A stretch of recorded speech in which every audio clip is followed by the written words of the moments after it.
Yes. Now the IBAN has been put on me. Now you can make it a little tighter.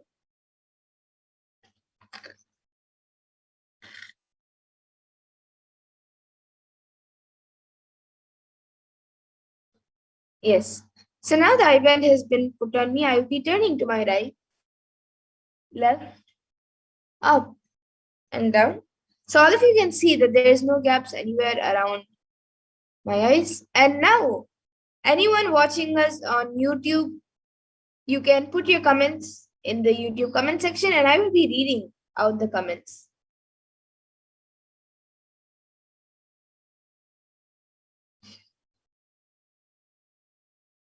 Yes, so the last comment we have is from Rahul Aswani, he has put a namaskar emoji, a heart emoji, and Om emoji with a purple background. And before that, we have Naveen Kumar Somnataya, who has put, I want Kailasa. Yes, so you can sign up as a e-Kailashan, and you can also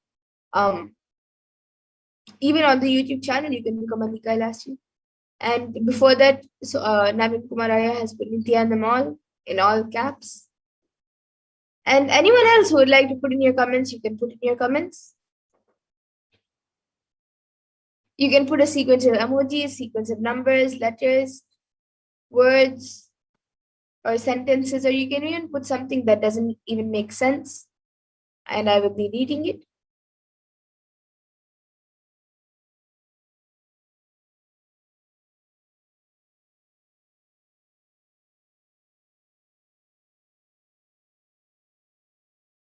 So we have Buddy Parker who has put Nithyananda and an exclamatory mark after that.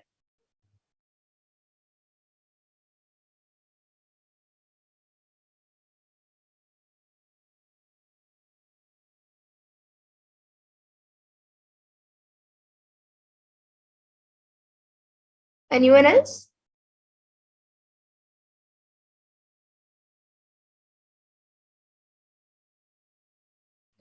Now Buddy Parker has put Om Shanti Shanti Shanti.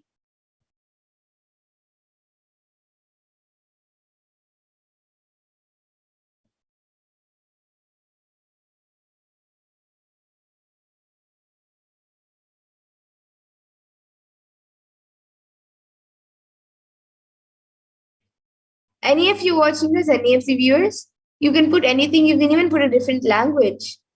And if I can read it, I will surely read it. If not, I will draw the same thing, or I will, if it's English letters, I will tell the letters.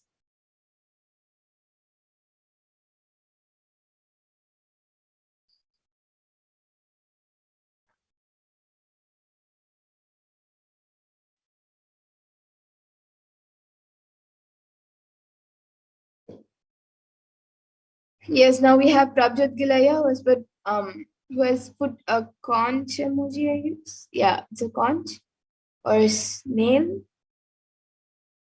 Yeah, snail, and then Om Shri Venkateshwara, and then plant emoji, and then with 4 leaves, and then a carrot, and then the earth emoji, and a clock emoji, and a house or a hut kind of thing. It's orange color.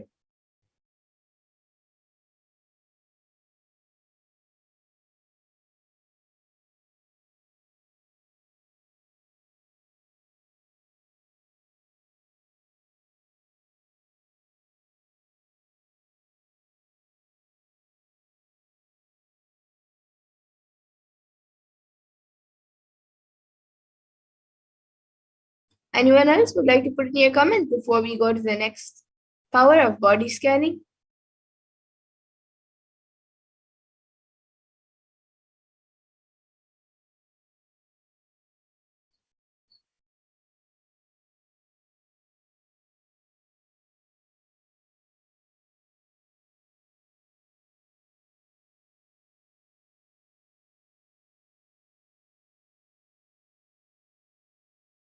Okay, so now the volunteer will be removing my IBAN, and all of you can see the IBAN once the IBAN is removed also. And we'll be moving on to the next power of body scanning.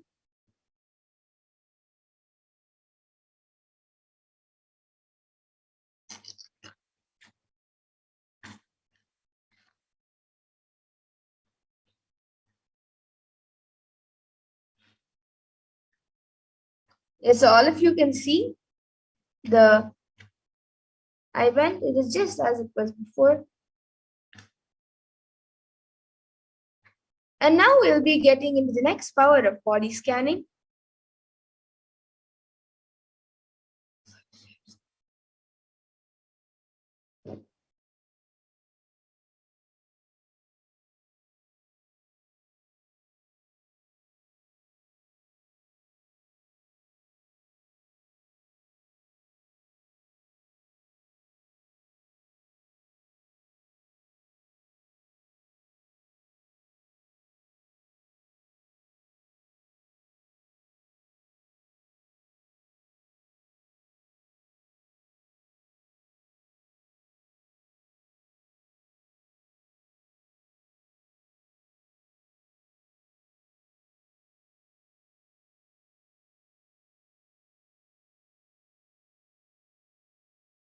Yes, so in this next power of body scanning, this power awakens the ability to scan anyone's body and to scan any illnesses, diseases, or medical diagnosed issues, and also provide solutions to the root of the problem through the awakened third eye.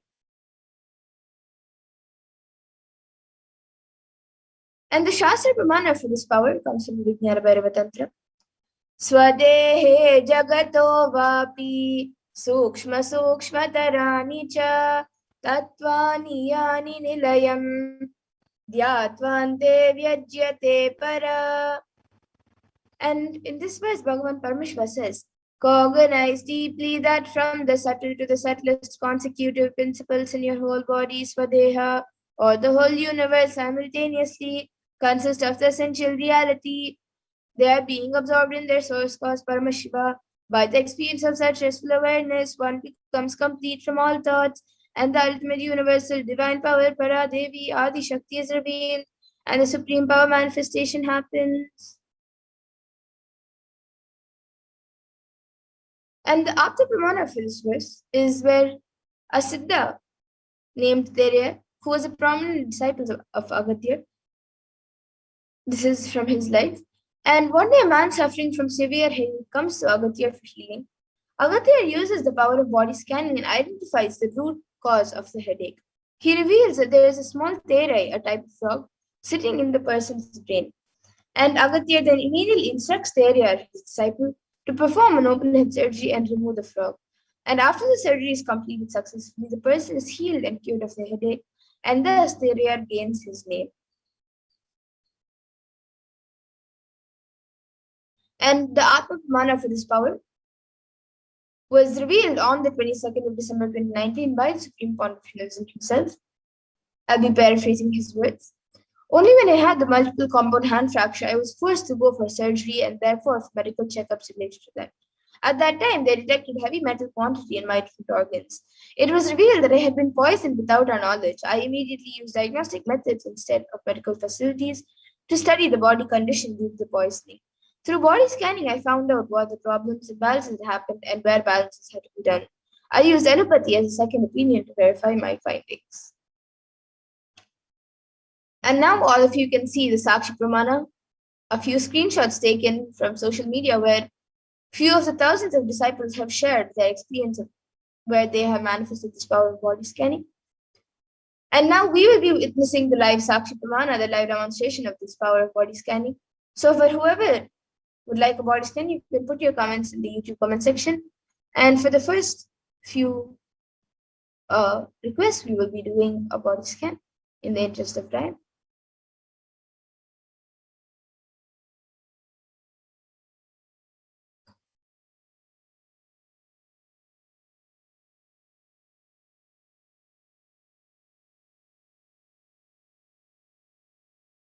Yes, I see Prabjot Kilaya and Buddy Parker has said thank you very much for the third eye power. Yes, and even you all will be able to manifest this power after the initiation, once you've gotten the initiation.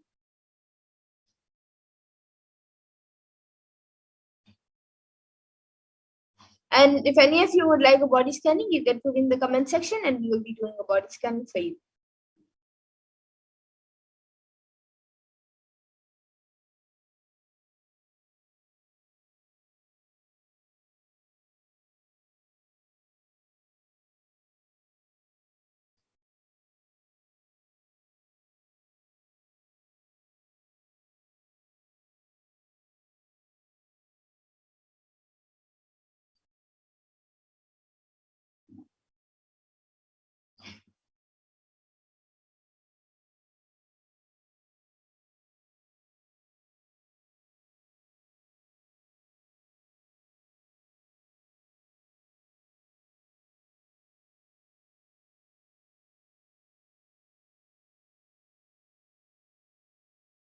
So basically, in this power of body scanning, we scan the complete root of the problem itself.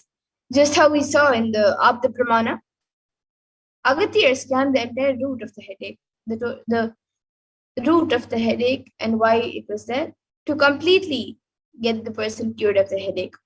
So in this power of body scanning, when we scan the whole root. It might be something mentally or cognition that is affecting you physically, or it might be something completely irrelevant to that organ or to that specific part of your body, but that will be the root. And we will be revealing that root and a solution to heal the root itself and get rid of the root problem itself, so you are completely healed. Otherwise, usually sometimes when you take some normal medicines, of course, we're not telling not to take medicines, and if you do have some problems, you should not stop yourself from getting the medical diagnosis, the actual medical diagnosis. But usually, when you have a certain problem, medicines are given for that certain problem. Like if you have a headache, then you take tablets or you take a medicine for that for just the headache. But as we saw in the story of Agathir, the man who came with a headache, the root was because there was a small frog in the head. So like that, the roots for the problem will be different. So through the third eye, we give a solution for the complete root itself. Yes, Ma Body Parker has asked for body scanning. Yes, Ma. Now I will be doing a body scanning for you. Yes, I will be doing a body scanning for you now.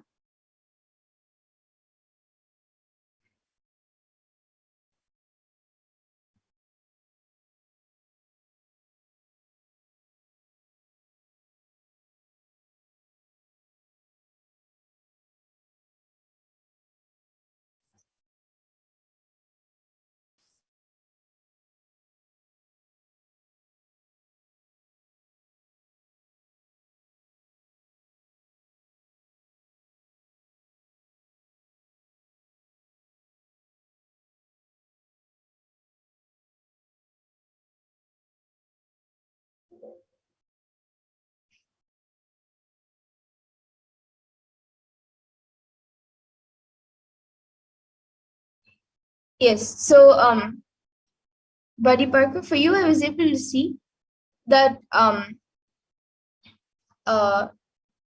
there's a lot of incompletions with your father, and that is affecting your complete your entire body and your day-to-day activities, like your thinking and your cognitions are being affected by that incompletion with your father. So I was able to see that you should do deep completion with your father, and that will help you get completely healed in any body problem that you're going through. So this is what I was able to see. And Prabjot Gilaya, you can, for about the well dimension, you can ask in the Venkateshwara readings. You can sign up for the Venkateshwara readings and ask about how to manifest wealth for yourself. And yes, I will now do a quick healing for you, Aya, for any problem that you're going through.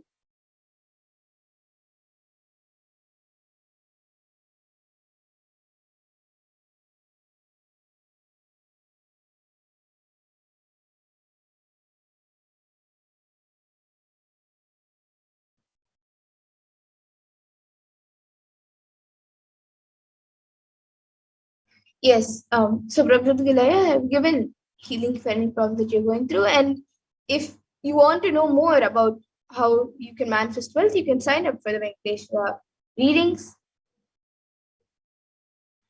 And now with this, in the interest of time, we come to the conclusion of the power manifestation segment. And we will be moving on to the further segments of this program, where we will be learning who is Devi Parashakti and many more things We will be learning many more things in this program. So I thank all of you for joining us for this power manifestation segment, and please stay tuned for the further segments.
Paramashivoham. Om Nithyananda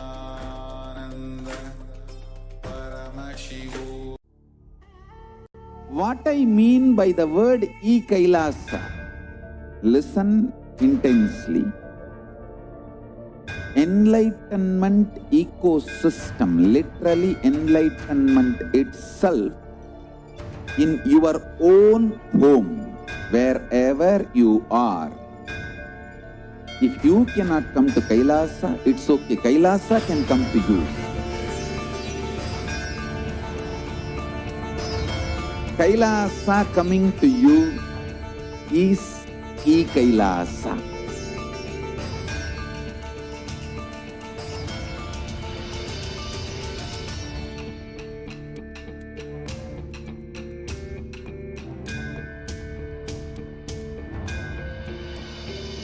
I will revive Hinduism.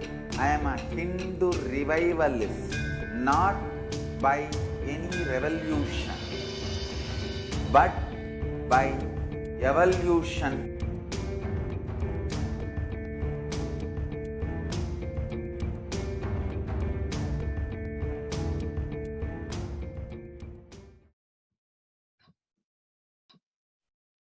Nithyanam, everyone, welcome back.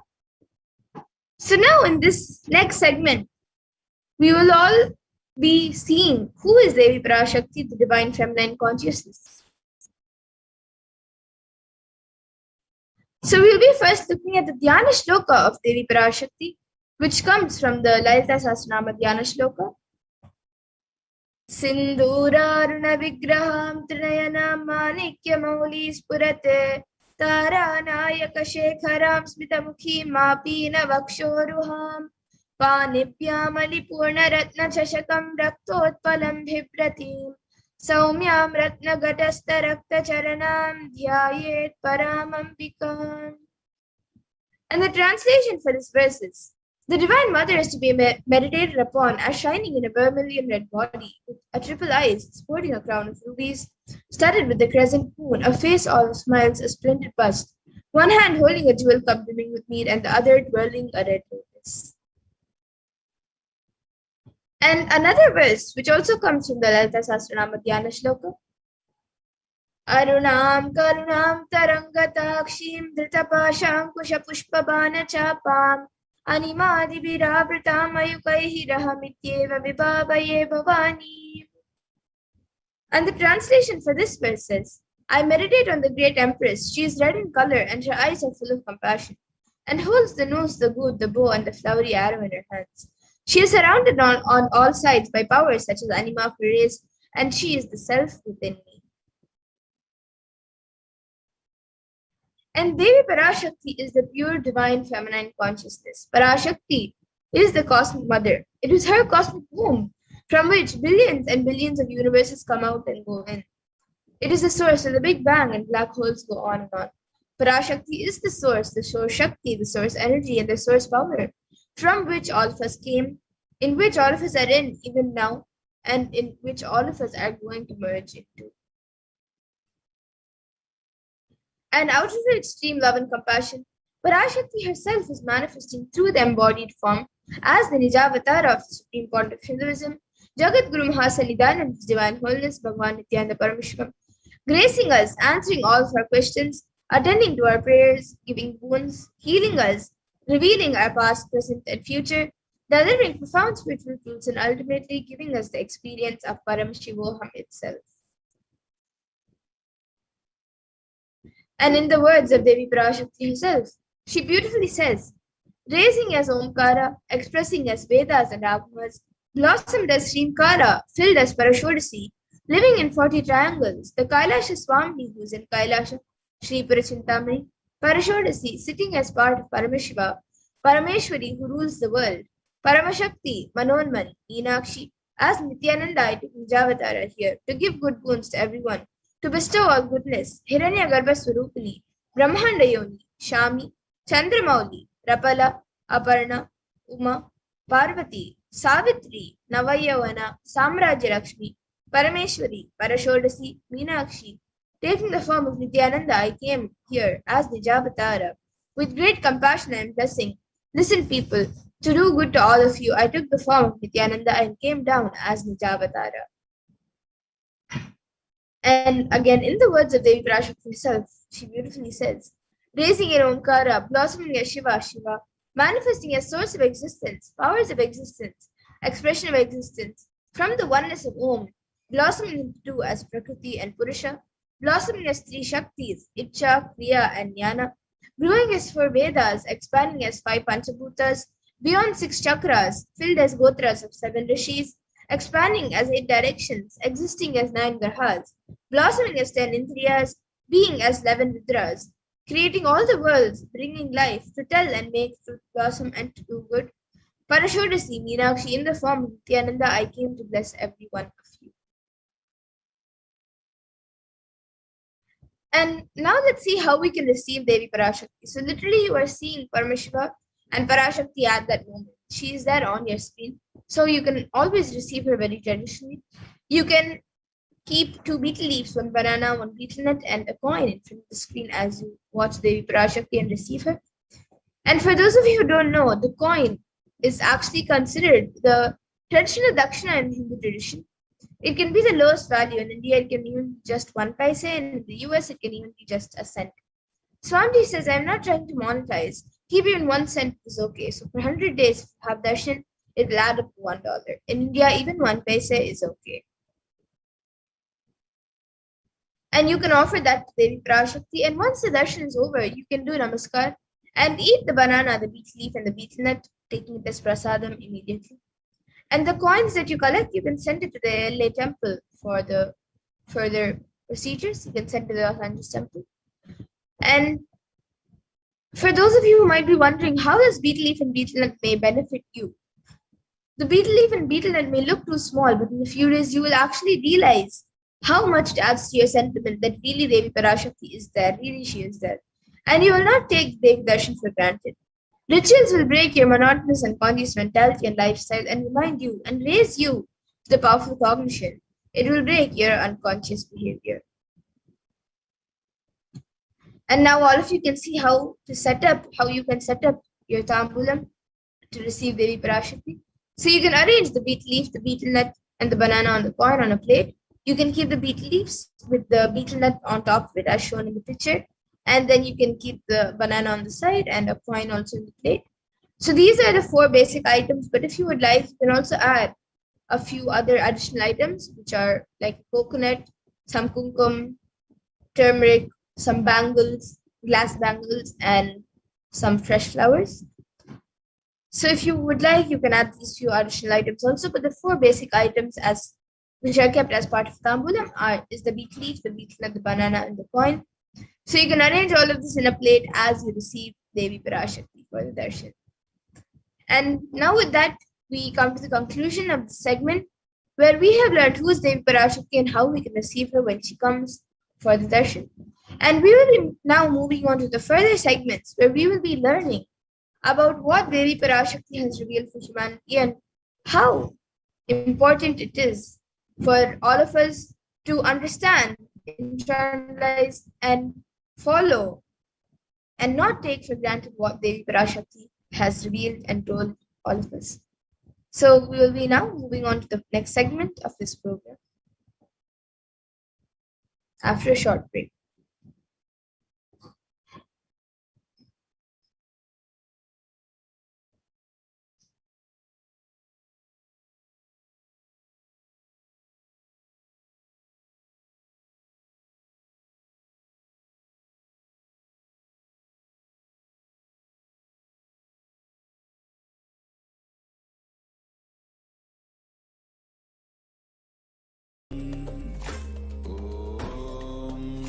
Nithyananda Paramashivoham. Om Nithyananda Paramashivoham. Om Nithyananda Paramashivoham. Om Nithyananda Paramashivoham. Om Nithyananda Paramashivoham. Om Nithyananda Paramashivoham. Om Nithyananda Paramashivoham. Om Nithyananda Paramashivoham. Om Nithyananda Paramashivoham. Om Nithyananda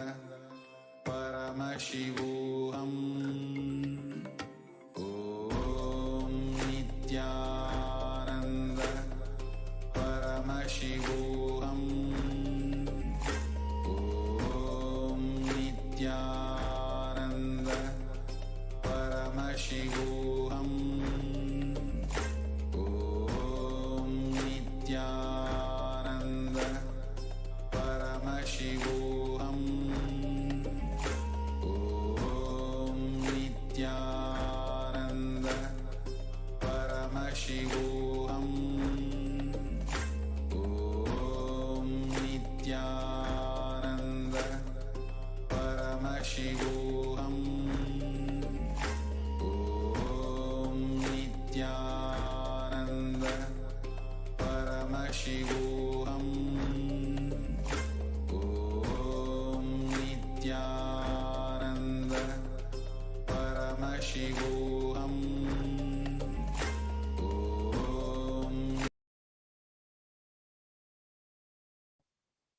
Nithyanandam, welcome back, dear viewers.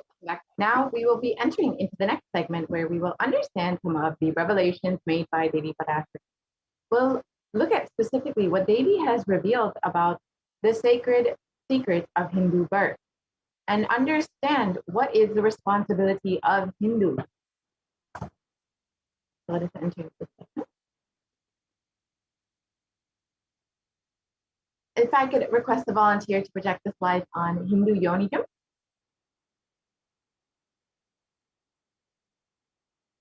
We'll be getting right to those slides.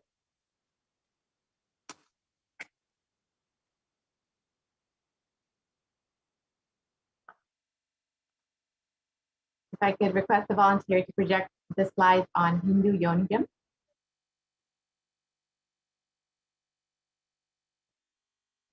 So Devi has revealed that the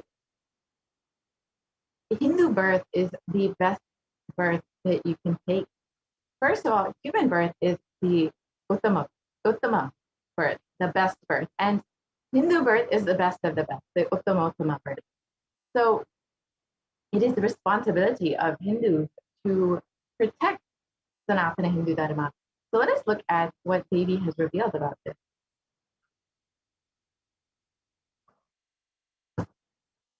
And as we wait for the slides, we can understand that Devi has been continuously blessing us over the past several months and has been continuously guiding us and continuously holding our hand through this pandemic. And she will continuously be doing this even in the coming week. This Friday, we will be again receiving, and yesterday itself, we received Devi's blessings and are continuing to receive Devi's blessings. And we will continue to receive so many great truths from Devi. So if you would like to connect with Devi, we'll be presenting in the next segment some of the offerings that you can connect with Devi with. Devi has been continuously making herself available, and if you want to show your gratitude for her, you can offer your gratitude through various offerings in the next segment. So we will be having that segment after finishing this segment. So let us understand some of the revelations made by Devi on the sacred secrets of Hindu birth. If I can just request the volunteer to project the slides.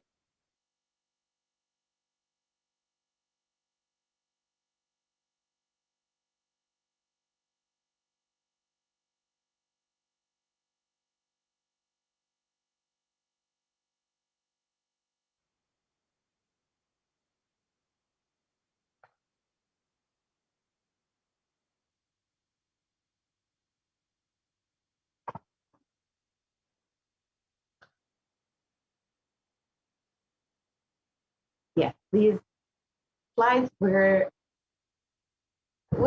actually get to the slides after we project the slides on the Padayatra, and we can understand what Devi has revealed about the Padayatra that the Supreme Pontiff of Hinduism was to conduct in 2020.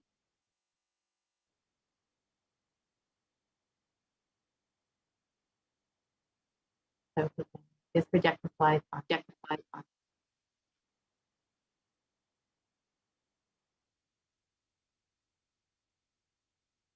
We can go to the beginning of the slide.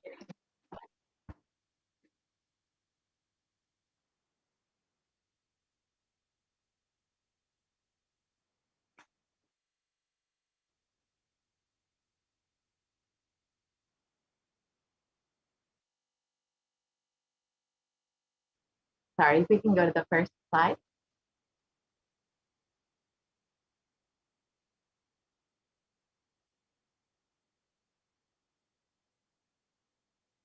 I will get the slides right here.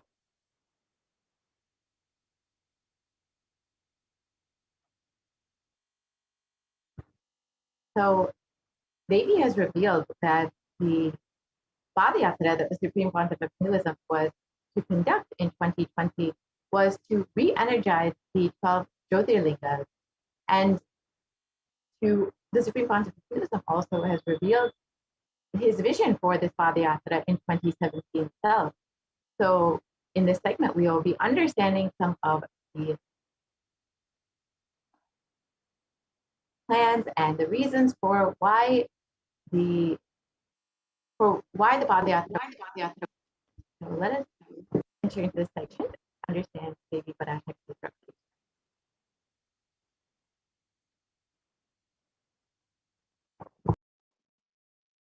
பட்டு பாத யாத்திரை செய்த பிறகு மட்டுமே நீ அங்கு செல்ல வேண்டும், அதுவரை உன்னை காத்து செல்லாதே.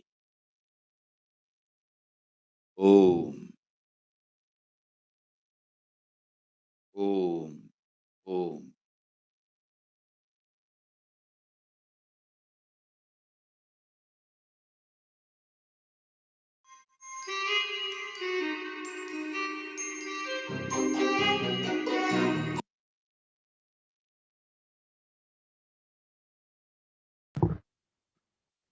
And the translation for Devi Parashakti's revelation: for this huge Kirmi Bhojanam held not to come to India in 2020 itself, I had planned to do the Padayatra throughout India and the 12 Jyotirlingas.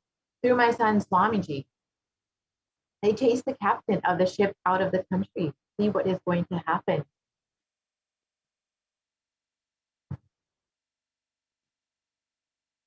So let us go back to 2017 and listen to the vision for the Padayatra the Supreme Pontiff of Hinduism revealed.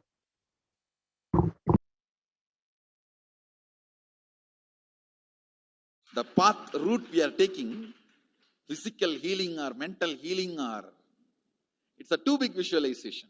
How will you visualize? What will happen if 10,000 power manifestors enter into a village and ask people, tell me your problem now, come on, let's sort it out. Understand 1,200 years before in Tiruvannamalai temple carvings, how the baby will be in the womb in second month, third month, all that is detailed way carved, it is there. Which scanning machine was there in those days? Other than they will not be able to involve themselves in any ritual. Other than darshan, nothing else will be allowed. So all the archana, all the other offerings, like people will offer the archanas and other, everything will be done to the Utsava Murti, which will be kept in the Balalayam, the present Balalayam, present structure. So people can spend time here. That will be more like a main darshan. This will be like energy darshan, where you can give letter, get response. So by next year, the Balalayam will be ready. So 2019 full year, I will be conducting the programs and everything. 2020 will be the one full year Padayatra, walking. From next year, Jayanti, means 2019's Jayanti to 2020's Jayanti. Full year, Jayanti to Jayanti will be Padayatra. 10,000 people will be walking. What a scene it will be. I think that is the only way the revival of Sanatana Hindu Dharma can be done. I need to get into the ground where people can see me, where they are living. I can't be waiting for people to come where I am living. Now I am sitting in one place to prepare these 10,000 people and make the science completely user-friendly. For that only I am sitting and working. So I have given 2 years for me now, 2018 and 2019.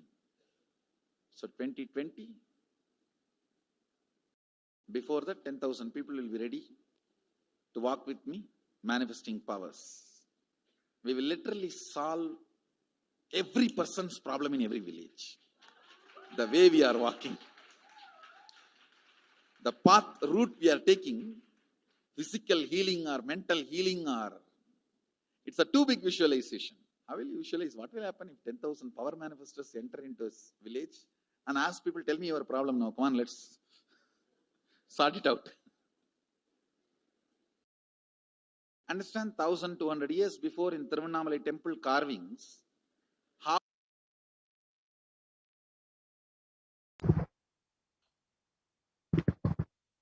And the Supreme Pontiff of Hinduism has been preparing for this Padayatra since the age of 10. The Supreme Pontiff of Hinduism has been enriching and preparing people for this Padayatra to save them from this Pralaya. And from that age, the Supreme Pontiff of Hinduism has been enriching and initiating the masses into the science of enlightenment through powerful discourses, initiations, and darshan. And in the next several slides, we will see some of the programs the Supreme Pontiff of Hinduism has been conducting over the past 26 years. Here you can see the Supreme Pontiff of Hinduism blessing someone in Vellore, Tamil Nadu. And in Rasipuram, Tamil Nadu, you can see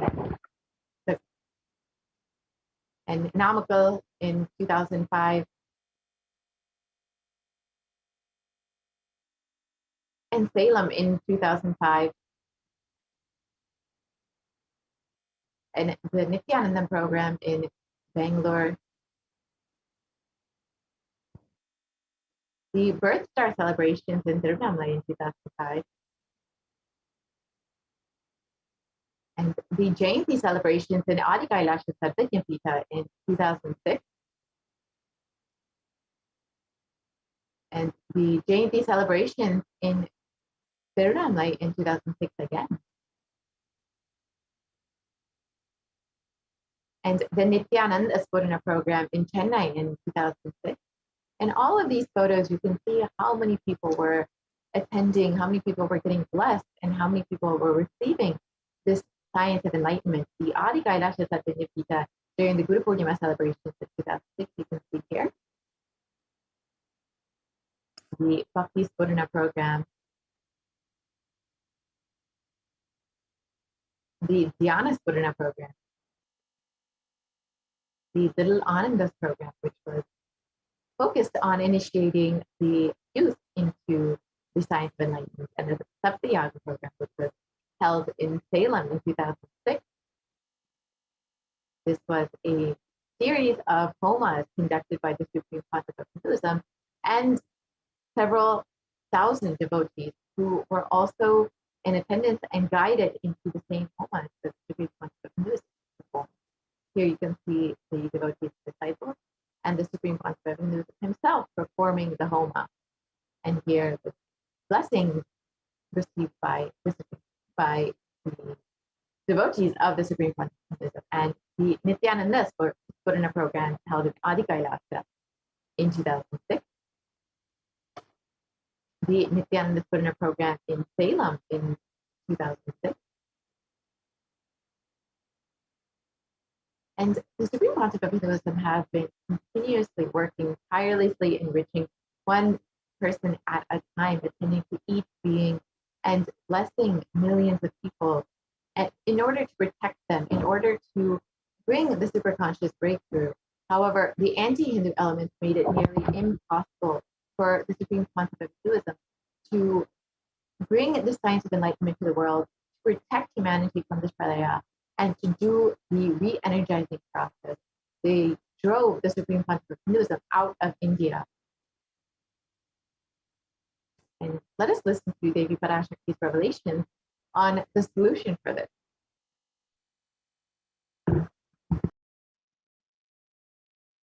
Om.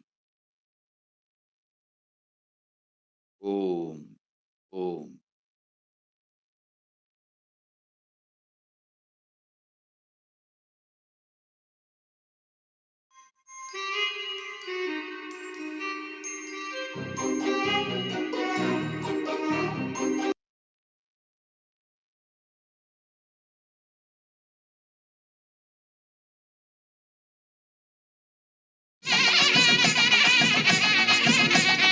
బిల్వమంగళ Swamy Munna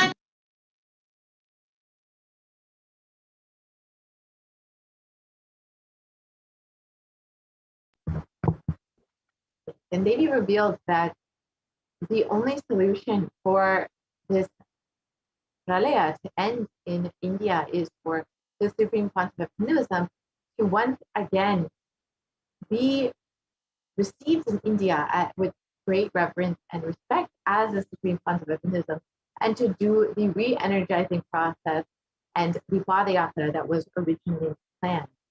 And as we look around, we can see what the great rishis had described as this Kali Yuga with so much of destruction and suffering. And in the Kurma Purana, it states that the Kali Yuga is the worst of the 4 yugas, where man will be his own worst enemy. And let us look at the translation from page Easa of this verse. This Kali Yuga is the worst of the 4 yugas in all the world. People are sinful and forget the dharma of the 4 varanas and the 4 ashramas. In fact, men are so sinful that no prescribed penance atones for their great sins. The only place which is free from such sins is this great sacred city of Varanasi, the Mahapuri.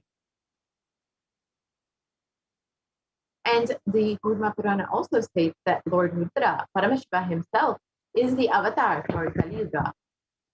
And the translation of this verse, Brahma is the presiding divinity or Devata of the first cycle of time, the Krita Yuga. In the Treta Yuga, the second cycle of time, it is Bhagavan Ravi, Surya, in which appeared Sri Rama. In the Dvapara Yuga, the third cycle of time, the presiding divinity is Vishnu. And in the Kali Yuga, the fourth cycle of time, the current age, the presiding divinity, the avatar is Rudra, Lord Maheshwara, Mahasadashiva himself. And out of his deepest compassion to protect humanity, Paramashiva himself descended into the human form in the Nijavatara of the Supreme Pontiff of Hinduism, Jagat Guru Mahasanidanam, His Divine Holiness, Bhagavan Nithyananda Paramashivam, on the 2nd of January 1978. And if the Supreme Pontiff of Hinduism, if Paramashiva himself would have waited even one more year, it would have been too late. If the Supreme Pontiff of Hinduism had waited till 1979 to take the human body, it would have been too late. So let us listen to the Supreme Pontiff of Hinduism himself revealing about this.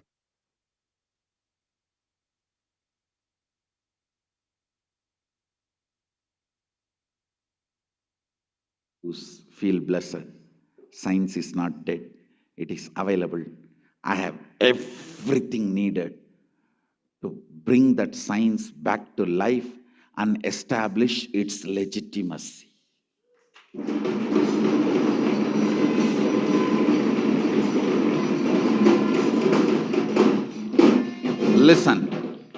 Listen to the science of oneness. And whether it is in the angle of what is chastity for grihasthas and what is chastity for sannyasis. And the Avatar's advent on planet Earth was to protect the world from this great cosmic deluge, to bring them to the new age, the Satyuga. So let us listen to Devi revealing about this.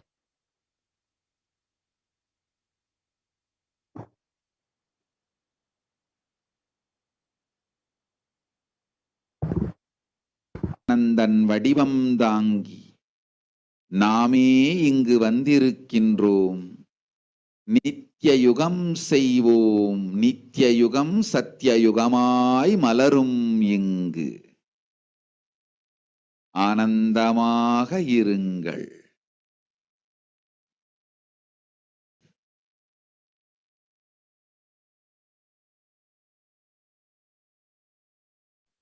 And the translation of this verse, of this revelation, people of the world, listen. The time has matured and it has come for the time has come for Satyuga to happen. So this great pralaya has come. Don't worry, people. In the form of Nithyananda, I myself have come. I will make Nitya Yuga will blossom as Satyuga. Be blissful. For this huge hell Kirimi Bojanam not to come to India, 2020 I had planned to do the Padayatra throughout India in the 12 Jyotirlingas through my son Swamiji. And in order to prepare for this, the Avatar began the Padayatra at the mere age of 10. And the Supreme Pontiff of Hinduism began enriching people one person at a time with the truths from the sacred scriptures and the secrets of higher living.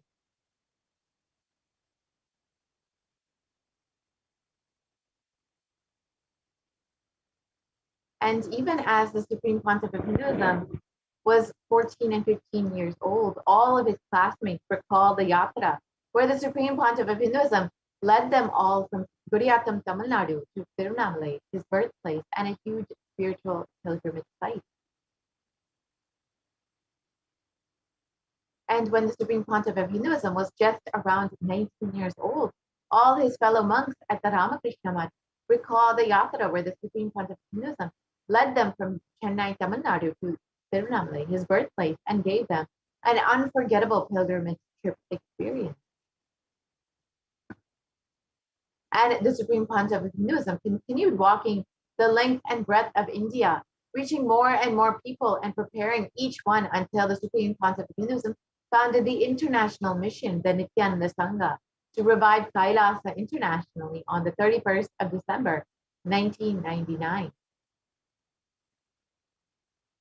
And the Supreme Pontiff of Hinduism established the first Kailasa Enlightenment ecosystem, the Tiruchendur in Tiruchendur, Tamil Nadu, on the 14th of April 2001. And here you can see the photos of the inauguration day. And in 2003, the Avatar continued his Vijayatra all over the world to enrich people from various backgrounds. And the Supreme Pontiff of Hinduism's intensity and dedication for the people resonated even among crowds who did not speak English and brought each one to tears.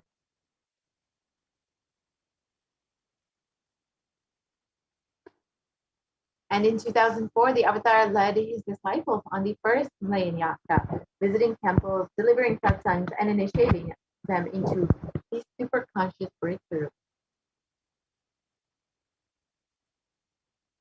And subsequently, the Avatar personally organized and led yatras yearly and guided individual souls not just to physical spiritual sites, but to supernal spiritual realms. And in 2006, the Padayatras were taken to the next level with the Kodikanda Yatra, with crores participating and impacted by Nithyanandeshvara and Nithyanandeshwari, who traveled from city to city, blessing each soul. And here's a short clip of the Kodikanda Yatra in 2006. You can see the Supreme Pontiff of Hinduism blessing thousands of people, his mere presence bringing so much joy and bliss to each being.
For this Kodikanda Yatra, who were joining the Supreme Pontiff of Hinduism on this yatra.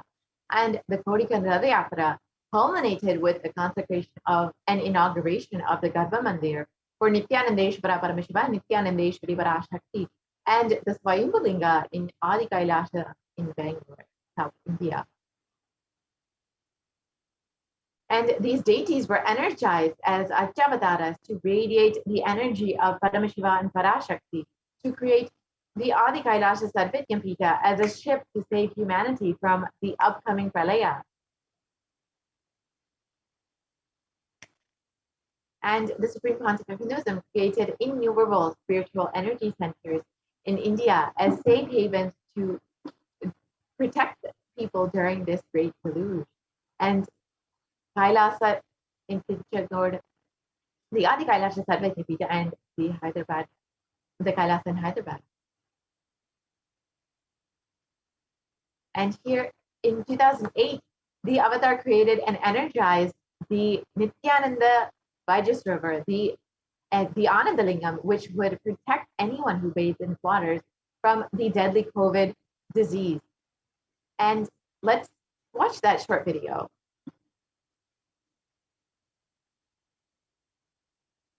शिवधराय च नमः तीर्थ्याय च कूल्याय च नमः पार्याय च वार्याय च नमः प्रतरणाय चोत्तरणाय च नमः आदार्याय च लाद्याय च नमः शिष्ट्याय च फेन्याय च नमः सिकत्याय च प्रवाह्याय च नमः ईरण्याय च प्रपथ्याय च नमः किगं शिलाय च क्षयनाय च नमः कपर्दिने च पुनस्तये च नमो गोष्ट्याय च गृह्याय च नमः तल्प्याय च गेह्याय च नमः काट्याय च गह्वरेष्ठाय च नमो हृदयाय च निवेष्ट्याय च नमः पादं सव्याय च रजस्याय च नमः शुष्क्याय च हरित्याय च नमो लोप्याय च लप्याय च नमः ऊर्व्याय च कूर्म्याय च नमः पर्ण्याय च पर्णसद्याय च नमो पगुर्माणाय च अभिघ्नते च नमः आखिदते च प्रखिदते च नमो वस्तिरिकेभ्यो देवानागं हृदयेभ्यो नमो विक्षीणकेभ्यो नमो विचिन्वत्केभ्यो नमः आनिर्हतेभ्यो नमः आमीवत्केभ्यः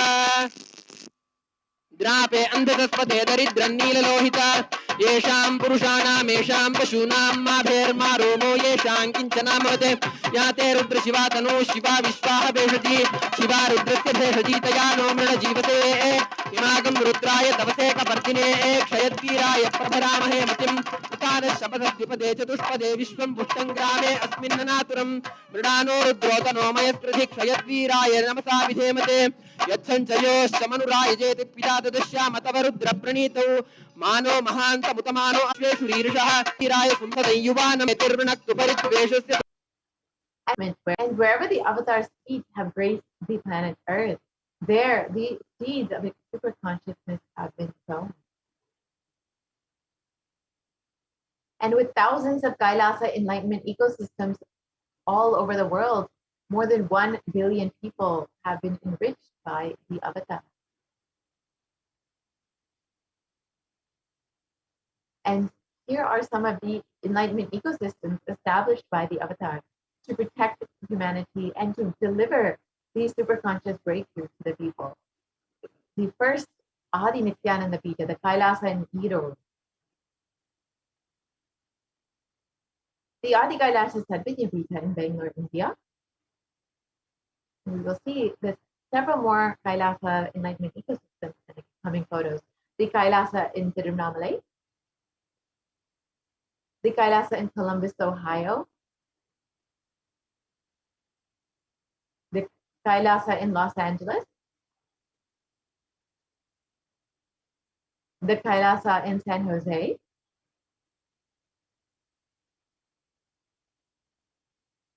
the Kailasa in Seattle, Washington, and the Kailasa in Houston, Texas,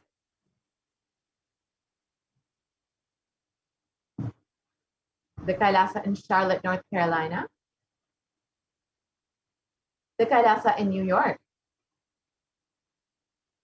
the Kailasa in Washington, D.C., the Kailasa in Toronto, Canada,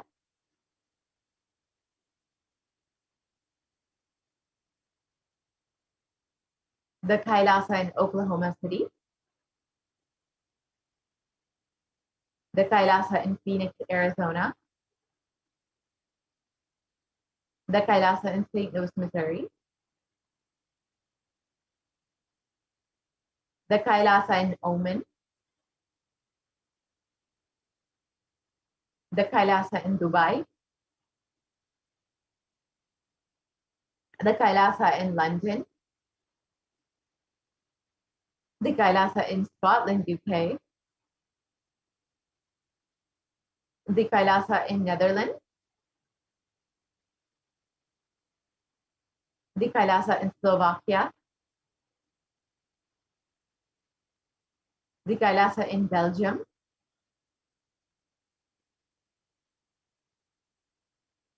the Kailasa in Luxembourg,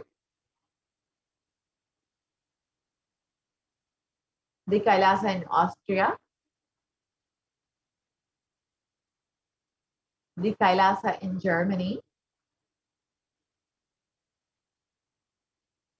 the Kailasa in Italy, the Kailasa in France, the Kailasa in Switzerland, the Kailasa in Mauritius, the Kailasa in South Africa, the Kailasa in Salem,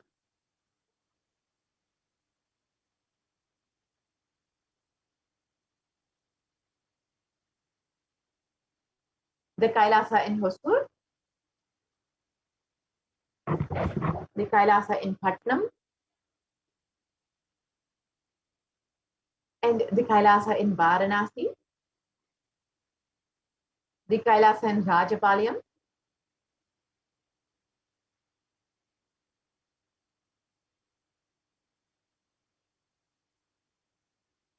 the Kailasa in Hyderabad,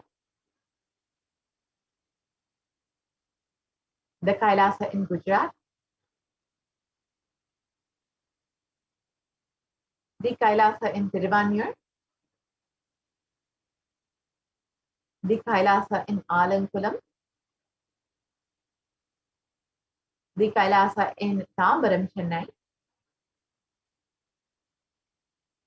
the Kailasa in Avadi, Chennai, and more photos of Kailasa in Chennai, the Kailasa in Melbourne, Australia, the Kailasa in New Zealand, the Kailasa in Singapore, the Kailasa in Kuala Lumpur, the Kailasa in Guadeloupe, South America, and to ensure humanity survives this great cosmic delusion, the Supreme Pontiff of Hinduism created the sovereign order of Kailasa with thousands of sannyasis with no discrimination against caste, creed, or religion. And the Supreme Pontiff of Hinduism has initiated thousands into the Nithyananda spiritual healing and who are still actively healing millions all over the world. And there have been over 2,500 satsang centers, Padaka mandirs, and home temples that have been operating as de facto spiritual embassies of Kailasa. And the avatar has inspired millions to reclaim their Hindu-centric freedom. Thousands of padayatras were conducted by the Hindu diaspora worldwide, honoring the hard work of the Supreme Pontiff of Hinduism and the revival of Kailasa, silently preparing each one for what was to come. And in 2017, devotees in Malaysia planned a padayatra and executed it successfully, with thousands participating, with the dying Hindu population in Malaysia being reinvigorated. And for every major festival, devotees from all over the world have performed padayatras out of their sincere devotion and love for the Supreme Pontiff of Hinduism.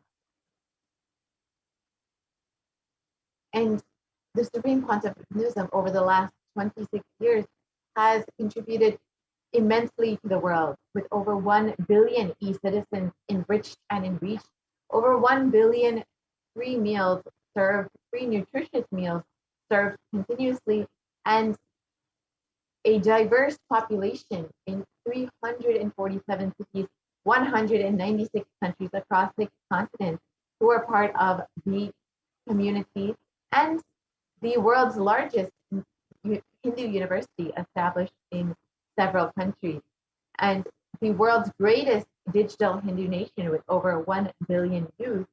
And you can connect with us on various platforms, including Twitter, Facebook, Instagram, YouTube, and WhatsApp, and many more. And the Supreme Pontiff of Hinduism has also created the Enlightenment app to ensure that you are constantly staying connected and constantly being in this wonderful, enriching space. And of course, you can visit our various websites, kailasa.org, nithyananda.org, nithyanandahinduuniversity.org, Kailasa TV, and Nithyananda TV. So with this, you can see how much the Supreme Pontiff of Hinduism has been contributing to the world, has been working to protect humanity from this pralaya and to bring the superconscious breakthrough to people worldwide. You can see how many cities there have been successful communities built to bring the science of enlightenment, to ensure that each being is living this higher truth. And the Supreme Pontiff of Hinduism has been tirelessly enriching people over the last 26 years for the sake of protecting each being and to ensure that each person has these superconscious breakthroughs. So with this, we will be concluding this segment and moving into the next segment where we will understand some of the offerings that we can make to Devi Parashakti. Over the last several months, Devi has been guiding us continuously, blessing us, and answering all of our prayers. The Supreme Pontiff of Hinduism has been continuously manifesting Devi Parashakti to heal humanity during this pandemic, during this pralaya, and has been tirelessly ensuring that each person has been attended to. So with all of these blessings that we've received, if you are interested in showing your gratitude and offering your gratitude for Devi and the Pontiff of Hinduism, you can stay tuned for the next segment and understand some of the offerings that you can make to Devi Parashakti. So we can actually start the slide here for that, please.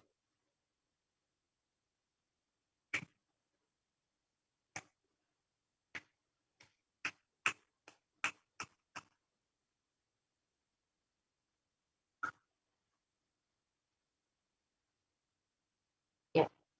So we can start the slide share for the offering that we can make to Devi Parashakti.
Nithyanandam, welcome back to all the viewers. And we'll now be starting the segment on the various different offerings that you can make to Devi Parashakti. This is a very exciting segment. And for me personally, it's always a beautiful opportunity to be able to share with each and every one of you the different ways that you can experience closer and deeper oneness with the divine. Let me take you through this process of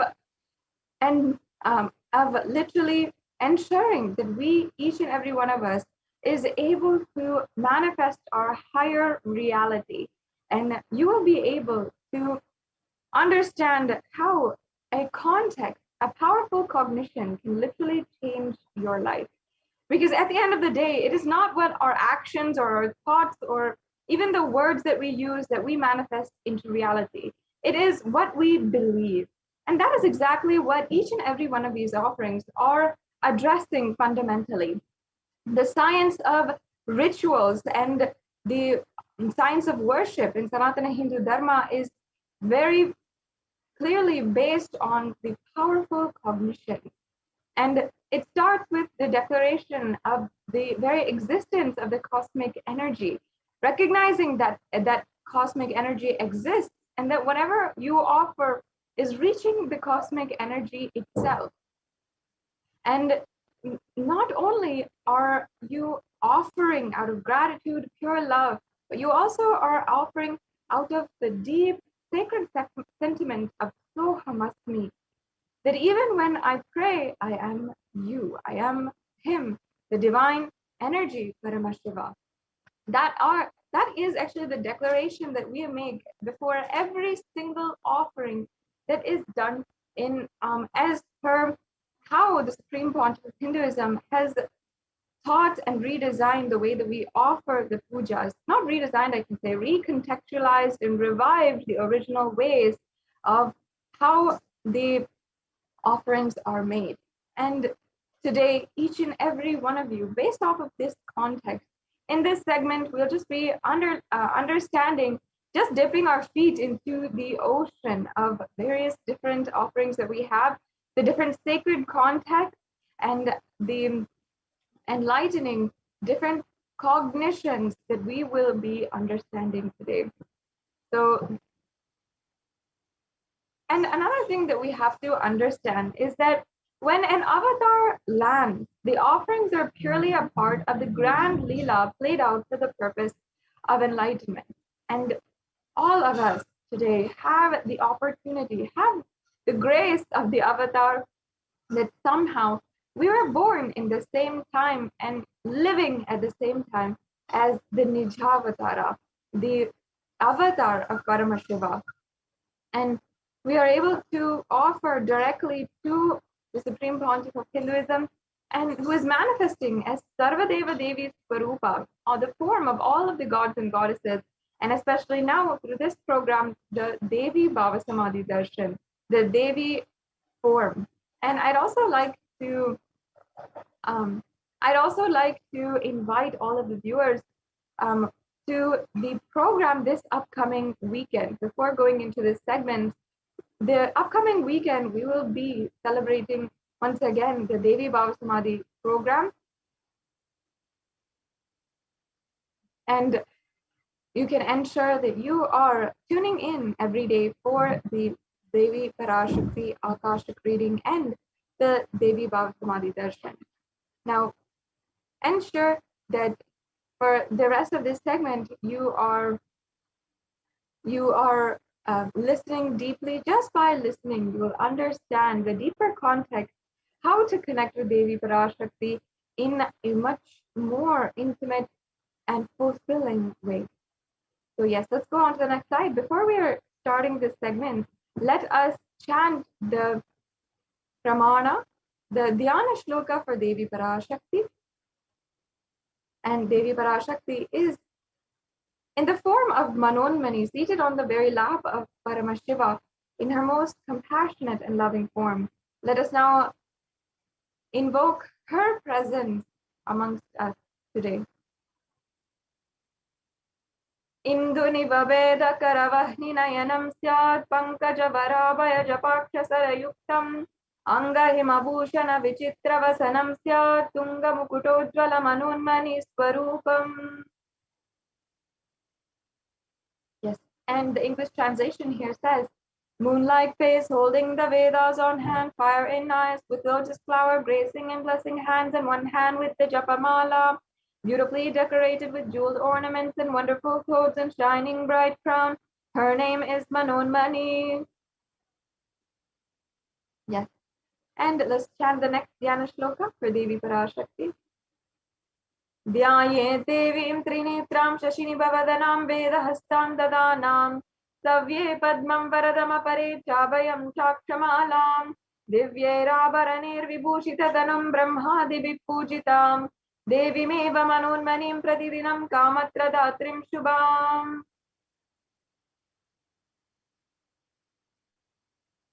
And the English translation once again says, I meditate on Devi with three eyes glowing like the moon and holding the Vedas, lotus and gracing with blessing and gracing hands.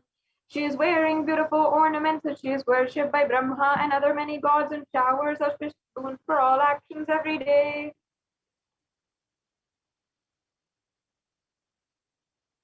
Now, having invoked the divine presence of Devi Parashakti, let us enter into the further parts of this segment where we will be understanding the significance behind the divine element gold. In Sanatana Hindu Dharma, there is a recognized divine aspect of gold.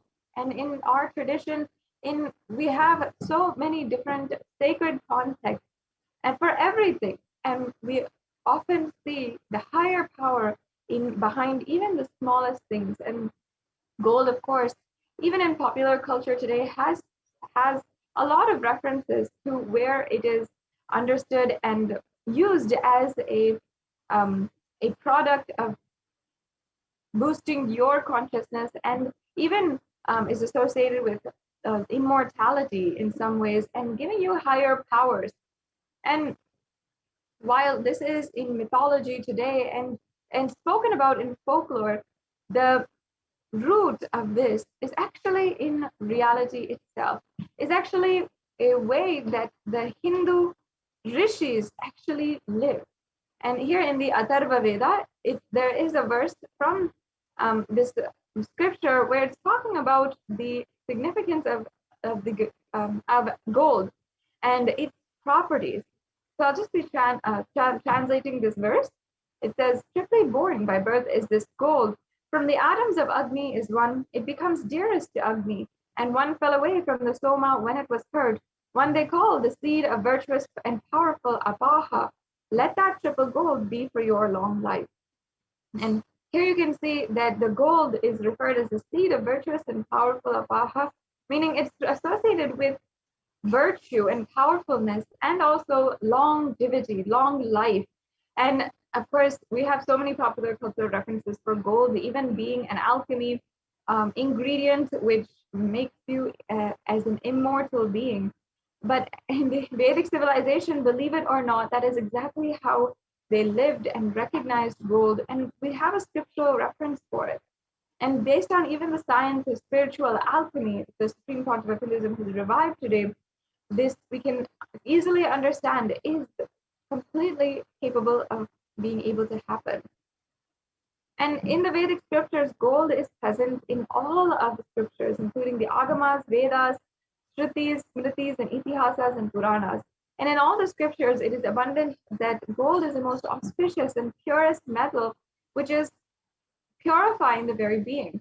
In the Hindu civilization, everything was built in gold and exchanged in gold, and ritual feasts were often offered in gold bricks. When one was to be saved from life-threatening illnesses, gold was offered as a ritual fee, and gold was in abundance and used for weighing equivalent amounts of commodities, including cows. As well, kingdoms were built with huge columns and huge archways made of gold, and even the horses and cows and all the elephants and the different animals that lived in coexistence in the civilization were also dressed and decorated and adorned in gold. And essentially, the Hindu civilization thrived on the banks of rivers of gold. The Indus River was called the Hiranyamaya in the Rig Veda, and the river Saraswati was called the Hiranyavartani in the Atharva Veda. And gold is a supreme element for offering gifts to the ones you love and revere. Temples are constructed and paved in gold, deities are made in gold and decked and adorned in gold because it preserves the Enlightenment energy for thousands of years, and that's why considered to last forever. And even the jewels which were worn by Devi Meenakshi and her physical body, literally thousands of years ago, when Devi Meenakshi, the incarnation of Devi Parashakti, had come down and she manifested, those very same jewels are still today worshipped and are used for adorning the deity of Devi Meenakshi in the Madurai Amman temple in Madurai. The Meenakshi Amman temple in Madurai. And there has so much of significance behind this because still today that energy of Devi Parashakti is held in those ornaments of gold. And that's why we consider even the jewels on the deity so sacred. Of course, the deity itself is pure gold. And you'll of course, that is what is literally powering the entire civilization. Madurai, the epicenter of the Hindu civilization for thousands of years, is simply because gold was the root. Gold was used as a way to harness that superconscious energy and hold it even after the incarnation. Devi Parashakti was no longer in the physical form. She made herself available through the deity. And through this powerful alchemy science of gold and its uses, and the understanding of gold and its uses, the Vedic civilization, the Hindu rishis were able to sustain that enlightenment energy for thousands of years. Now we have established, hopefully, the significance behind the element gold. So let us enter into the various different offerings that we have. And each of these offerings is a way that you can offer your gratitude and your love to Devi Parashakti. And in the previous segment, we just heard about what Devi Parashakti has literally told, guided, and manifested for all of us. And Devi Parashakti has guided each and every one of us day in and day out, and even sometimes twice a day, and has manifested and has given us so many different ways that we can directly interact with her, has given us the guidance for the whole humanity. And the Supreme Pontiff of Hinduism himself has literally done so much in order to ensure that each and every one of us is protected. Spiritually, Devi Parashakti is protecting each and every one of us, giving her ultimate protection, and even down to the ground, even the place the Supreme Pontiff of Hinduism has offered, has given the Kailasa COVID care centers in order to protect anyone who is desperately in need of protection during these extremely strenuous times and in need of economic relief while they're searching for a job, trying to work for the burden and trying to fulfill their responsibilities on the outside as well, and trying to tackle the falling global economy as well. And the Supreme Pontiff of Hinduism has literally opened up the Kailasa COVID care centers, has done so much in continuous annadan for those who are in need and vulnerable communities to starvation as well as food shortages. The Supreme Pontiff of Hinduism over the last 2 years has done so much in order to protect each and every one of us and ensure that we are protected. And whether it is even the basic necessities of food and survival needs, or it is the spiritual needs of our very consciousness itself, the Supreme Pontiff of Hinduism has fundamentally addressed every single level. And through these offerings, you can just show your gratitude today and literally ensure that somehow in some way that you are offering your gratitude to Devi Parashakti. Now, the first offering we have here is the E-Hundi offering, and this offering is referenced from the Lalita Sahasranamam, where Devi Parashakti is referred as Bhakti Priya, meaning the adorer of devotion. Now, let me first chant this verse, and then we'll go on with the explanation of this offering. Bhakti Priya, Bhakti Gamya, Bhakti Varshya Bhayapaha, Shambhavi Sharadaradhya, Sharvani Sharmadayini. Devi is fond of true devotion and is realized through true devotion. She can be won over through true devotion, and she removes all fears.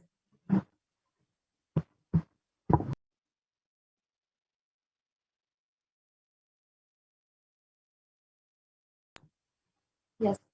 So if there is any fear in the minds of devotees, Devi Parashakti is sure to remove that fear. It is stated that Devi likes to be worshipped in autumn. And that doesn't mean the autumn of the seasonal autumn that each and every one of us go through when the leaves fall off of trees, but actually the autumn of our life, when thoughts are turning more and more inwards, when we become more and more introspective. And as I was saying, especially during these strenuous times, many of us find ourselves questioning our purpose in our life, what society is existing for, what is the questioning this entire existence itself. And it's at this time that the need for Devi worship becomes stronger. And that's why Devi Parashakti herself is making herself available to us. You can offer your gratitude through this E-Hundi offering. And many of us Hindus know that it's a way that you can offer just your simple gratitude, your simple love for Devi Parashakti. And whenever we go to the temple, we always offer a few coins, $1, or how much ever we want in the hundi or in the pujari, the plate of the pujari. And this is a Hindu custom that we all have grown to love and have been brought up by just having that pure form of gratitude and offering at the feet of Devi Parashakti. So now Kailasa is bringing that offering, that hundi to you in the digital platform. So wherever you are, you can simply offer your gratitude through this offering. And we'll be going over also how you can make these payments, or how you can simply fill out the registration forms and make a payment as well at the end of this segment. So stay tuned for that as we are moving on to the last part of the segment.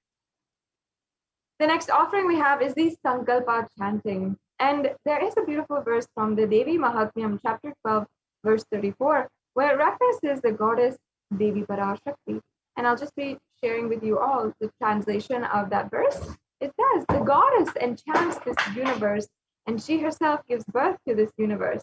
That goddess, being prayed without interest in anything, gives a knowledge that leads to salvation and gives wealth in the materialistic sense. So the Sankalpa mantra is a mantra which is chanted for any ritual, and in itself it is an offering. The Sankalpa has the power to literally make you manifest and align all of your energies towards the purpose with which you declare.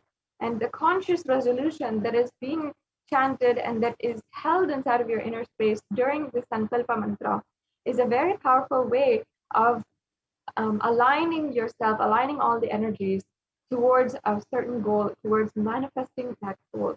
And you'll see that when you just simply chant this mantra, this conscious resolution, and you deeply carry the space for making what you want into reality, requesting Devi Parashakti to make what you want into reality, beyond whatever you can do, beyond after you have exhausted every single effort that you can take, Devi Parashakti will simply take care and ensure the resolution that you make is happening, is manifested into reality.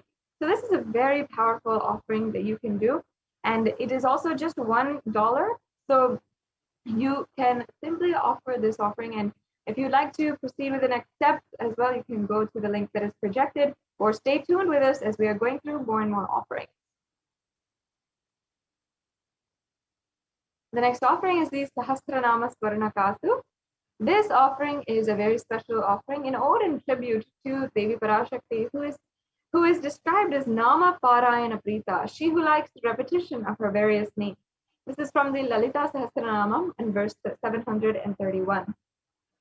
And this is the offering of the 1008 names of Devi Parashakti. It's a very special and unique archana which is offered to the Mahameru of Devi Parashakti. And you can offer the gold coin inscribed with each and every one of the 1008 names to receive the blessings to have the Ananta Kalyana Gunas, all the divine qualities of Devi Parashakti.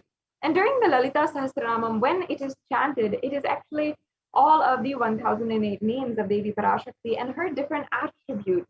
As we had just even gone through, Bhakti Priya, Bhakti Ghamya, Bhakti Vashya. These are all different attributes of Devi Parashakti, where she is the acceptor of true devotion, and she is the one who literally manifests true devotion and remover of all fears. And in so many different ways in the Lalita Sahasranam, Devi Parashakti is described. And when we chant that in our inner space, that is the reality that we cherish.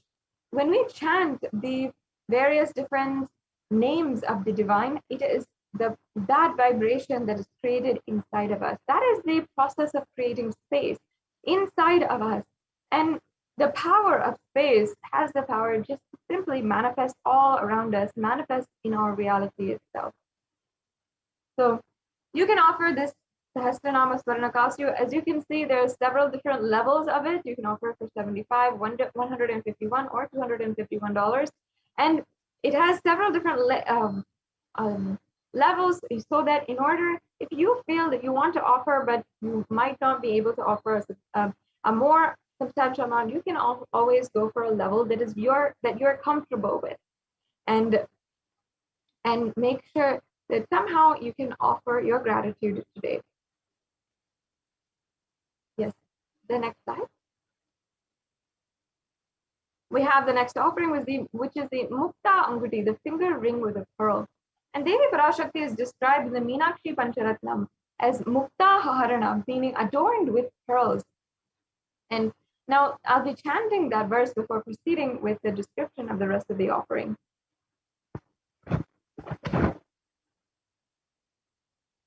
मुक्ताहारणलसत्किरीटरुचिरां पूर्णेन्दुवक्त्रप्रभां शिञ्छन्नूपुरिकिङ्कणीमणिधरां पद्मप्रभाभासुरां सर्वाभीतफलप्रदां गिरिसुतां वाणीरमासेवितां मीनाक्षीं प्रणतोऽस्मि सन्ततमहं कारुण्यवारां निधिम्. And here it says, I bow down to the goddess Meenakshi, whose crown has garlands of pearls and face shining like a full moon, who wears anklets and that are studded with gemstones and has small bells, who is shining like the splendor of a lotus, who grants all the wishes, the daughter of the mountain, who is worshipped by goddess Vani and Rama. I remain ever bowing to the goddess Meenakshi, the ocean of compassion.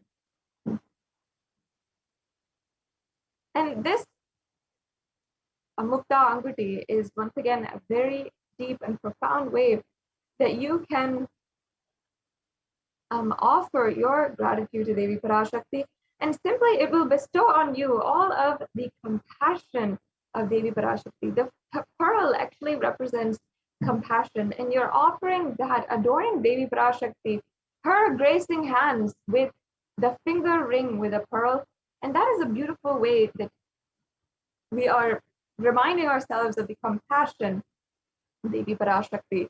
And it is also here in the Meenakshi Pancharatnam that Devi Parashakti is described in the form of Devi Meenakshi. And thousands of years back, Devi Meenakshi had come down to planet Earth, and her advent entirely was a grace of compassion for the whole humanity. She had literally manifested at that time a whole civilization and given a breakthrough to the civilization. And the entire Pandyan kingdom was flourishing during her reign and her sovereign rule. And in fact, in human history, it is known that Madurai is, some of the archaeological evidence shows us that it's one of the oldest human civilizations. That Madurai is from where she learned, from where she had literally ruled. And today there's a lot of archaeological evidence showing that in human history, this civilization was one of the oldest civilizations known to humankind. And that shows us that at this time, Devi Meenakshi had brought a breakthrough when all of these different tribes were scattered across the world. She brought them all under one rule and brought them all under her sovereign leadership. And that itself is a breakthrough for humanity, because at that time, there was not even one sovereign rule that had taken ownership and responsibility for the entire humanity at large. And while everyone was just scattered everywhere, she was the one who brought us all under one very powerful rule that gave us a breakthrough in our lives. So that is the very compassion of Devi Meenakshi. And you have this opportunity now to offer this Mukta Anguti to the very embodiment of compassion and allow her grace and compassion to influence and to work its magic in your life as well. And literally manifest her pure love as well. Now we have the next offering here, which is the Swarna Padma Pushpa. And in the Kamikagama, it says that all the kalashas should be wound around with a suitable thread and covered with a new pot. They should be adorned with a lotus flower made of gold.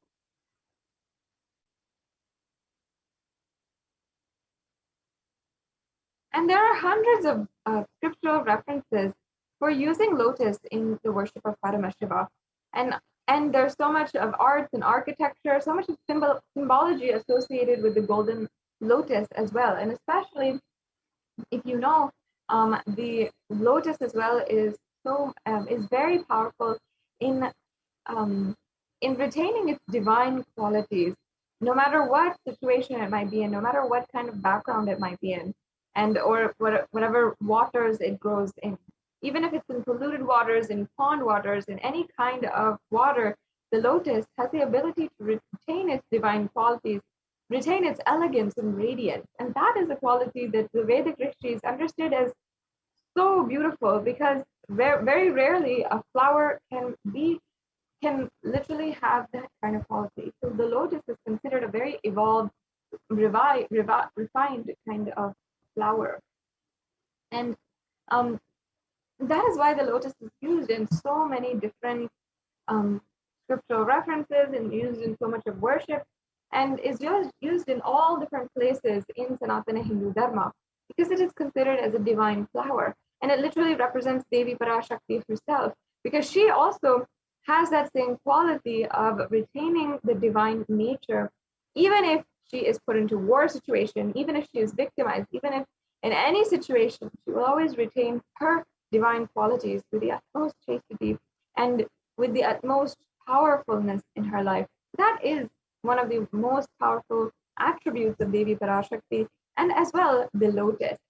So you can offer this golden lotus in any size you wish and be blessed to have the state, space, powers, and being of Devi in your inner space amidst any and every adverse situation in your life.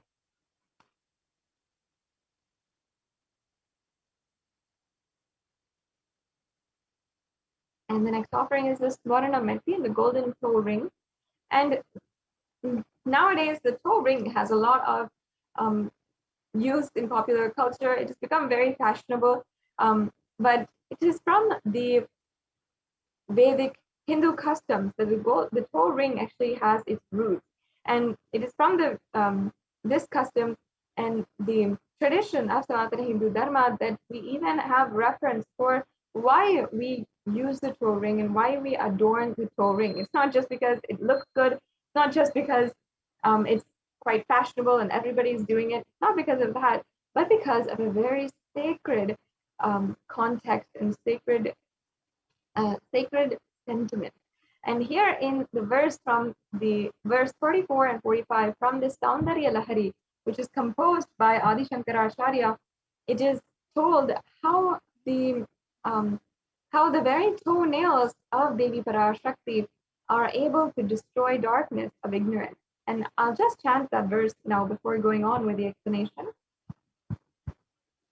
Nakhadiditi samchana namajjana tamo guna padadvaya prabhajala parakrita saroruham. You whose brightness from toenails destroys the darkness of ignorance from the minds of your devotees who prostrate at your feet. You whose brightness from your 2 feet overpowers that of the lotus flower. So you can offer this Varnameti, and as you can see, the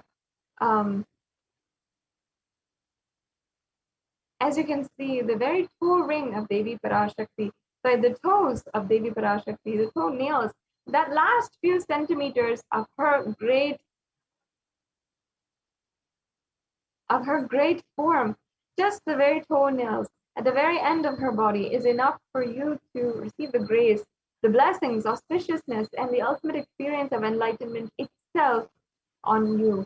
And it does not require so much for her to simply enlighten you just like that. It is just the power within her toenails. She can simply enlighten you with just if you prostrate at her feet. So out of that sacred sentiment, we offer the golden toe ring to adorn the very toenails that are so powerful that can remove all kinds of darkness. And even in the Hindu custom, the Hindu tradition of marriage, the Devi Parashakti is invoked in the bride, and she is adorned with the toe ring as well.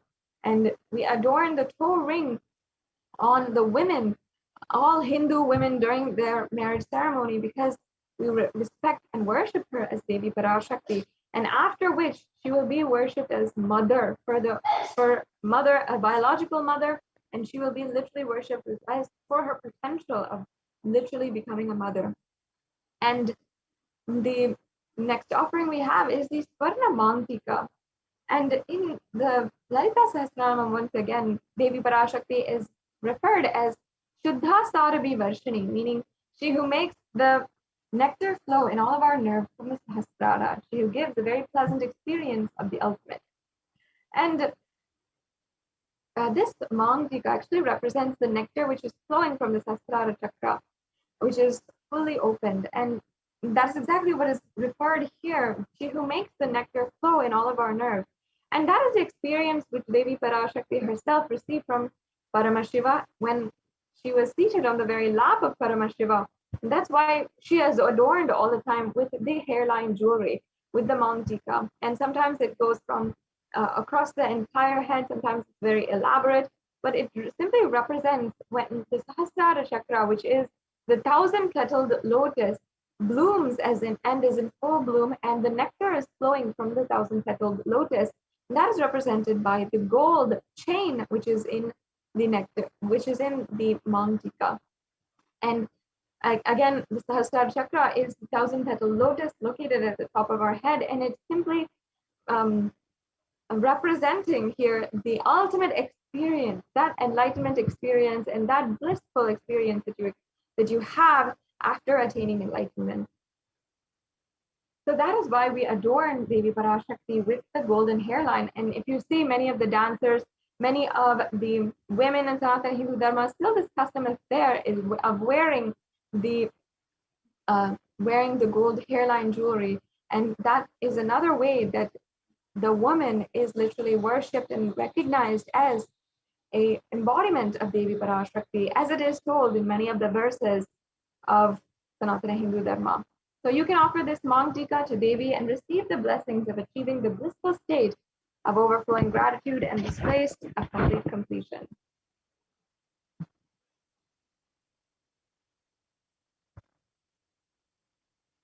Now, before coming to a conclusion of this segment today, we have two more offerings that we are going to go over, and then we'll be moving on to the next segment. Now, the next offering here is for the Pratyaksha Pada Puja, for the feet of the Guru. And whether it is Adi Shankaracharya himself, the incarnation of Paramashiva, who had literally been recognized as the Shanmatha Stapaka, meaning the reviver of all the 6 mathas. The Shanmatha means 6 math, or the 6 traditions of Sanatana Hindu Dharma.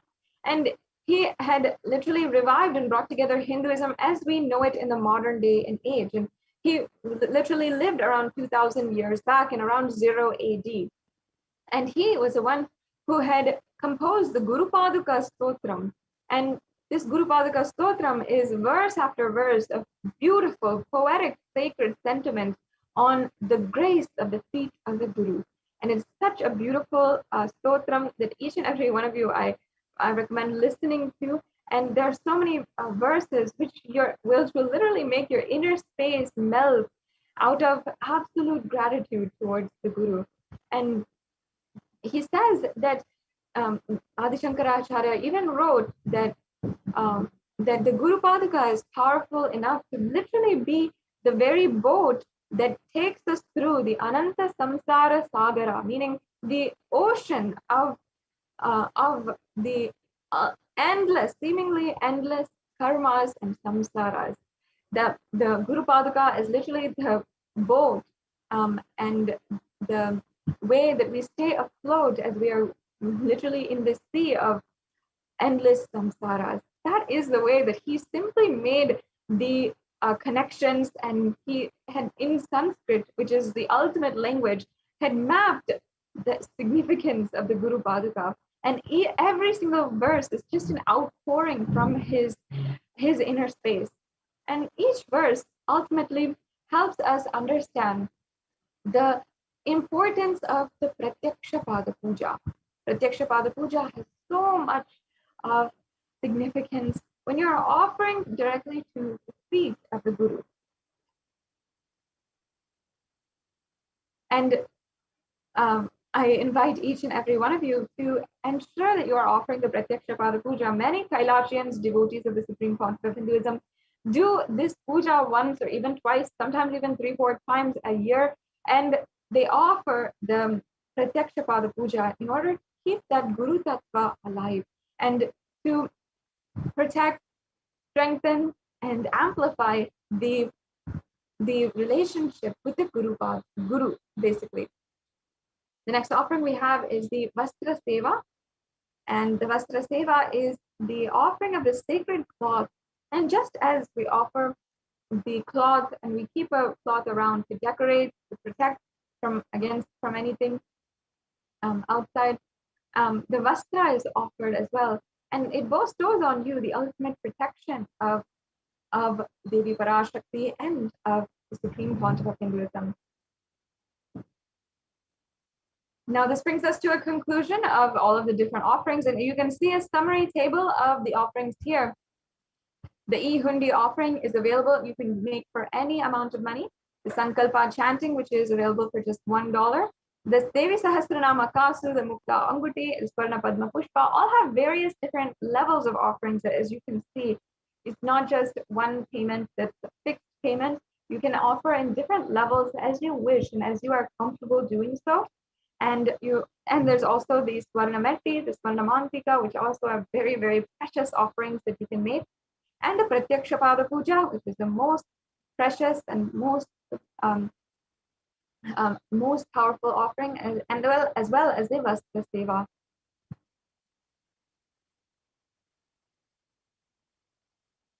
Yes. So now let's enter into the 3-stage process for how you can make a payment today. If you are interested in making an offering, you can, if you're interested and perhaps you feel that now is not the time, many of you might feel so and you're hesitant to make a payment right away, I invite you to fill out the tiny.cc/Bhava form. So you can go to this link and there's a form available at this link, and you can just fill that out and you'll be notified of the upcoming offerings. And whenever your birthdays, your marriage anniversaries, or your different special occasions are coming up, these offerings are a beautiful way that you can literally seek the blessings of Devi Parashakti and the Supreme Pontiff of Hinduism. And surely within the next 1 or 2 weeks, there's something or another coming up for you, and you'd like to receive the guidance of Devi Parashakti herself and receive her blessings in order to propagate that in your life. So you can always register at tiny.cc/Bhavasamadhi and ensure that you have the upcoming offerings, you know what's coming up and what you can do. Another way also is to ensure that you are liking and subscribing in all of the different social media platforms so that you receive a notification as soon as these offerings are available to you. And then you can also ensure that you can make an online payment today at tiny.cc/Devi-offerings. And this is just a 3-stage process, a few clicks away from making a payment. And if you're used to online shopping nowadays, this will be very easy for you to make a payment and make an offering today. Then also we have, after the payment is made, make sure that you go to tiny.cc/Sankalpa 2021 in order to fill out the payment details that are needed for the puja. And in this, you'll be chanting all the names that you will be giving all the names that should be chanted during the puja. So with this, we're now coming to a conclusion of this segment in today's program, and I invite each and every one of you to ensure that you are making an offering and enjoying the bliss that comes from the blessings and grace of Devi Parashakti after you make a beautiful offering.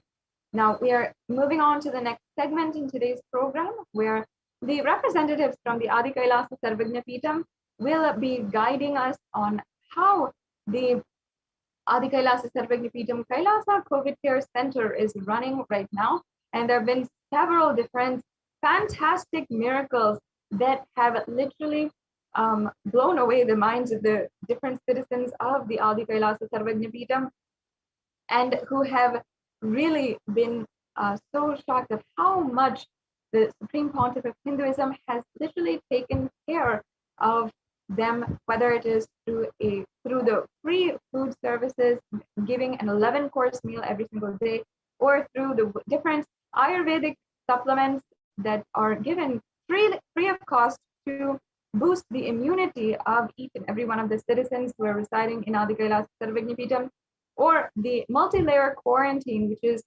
followed as a strict protocol in order to safeguard all the citizens of Adi Kailasa Sarvagna Peetham and protect them from the ongoing pandemic. This is one of the most practical solutions for the ongoing pandemic that has been happening, and even recognized by the United Nations as well. So now we will be moving on to the next segment, where the representatives from the Adi Kailasa Sarvagyapeetham will be joining us and guiding us through the next segment. And we'll be right back with you after a short break.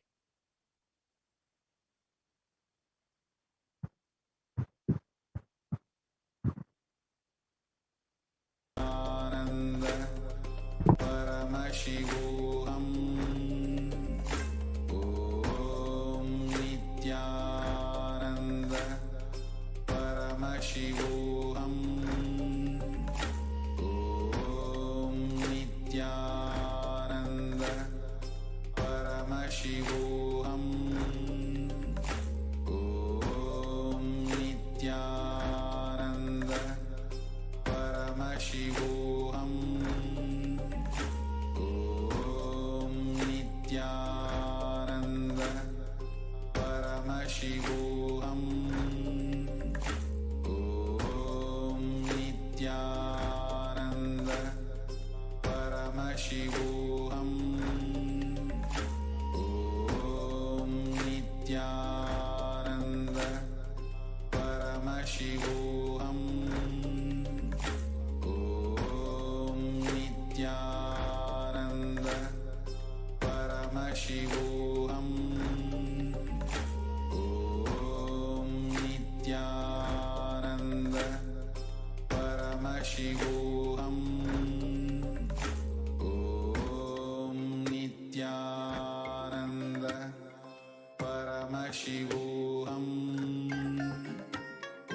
Om Nithyananda Paramashivoham. Om Nithyananda Paramashivoham. Om Nithyananda Paramashivoham. Om Nithyananda Paramashivoham. Om Nithyananda Paramashivoham.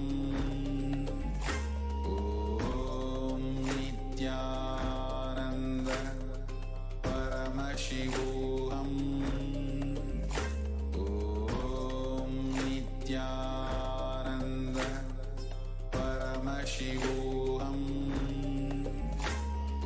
Om Nithyananda Paramashivoham.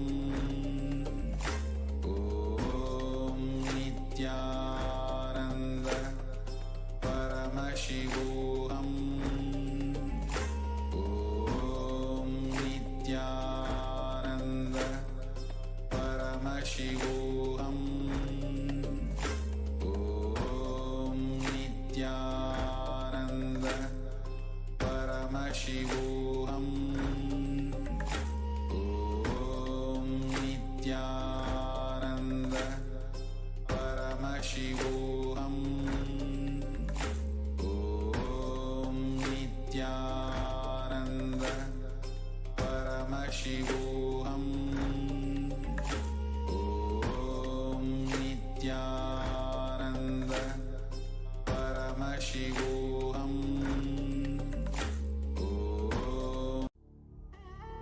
What I mean by the word Kailasa, listen intensely.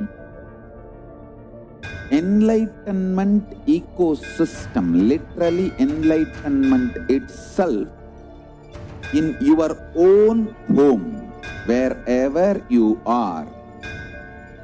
If you cannot come to Kailasa, it's okay. Kailasa can come to you.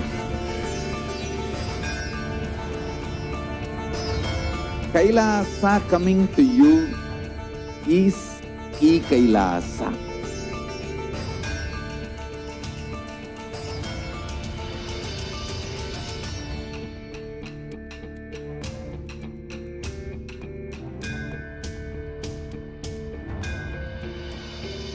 I will revive Hinduism. I am a Hindu revivalist, not by any revolution, but by evolution.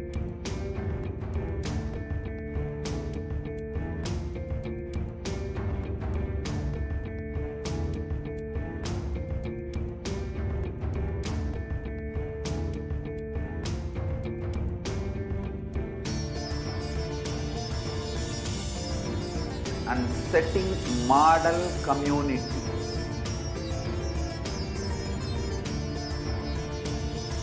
Kailasa, enlightenment ecosystems, Sarvanya Pitas all over the world.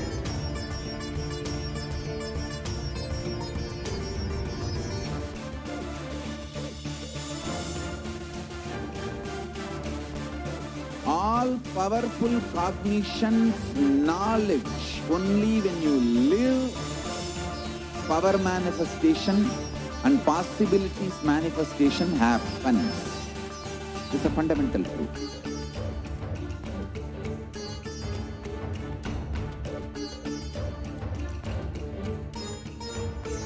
Hinduism cannot live exclusively as one sampradaya. No. All sampradayas of Hinduism is an ecosystem.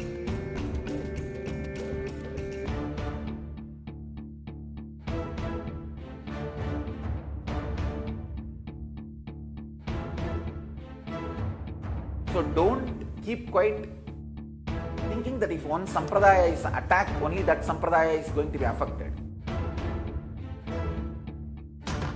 All of us are ecosystem.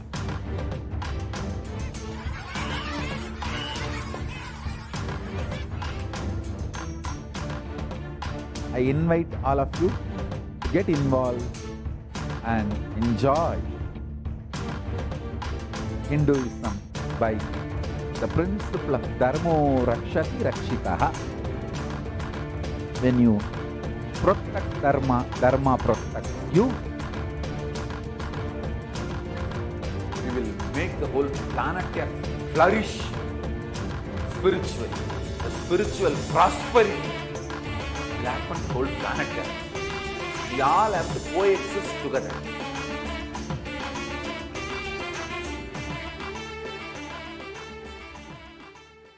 Just be alive for next 3 years. Don't die within next 3 years.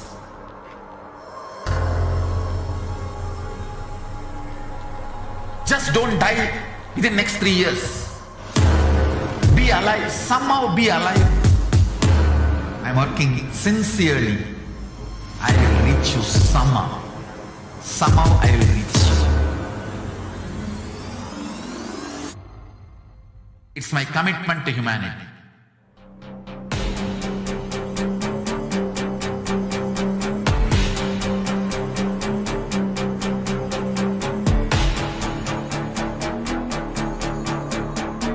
Just don't die within next 3 years. I will reach you wherever you are, whichever corner of the world you may be.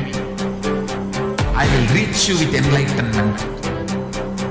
You manifesting the space, state, powers, being Paramashivoham. It is possible, and it is possible for you.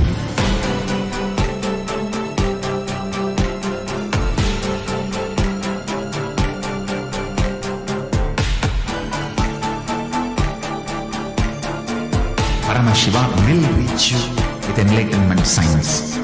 I know he is going to do the job. Just be alive for next 3 years. Nothing else.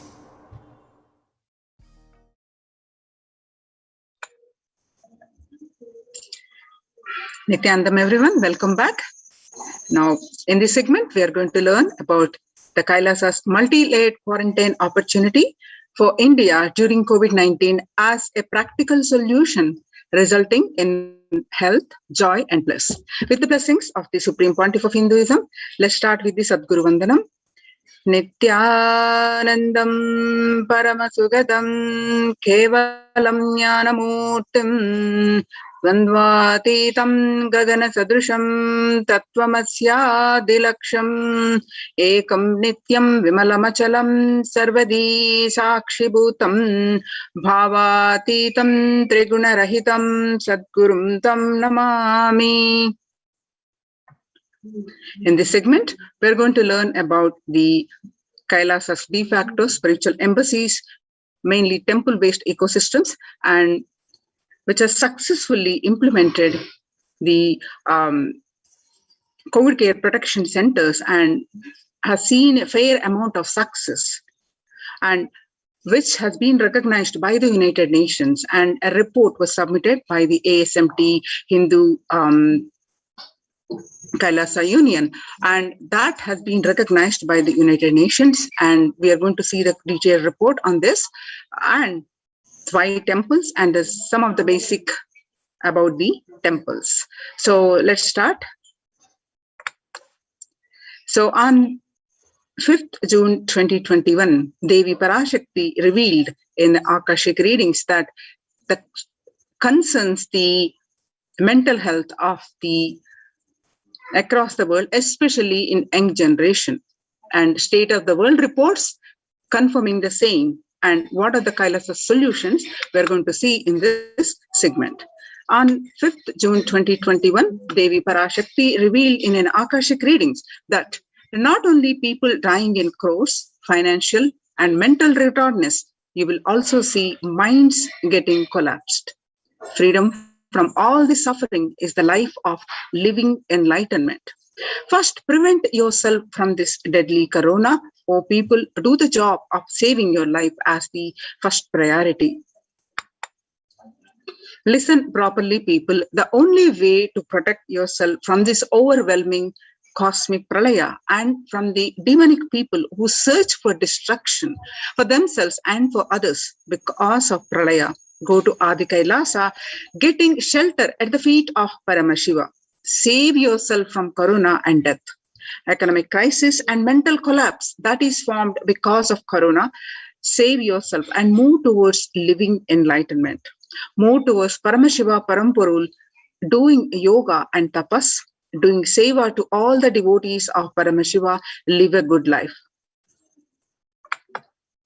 Just for that, I have opened the doors of Adi Kailasa for all those in the universe, not only human beings, as even Siddhas, Jnanis and Yogis have come and are doing penance in Adi Kailasa. For everyone who come, goodness, prosperity, Jnanam and Yogam will overflow. Do not have fear, bliss is there. Do not have worry, I will protect with goodness. Just for that, I have opened the doors of Adi Kailasa for all those in the universe, not only human beings, as even Siddhas, Jnanis and Yogis have come and are doing penance in Adi Kailasa. For everyone who come, goodness, prosperity, Jnanam and Yogam will overflow. Do not have fear, bliss is there. Do not have worry, I will protect with goodness. Happiness is there, enlightenment is there. Do not have fear, a bliss is there. I am solving sufferings and I am the Samayapurattu Kannatal who comes and helps at the right time. So these are the revelations about the mental health issues revealed by Devi Parashakti on 5th June 2021 and the media articles confirming the same on 6th June 2021. The psychiatric symptoms like depression, anxiety exhibited by the COVID-19 patients are, according to a new study, neurological symptoms like depression, anxiety are also showing to be common in those who have contracted COVID-19, even in more mild cases. According to the BMC Psychology, published online on June 8, 2021, the impact of COVID-19 on the mental health of US college students. The results indicate that students closer to graduating faced increased anxiety, which is 60.8%, feeling of loneliness, which is 54.1%, and depression, just 59.8%. Many reported worries for health of loved ones. Most impacted their mental health status, which is about 20%. And they need to take care of the family. Most affected current and future plans, that is 31.8. Almost one half of students took to exercising and other remedies. The rates of anxiety and depression among college students continue to soar. Researchers at the Dartmouth College, who have tracked the moods and behaviors of about 200 college students for 4 years, say stress levels are at their highest. A report by the Lauren Lumpkin on June 10th, 2021. Dartmouth College researchers began tracking about 217 students when they entered the school as a freshman in 2017 in the hopes of understanding how they behave. They have seen students' stress levels rise and fall, usually in tandem with midterm and final exams. But since the onset of the coronavirus pandemic, rates of depression and anxiety have soared and have showed no signs of coming down, said the Andrew Campbell, a researcher and computer science professor.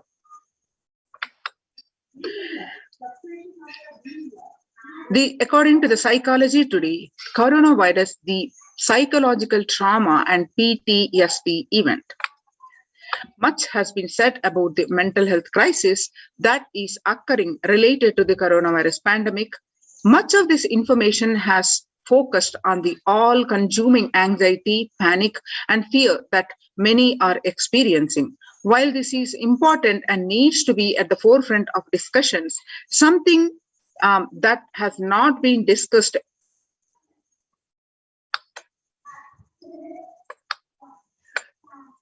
the increased prevalence of post-traumatic stress disorder, PTSD, is expected to emerge as a primary factor driving the growth of the global post-traumatic stress disorder therapeutics market over the period of assessment, what it used to be in 2019 and what is expected to rise by 2027. There is a rise in this market of about 11.91%. The coronavirus pandemic impact on global mental health is already extremely concerning.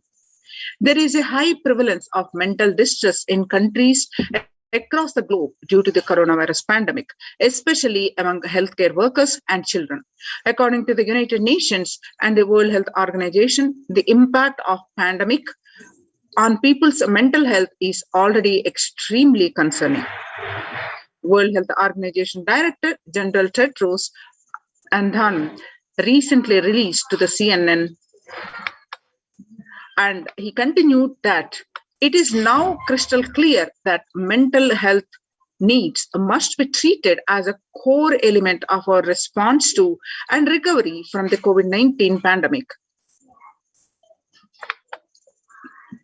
Now, what Devi revealed that do yoga and do spiritual practices and serve Paramashiva.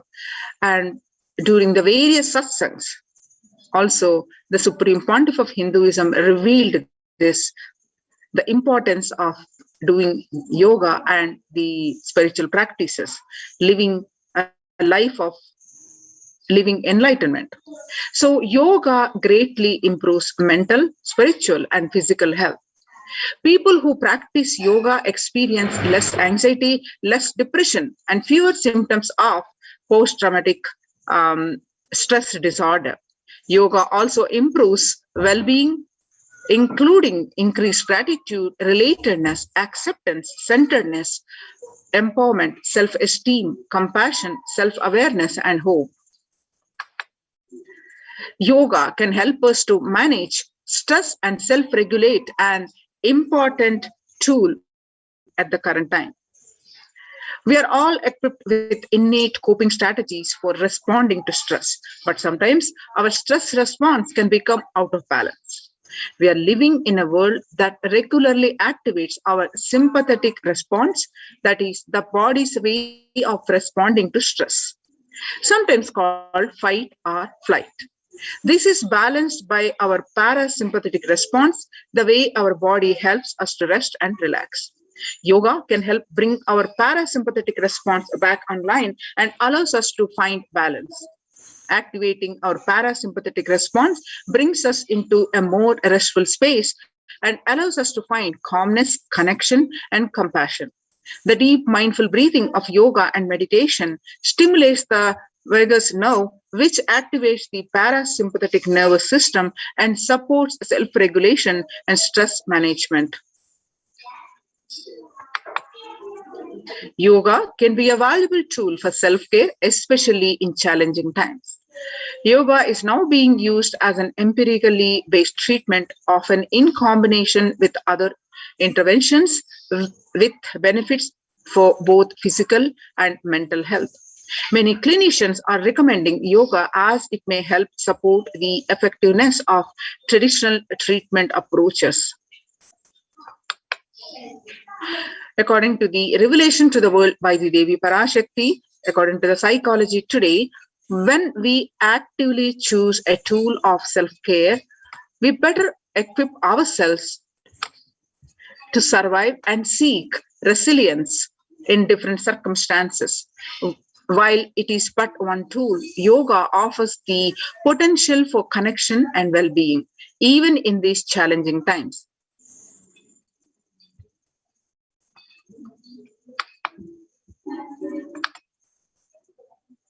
Spirituality benefits mental health. Research shows that individuals have better mental health if they belong to a particular community or have religious beliefs. Spirituality can help people in many ways. First and foremost, spirituality or religion can help people find meaning in their lives, which is instrumental in improving one's mental health. In spirituality can perhaps help you connect with your divine self.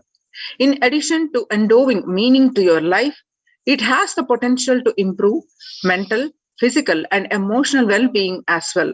It has been a source of relief and comfort from various challenging issues for thousands of years.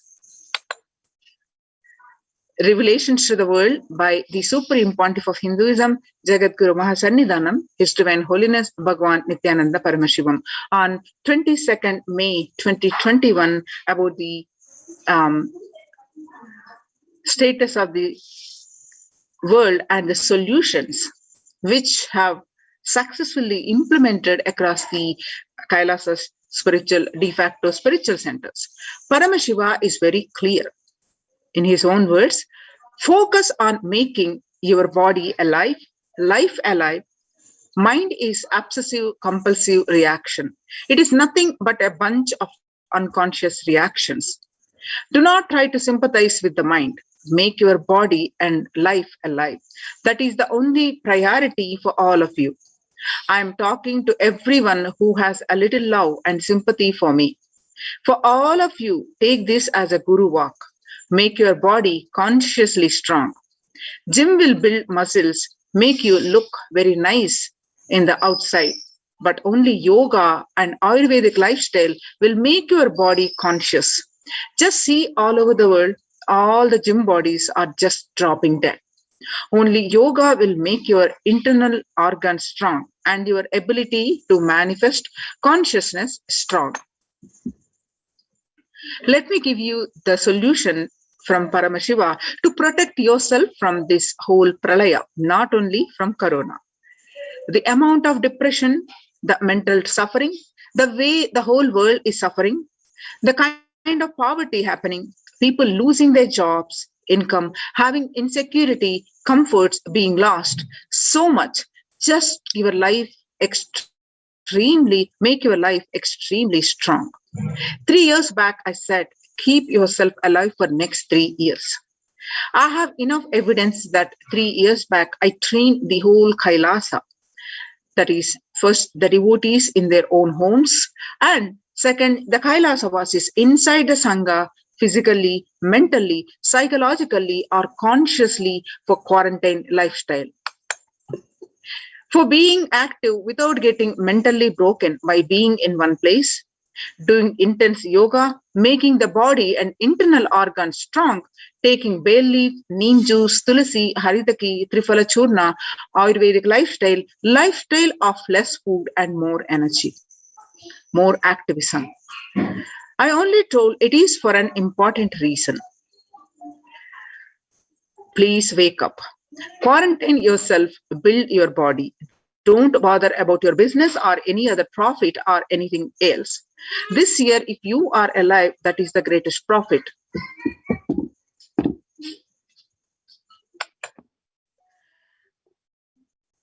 Now, these are the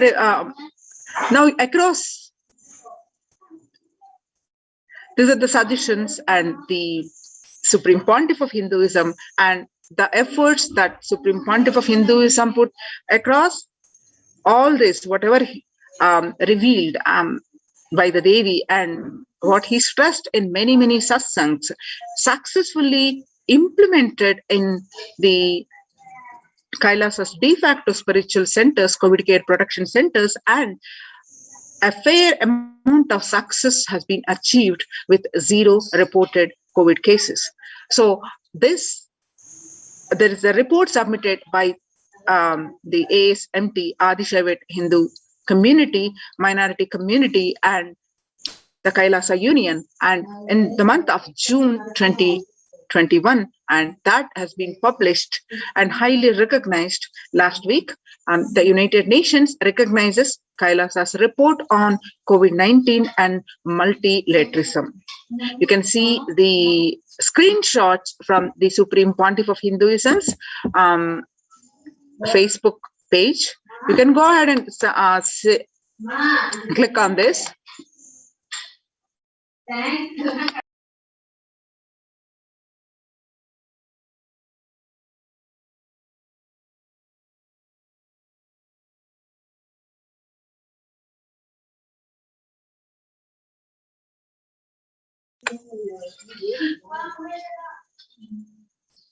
Yes, the report publishes on their website, the www.oschr.org, that by the Adishaivat minority tradition, the globalization of disease has led the world to be only as resilient as the least resilient country and person, especially for highly contagious COVID-19, which has spread with a scale and severity not seen since Spanish flu. The variants of virus such as Delta, Delta plus, Epsilon, Gamma continue to threaten even those vaccinated. Secondary diseases such as black fungus are targeting COVID patients and killing almost 1 in 2% in such cases. Human life is more precious and important than all economic principles or systems in totality, because all these concepts are legitimate only because of their utility value, which is to fundamentally make human life better, at least until this ongoing crisis ends. All economic policies related to money, banking, fixing prices of commodities, etc., need to be revised to make sure no human being suffers from hunger or the absence of required medical care.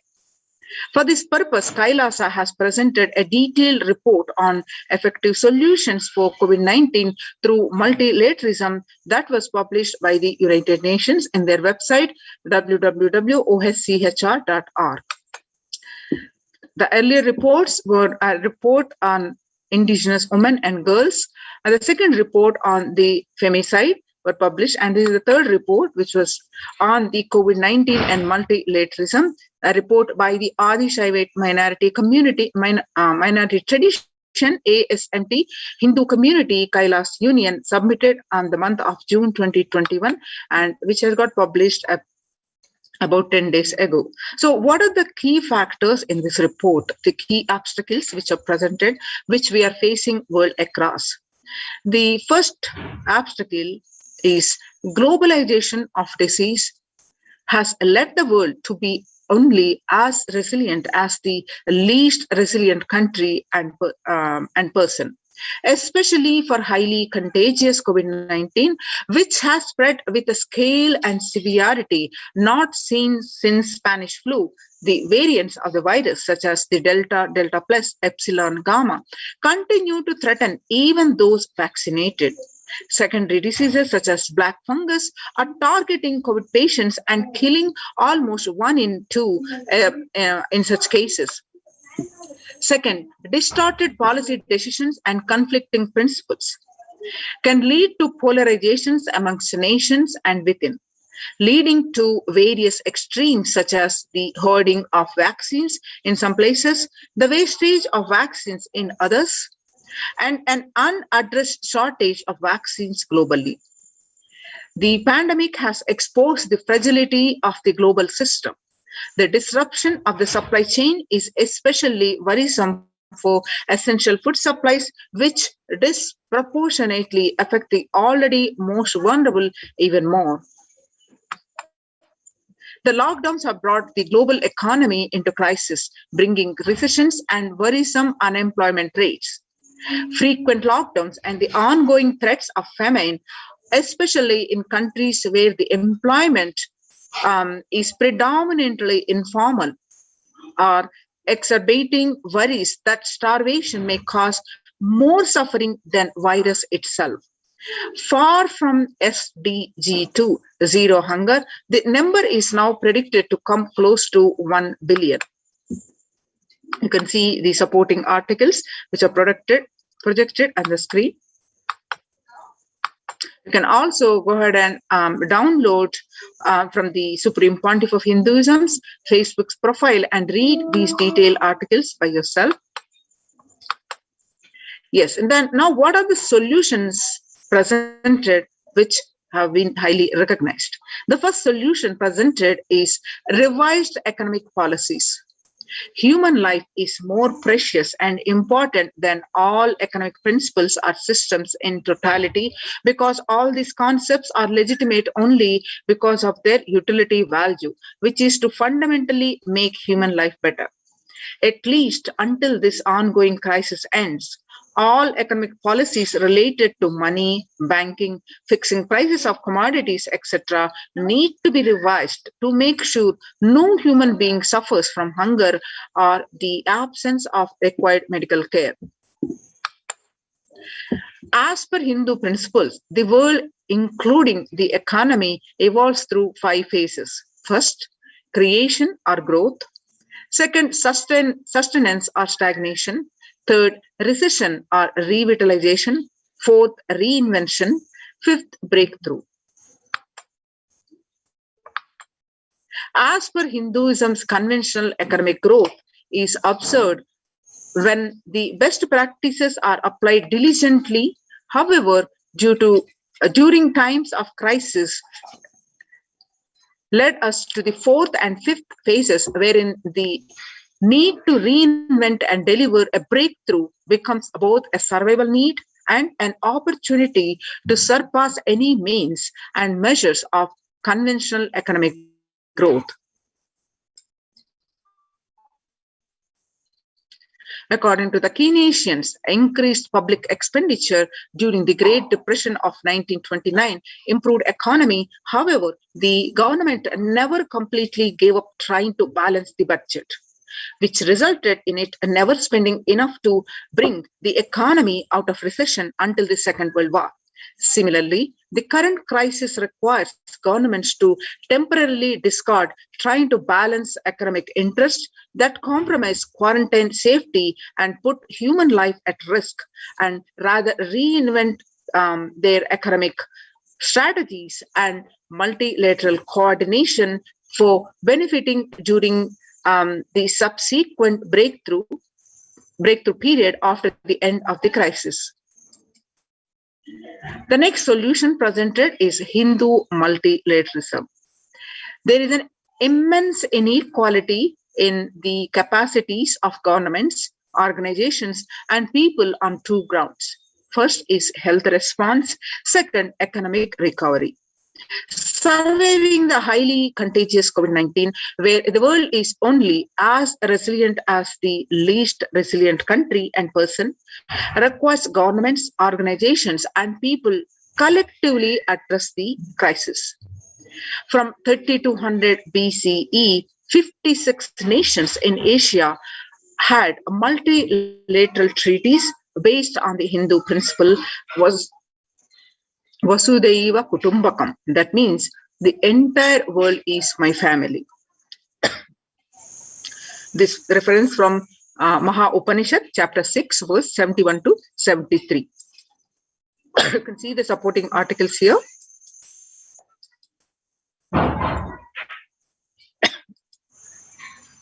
The next solution presented is provide sustainable community livings with multi-layered quarantine. Home or self-quarantine is not a viable solution for a vast majority of people for either health, safety, or economic reasons. In Assam, home quarantine has been reported to be a primary reason for a large number of deaths. In some places, governments have moved people out of home quarantine to COVID care centers. Other issues linked with quarantine, especially in small houses, are mental health problems, such as an increase in suicidal ideation, especially amongst the younger population. This requires friendly quarantine setups which are self-sustained and sufficient in terms of food stock and supplies, recreation, employment, education, etc. In India, state governments have attempted to provide free and paid solutions which face various challenges related to hygiene, exorbitant pricing. Some facilities have seen challenges related to requests for private accommodation. Experimental townships such as Araville have demonstrated a fair amount of success in creating a friendly, safe, and compliant quarantine facility. However, solutions such as Araville are not open to the public. For 2 decades, the leader of the ASMT Hindu community, the Supreme Pontiff of Hinduism, Jagadguru Mahasannidhanam, His Divine Holiness Bhagavan Nithyananda Paramashivam, had been creating townships like Araville across more than 100 cities in several countries. Most of these townships, such as the ASMT Monastery, India, Bangalore, have been open to offer multi-layered quarantine as a free public service with free food and accommodation, free internet to work from home, that is monastery. The ASMT community has seen a fair amount of success in this township with zero reported case of COVID infection in the past 2 years and has already saved many lives. The Supreme Pontiff of Hinduism, Nithyananda Paramashivam, has urged citizens worldwide, especially from regions severely affected by the pandemic, to protect themselves as the topmost priority and avail these free quarantine facilities that the community has created, especially as home quarantine has failed for many and is known to be a primary reason for a large number of deaths in many scenarios. The Supreme Pontiff of Hinduism, Nithyananda Paramashivam, has emphasized the need and urged the government worldwide to provide food, safety, medical care, shelter, and all survival needs to all human beings under their care, with absolute multi-layer quarantine until coronavirus is eliminated from planet Earth, including the all different strains of the virus. You can see the supporting articles here are projected.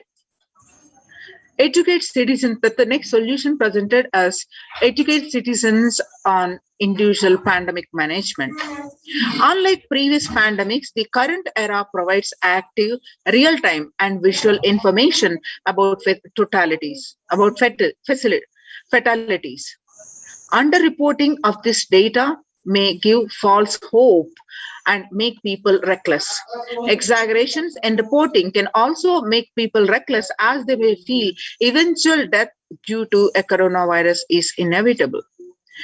Proper education is extremely crucial, as it will dramatically reduce the number of deaths and reduce the challenge on the healthcare systems.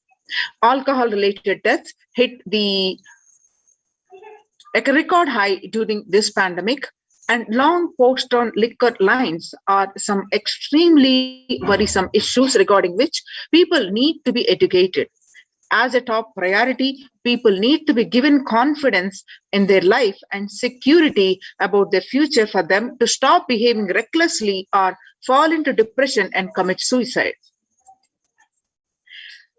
The next solution presented is leveraging the best of different economic systems based on charity, barter, and money. The ancient Hindu economic treatise by Paramashiva, the primordial Hindu divinity, describe 3 kinds of economic systems and their principles. First, for things that do not perish by sharing, such as education and knowledge, Paramashiva recommends that no fee be charged. Second, for survival needs such as food and healthcare, barter and charity are recommended. Third, For all other infrastructure, developmental works, services, and commodities, gold and conventional currency-based transactions are allowed. These systems are still in practice in the modern day, but grossly overlooked and not sufficiently studied with their close relation to mainstream economics.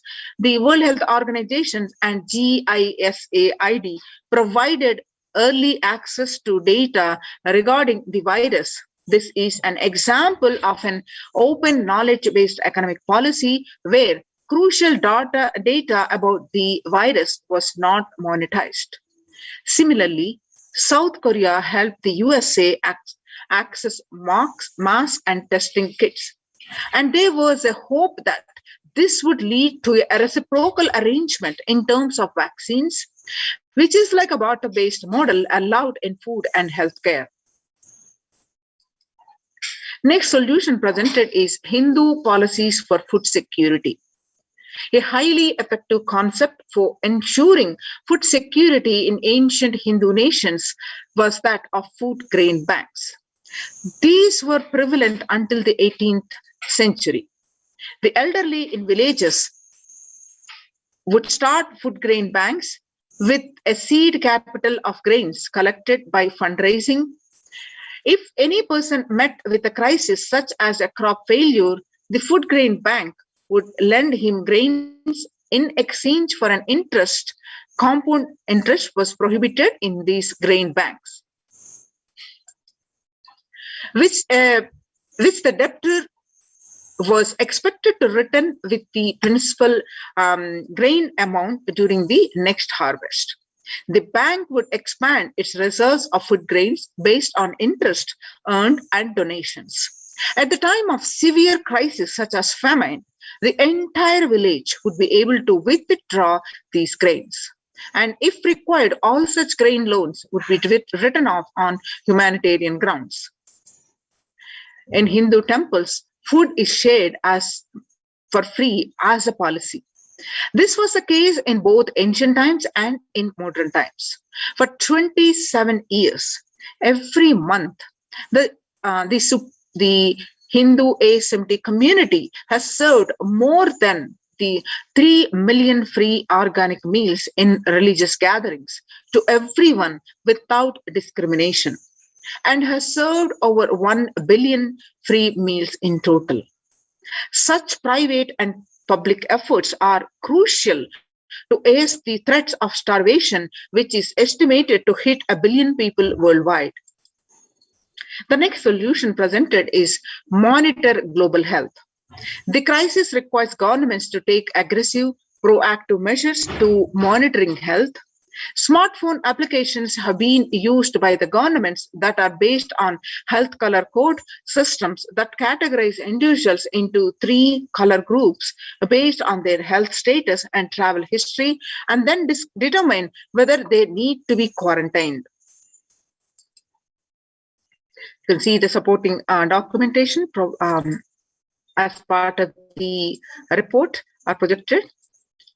Though there were privacy-related concerns associated with these approaches, some of these measures, such as agile daily reporting systems for accounting of newly suspected diagnosed asymptomatic cases, a number of deaths, and generating area-wide statistics have played an important role in proactively responding to curb the spread of the disease and are being considered for implementation by various countries.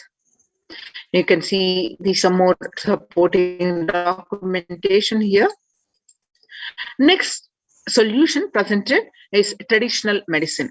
In Hinduism, nature and planet Earth are respected as a living divine mother energies capable of providing us with all our survival needs, food, medicines, etc.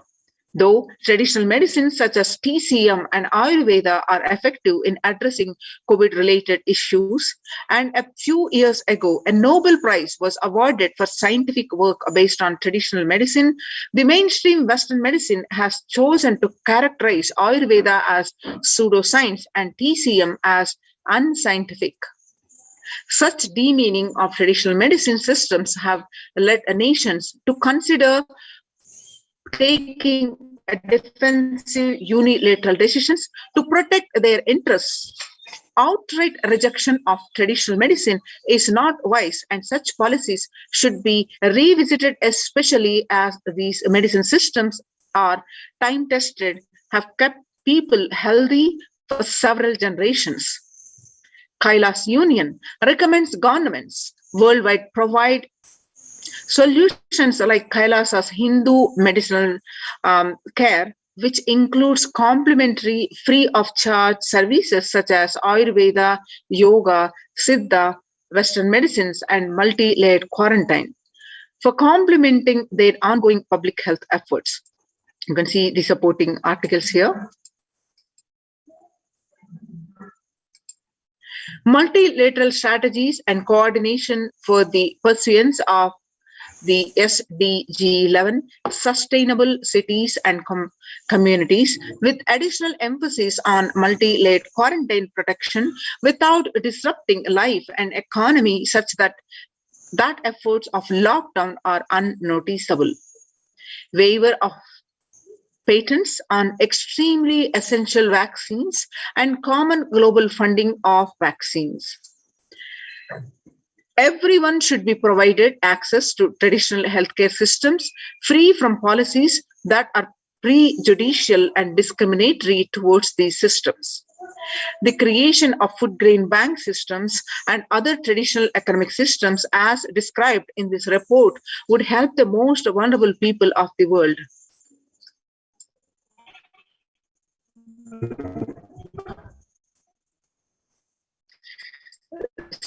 The more supporting documentation is projected here. So, in gist, the sovereign order of Kailasa worldwide, inspired and guided by the vision of the Supreme Pontiff of Hinduism to save lives. A one-of-a-kind humanitarian charitable service, massively in this testing time of global meltdown. Through this initiative, Kailasa has been consistently supporting people through free food banks, that is annadans, free medical care, and many more services. The impact of mental disorders and lack of spiritual strength during a humanitarian crisis are often difficult to assess and inflict lasting damage. To assess this, Kailasa is offering spiritual programs, temple events, and spiritual healing online. The Kailasa's recommendations on COVID-19 and multilateralism to be presented at the United Nations General Assembly and Human Rights Council.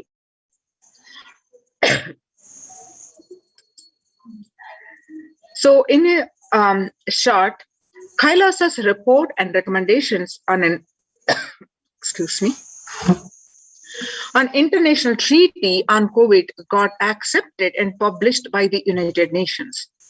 Surviving the highly contagious COVID-19, where the world is only as resilient as the least resilient country, and person requires true multilateralism, governments, organizations, and people collectively address the crisis. Kailasa has been successfully providing grassroots solid solutions in multifarious ways, including providing sustainable community livings with multi-layered quarantine, educating citizens on individual pandemic management, and leveraging best of different economic systems based on charity, barter, and money, and providing food security and traditional Hindu medicines. These unique contributions have been recognized by the United Nations and published on their website www.ohchr.org. So join the COVID care protective centers, which are recognized by the United Nations, and protect your life and save your life. Register now through the link below, https://kailasa.org/Kailasa care. We'll continue this segment after a very short break.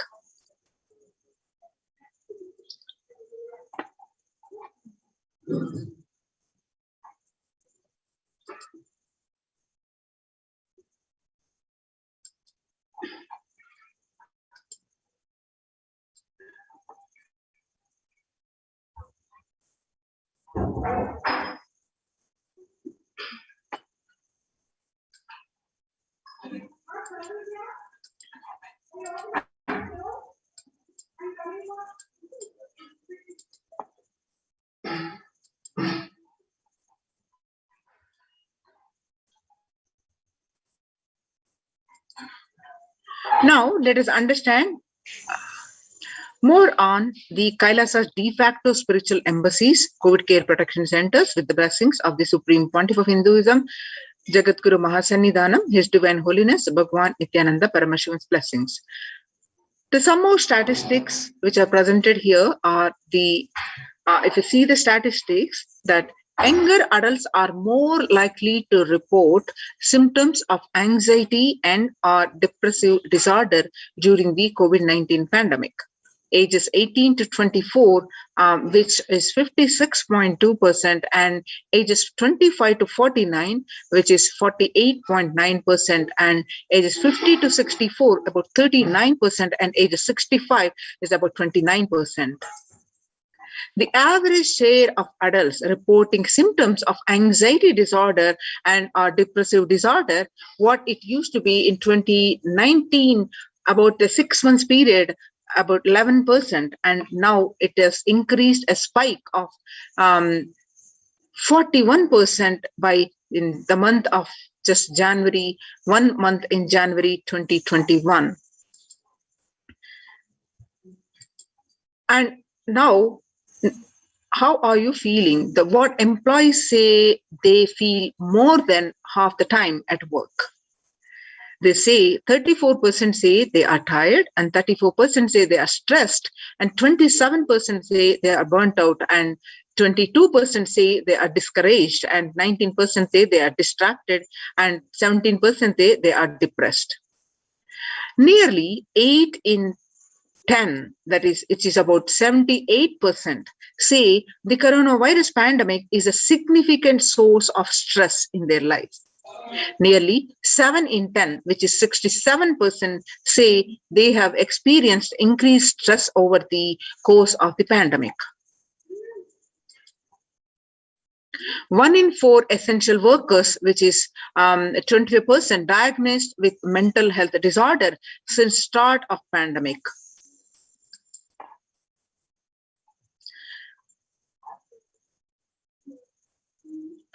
COVID-19 could exacerbate doctors' existing mental health burden.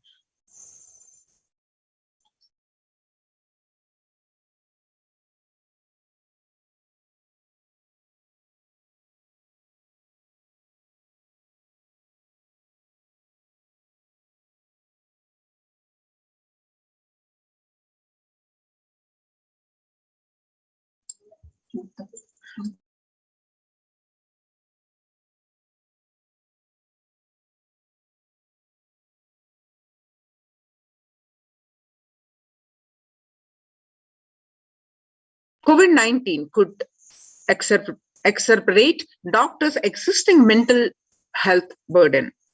More than 60,000 US healthcare workers have contracted COVID-19. About 300 have died.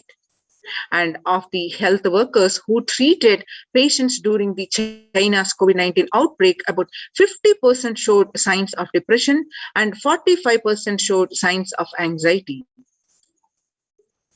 The self-reported mental health among the pregnant women, new mothers, before COVID-19 pandemic, the depression used to be 15%. Now, during the COVID-19 pandemic, it raised to 40.7% according to the Helio report.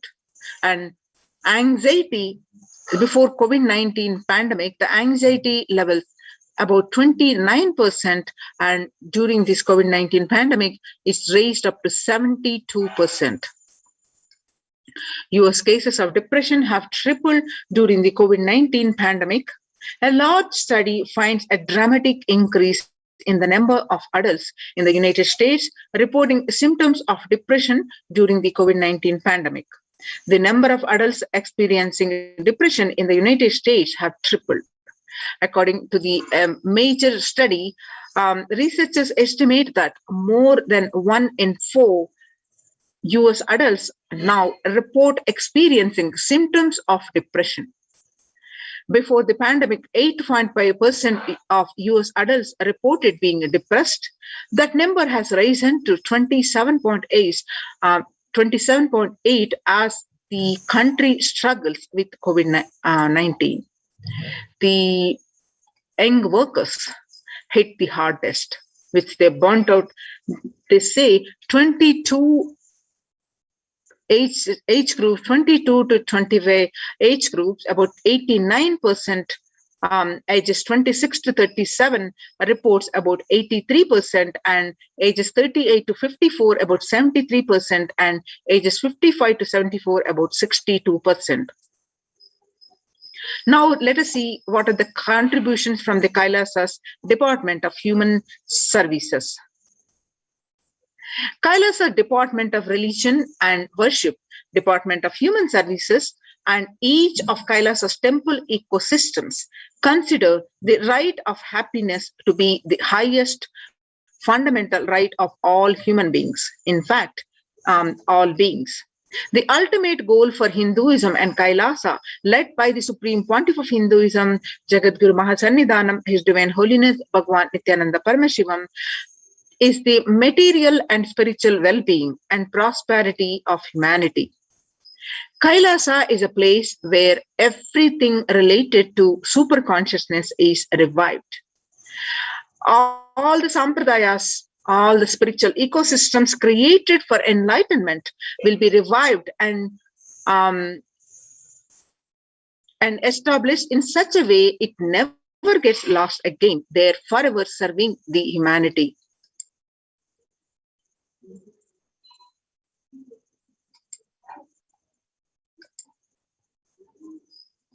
Now let's see the glimpses of how the Supreme Pontiff of Hinduism continuously worked for over 2 decades to establish Kailasa's ecosystems across the world.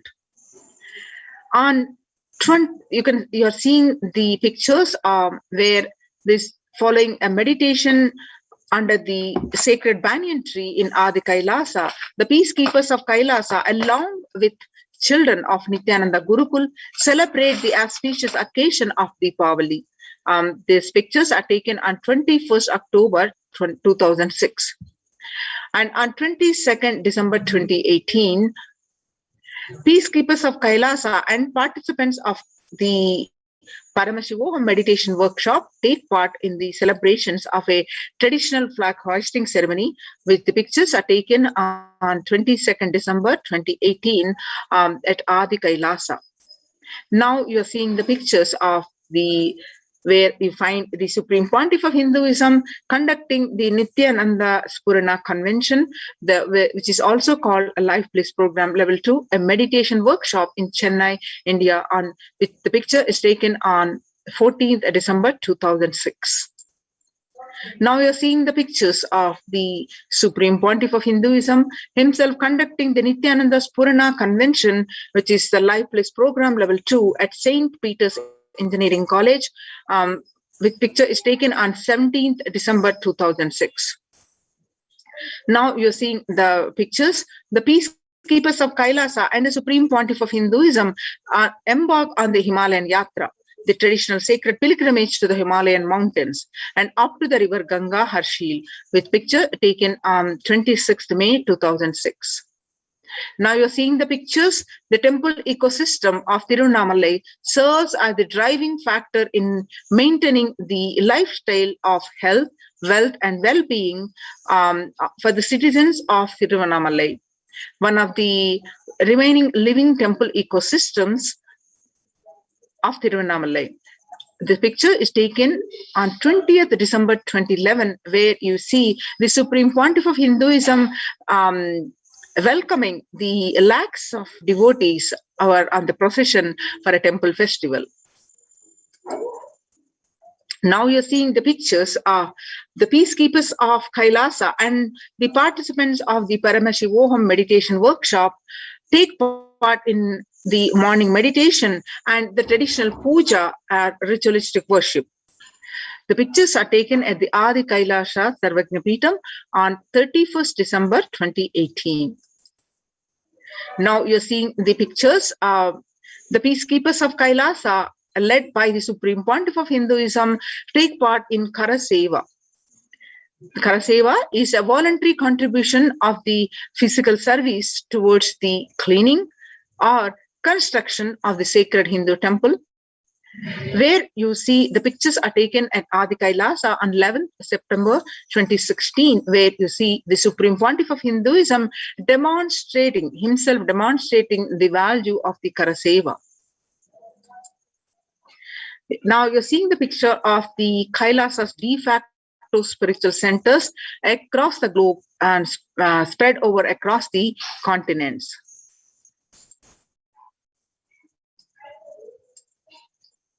Now you're seeing the pictures of the Supreme Pontiff of Hinduism with Mataji Vibhudananda Puri, where Mataji Vibhudananda Puri handing over the Kailasa in Tiruvannamalai is traditionally passed on to the hands of the Supreme Pontiff of Hinduism, Jagadguru Mahasannidhanam, His Divine Holiness Bhagavan Nithyananda Paramashivam.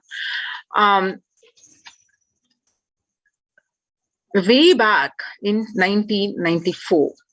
And the rightmost picture that you're seeing is taken in 2017, where the Kailasa in Tiruvannamalai receiving visitors and delegates for the Kalpataru meditation workshop and Shiva Diksha. Now you're seeing the pictures on the Kailasa in Tiruvannamalai, where thousands arrive to celebrate the Enlightenment ecosystem and to traditionally meet the Supreme Pontiff of Hinduism. The pictures are taken on 11th March 2017. Now we are seeing the pictures are taken on the Western Hemisphere, which are from Kailasa and Los Angeles, California. That Kailasa in Los Angeles is the Western headquarters, which is a temple complex of about 2,500 square foot and housing over 80 plus deities. It is one of the largest Hindu temple ecosystems of the West. Now you are seeing the pictures are from Kailasa in Columbus, Ohio. The first temple established by the Supreme Pontiff of Hinduism outside of India. The temple physically came to life in just 9 months. The chief presiding deities of the temple are Nithyanandeshwara Paramashiva and Nithyanandeshwari Paramashakti. The deities are 7 feet tall, made of granite and weighing 6 tons. And their divine faces have been directly carved, hand carved by the Supreme Pontiff of Hinduism. Now you're seeing the pictures are from the Kailasa in Seattle, Washington, housing the blissful dancing form of Ganesha and the largest living Nataraja deity outside of India. The Kailasa in Seattle is also known as Chidambaram of the West. Now you're seeing the pictures in Kailasa in San Jose, California. Inaugurated in 2009, Kailasa in San Jose radiates the energy of the Madurai Meenakshi Amman temple. The chief presiding deities of the temple as are Devi Meenakshi and Paramashivalinga, Lord Nithyanandeshwara Paramashiva and Lord Devi Nithyanandeshwari Paramashakti, which have been created, installed and energized by the Supreme Pontiff of Hinduism himself. The Meenakshi temple is the home to Devi Meenakshi, the divine cosmic mother and the consort of Lord Sundareshwara, the most blissful form of Lord Shiva. Now you are seeing the pictures are from Kailasa in St. Louis, Missouri. Alongside the Shivalinga and Nithyananda Ganesha, Kailasa in St. Louis carries the energy of Tirumala Tirupati of South India and houses one of the tallest Venkateshwara deities in North America. Along with its consort Sri Devi and Bhudevi, the beautiful landscape nestled among the woods and rolling hills of Missouri stretches for 20 acres.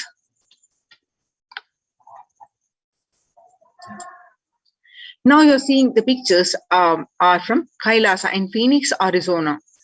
Home to over 21 deities and with a temple structure of 2,500 square foot, Kailasa in Phoenix has been directly established by the Supreme Pontiff of Hinduism, serving as an energy field of worship, meditation, and celebration for over 7 years. Now you're seeing the pictures of Kailasa in Houston, Texas. Formally inaugurated in 2017, the Supreme Pontiff of Hinduism has declared Kailasa in Houston as the Parihara Sthala for all the Navagraha doshas. Navagraha, the space which all this the temple is the place where all the ill effects of the 9 celestial bodies are removed. Now you're seeing the pictures are from Kailasa in Toronto, Canada. Inaugurated in July 2011, Kailasa in Toronto is the only Hindu temple in the West with all 63 Naimanas and 18 Siddhas residing as deities.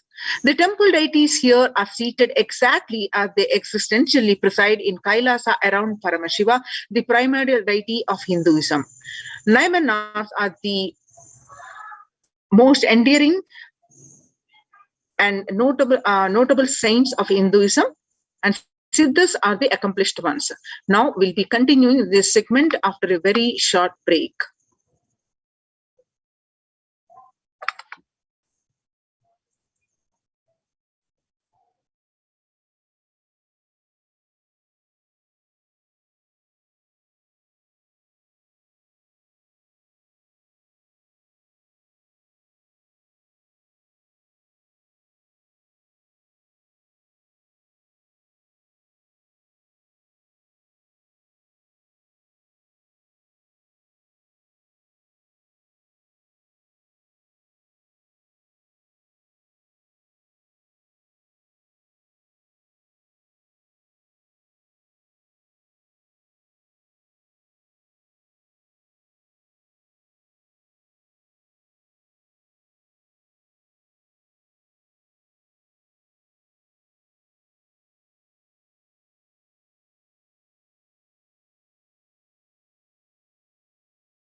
What I mean by the word Kailasa, listen intensely.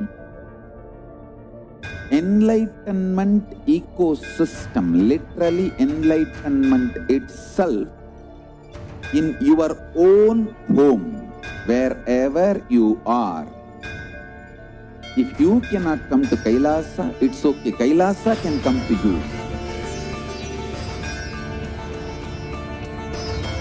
Kailasa coming to you is Kailasa.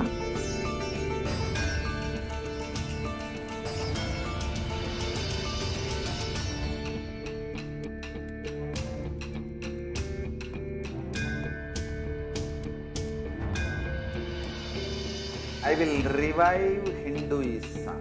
I am a Hindu revivalist, not by any revolution, but by evolution.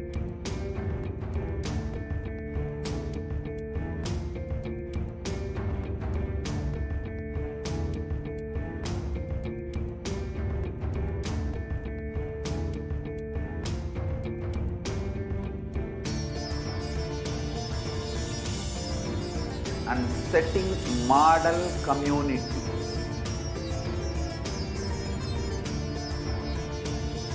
Kailasa, enlightenment ecosystems, Sarvanya Pitas all over the world.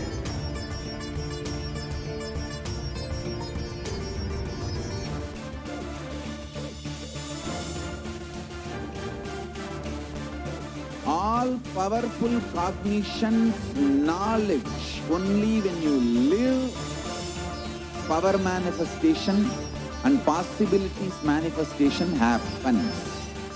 It's a fundamental truth.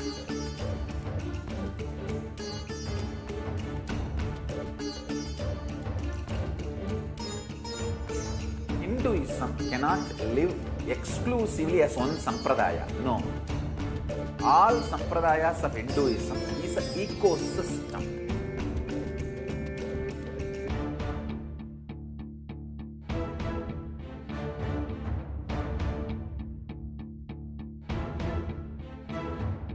So don't keep quiet thinking that if one sampradaya is attacked, only that sampradaya is going to be affected. All of us are ecosystem.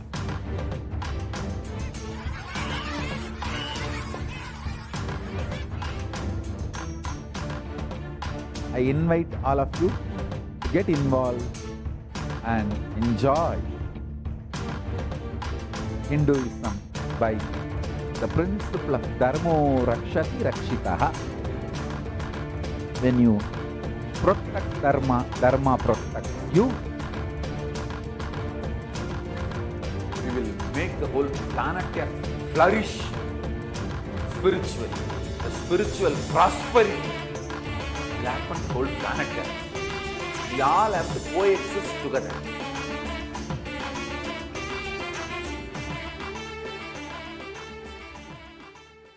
Just be alive for next 3 years. Don't die within next 3 years.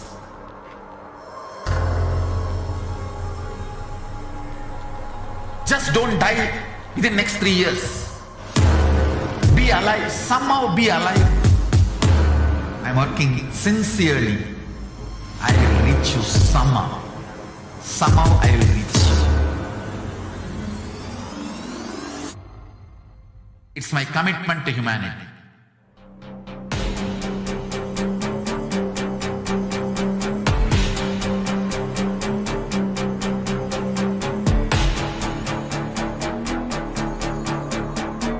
Just don't die within next 3 years. I will reach you wherever you are, whichever corner of the world you may be. I will reach you with enlightenment. You manifesting the space, state, powers, being Paramashivoham. It is possible, and it is possible for you.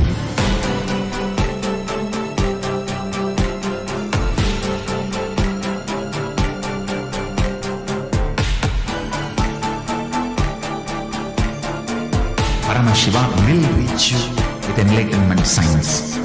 I know he is going to do the job. Just be alive for next 3 years. Nothing else.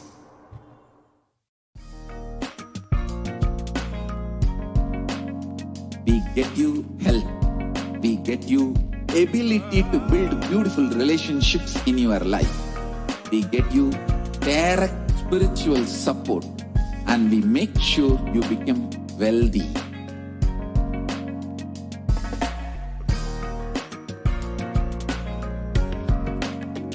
We won't stop giving you just good life. We will literally not stop till you live enlightened life. Manifesting the state of Paramashiva, space of Paramashiva, powers of Paramashiva, being of Paramashiva.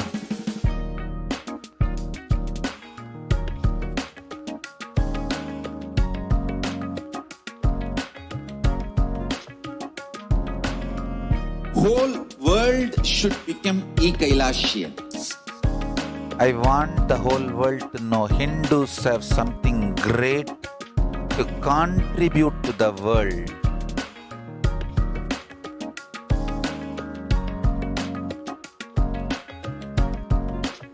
We have something great to contribute to the world. Let us do that.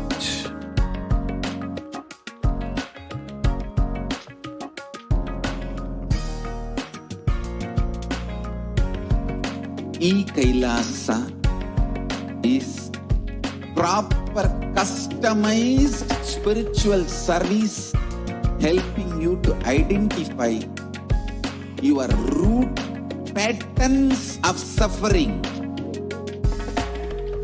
We have perfected the science of helping every individual from every cultural, religious, nationality background.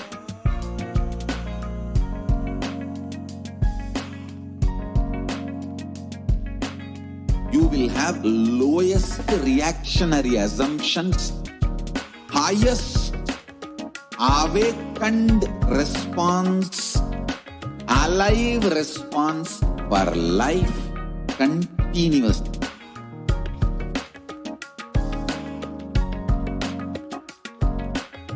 Kailasa is enlightenment ecosystem, literally enlightenment itself in your own home, wherever you are.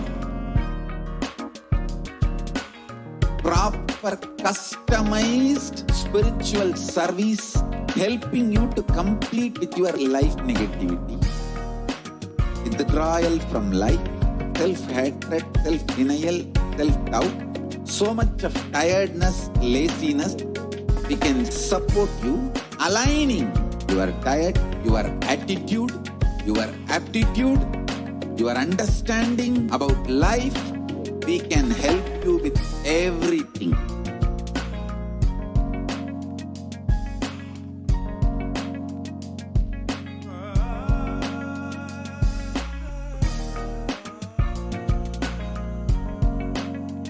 If you are interested in enlightenment, we will immediately bring this to you.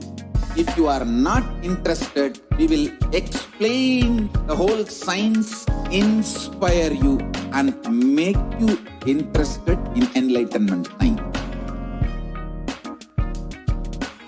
We need to cater this enlightenment science to the whole world wherever they are, because enlightenment is the birthright of all human beings. Kailasa is responsible to provide that to all human beings.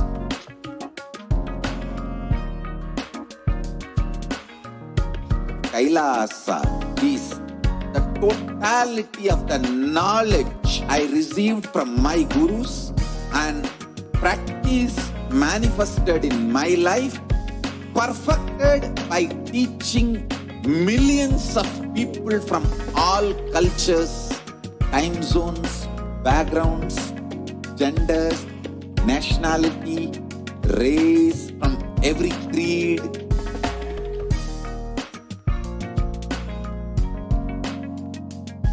So this absolutely perfected knowledge available to you, served to you in your home without even you moving out of your couch, free of cost.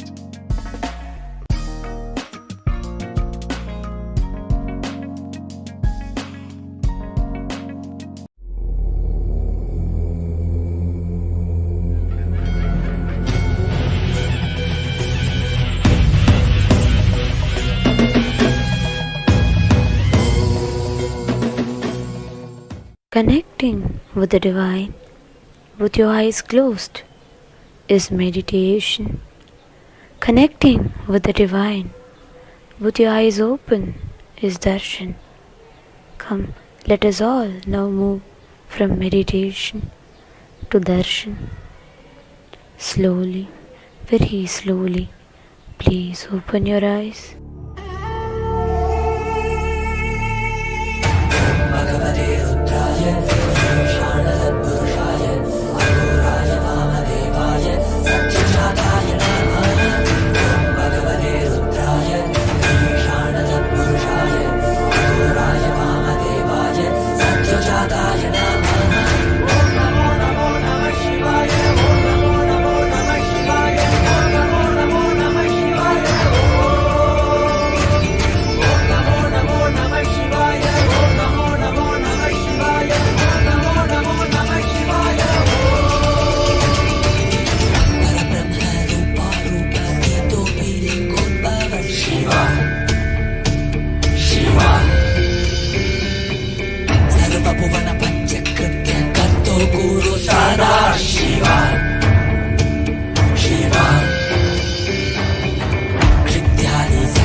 नित्यानन्देश्वर परमशिवसमारम्भाम् नित्यानन्देश्वरि परमशक्तिमध्यमाम् अस्मदाचार्यपर्यन्ताम् वन्दे गुरुपरम्पराम्.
I welcome you all with my love and blessings.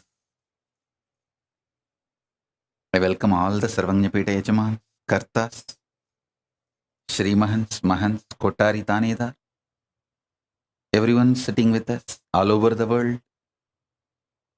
I welcome all of you with my love and blessings.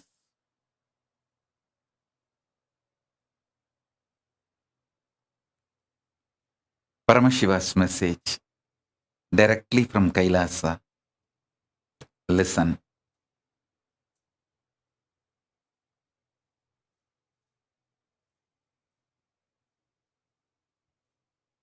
Conscious sovereignty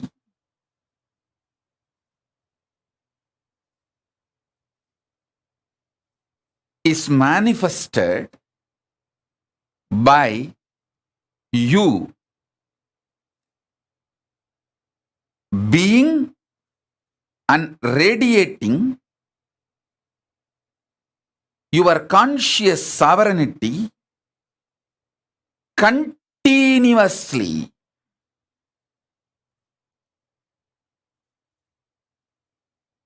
Do this Swarajya Siddhi Samyama.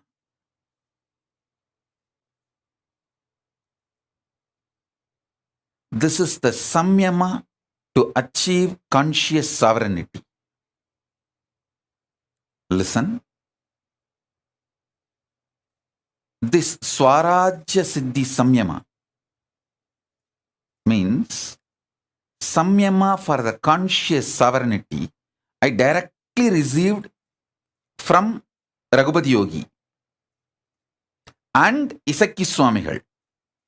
Isakki Swamigal, till the end of his life, he practiced this Samyama. Raghupati Yogi taught me from the yogic angle. Isakki Swami gave me as a Shaktipada itself. Now, this is the message from Paramashiva. Listen very deeply. I am going to initiate all of you. Do the Shaktipada and Shaktinipada of this Samyama today. So if you want to call all your friends, family, you can call them for initiation. If you want to get your pets, get them for initiation. Actually, this is the important direct instruction from Paramashiva. That's the reason I came for the satsang today. Otherwise, originally I was planning that I will directly give the Devi Bhava Darshan on Adivelli, which is tomorrow. Tomorrow you are all going to have a darshan, Devi Bhava Samadhi darshan, as it usually happens in those days, with a sari and all the full Devi manifestation. You are all going to have Devi Bhava Samadhi darshan tomorrow. So I was originally planning I will come for Devi Bhava Samadhi darshan because too much samadhi. But this message just got downloaded into my system so powerfully, and it need to be delivered immediately, today itself, from the Akashic records. The whole science got downloaded. Please listen. I got the science from Isakki Swamigal and Raghupati Yogi both. Now Paramashiva gave this.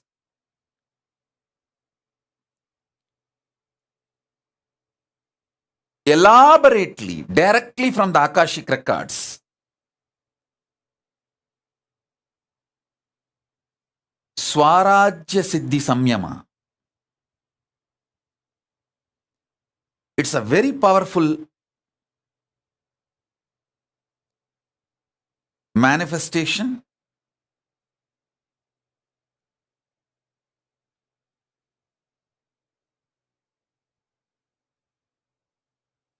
Directly from Paramashiva.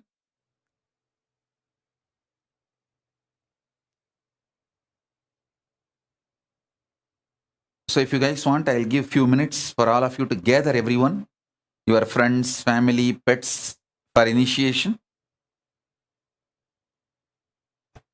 Then I'll start the initiation. Shrikant, tell Prasanna Ramchandran to join. Tripura, tell Vedaswarupa to join. And tell Bhagavan Reddy also to join. Ramesh Ramani, I think in the car.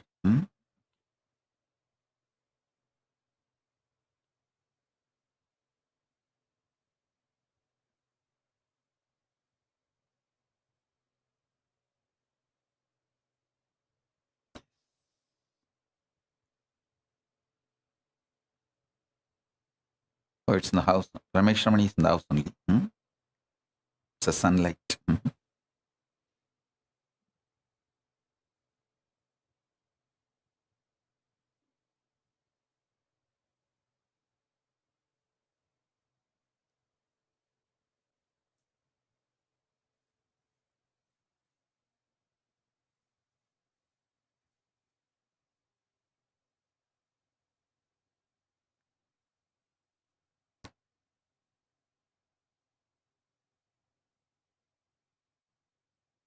So all of you settle down with your Atmalingas. I'm going to initiate step by step. Call all your friends and family and inform them now.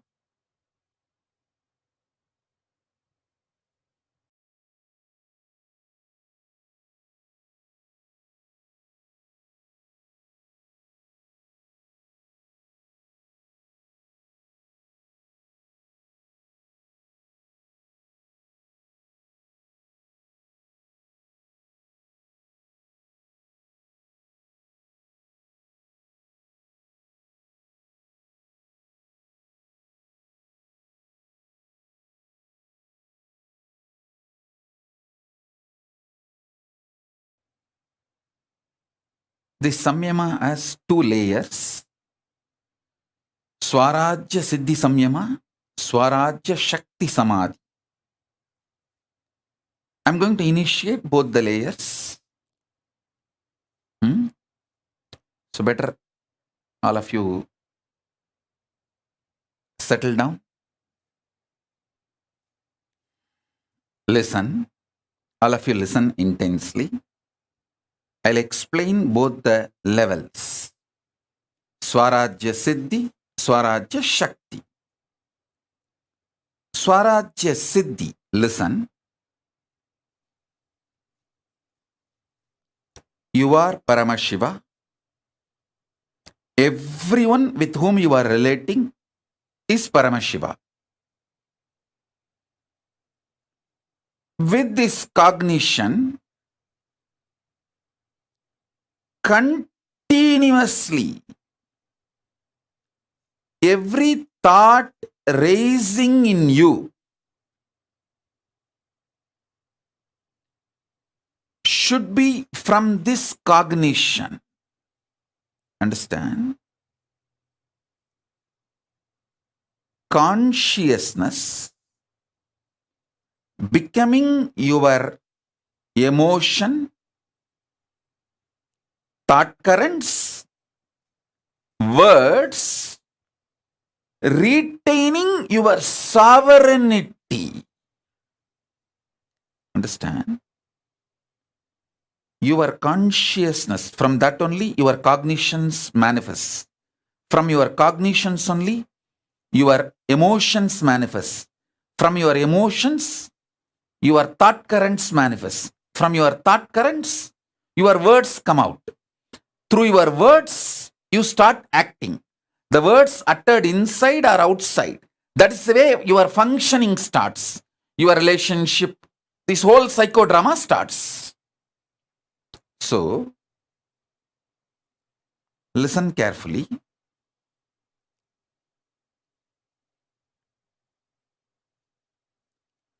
Your consciousness manifesting as your cognition, as your emotion, as your thought current,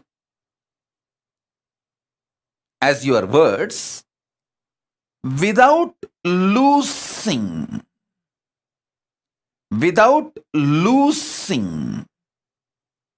your sovereignty.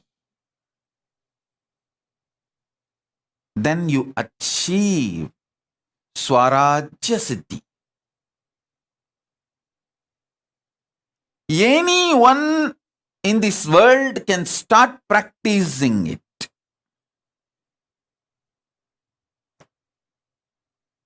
Now,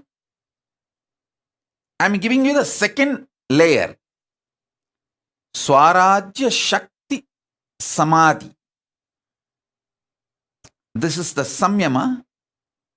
Samadhi. You need to manifest it intensely. Samadhi, which you need to manifest it intensely. For this, you need certain amount of ferociousness. Just for this Chaturmasya, please do it. Listen carefully. Mala Nadarajan, don't worry. Mala Nadarajan has messaged that Nadarajan is admitted in the hospital. Don't worry. You have taken care of my daughter, so I will take care of you all. But don't worry. Yes, let's come back to satsang. Listen.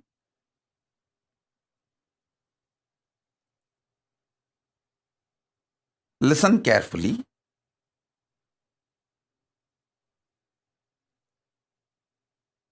I'll describe elaborately, clearly, how my gurus used to manifest this samadhi and these powers of the conscious sovereignty. I'm using the word English word conscious sovereignty. Originally, the original Sanskrit word is Swarajya Shakti. It means reclaiming your Rajya, your kingdom, and manifesting the Shaktis of your kingdom. Swarajya Shakti Samyama, Swarajya Shakti Samadhi. Samyama means Tarana, Dhyana, Samadhi. All these three put together is called Samyama. So now, This is the way you can manifest your conscious sovereignty. Listen. Listen to the instructions deeply. Only one thing. 24/7. Remember, you are Paramashiva. Everyone with whom you are interacting is Paramashiva. And from this same space, your new cognitions should start manifesting. Your thought currents should start manifesting. Your ideas, emotions should start manifesting. Your words should start manifesting. It is very easy if you decide. These 4 months, this Chaturmasya, conscious sovereignty Chaturmasya, you will do all the interactions from this space. I tell you, I guarantee, take this as my guarantee, you will earn 10 times more wealth. You will have best relationships. Your health will become 100 times better. Your inner space will manifest at least 100 powers. Mark all these words as my commitment to you all who are receiving this initiation. Listen. This Chaturmasya till Navaratri, decide. Your whole interaction will be only from this angle, this space. And make sure all your communication is only through writing and showing, writing and showing, writing and showing. Because when you are not blabbering, all your verbalization is blabbering. When you are not talking blah blah blah blah blah blah blah blah, you can retain the conscious sovereignty cognition. If you make your communication only through writing, you can always make sure, yes, I am from that space. I am here as Paramashiva, and here is this Paramashiva. So I am here to be ultimately integrated. No cheating, exploiting, no cunningness, strategic relationship, integrity to integrity, Paramashiva to Paramashiva, oneness to oneness.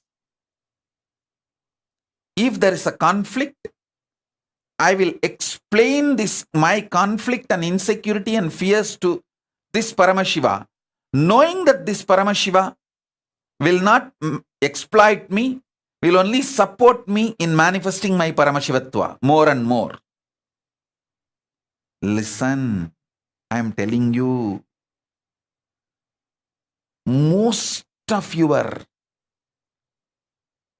deluded insecurities will melt down. All your delusional insecurities will melt down.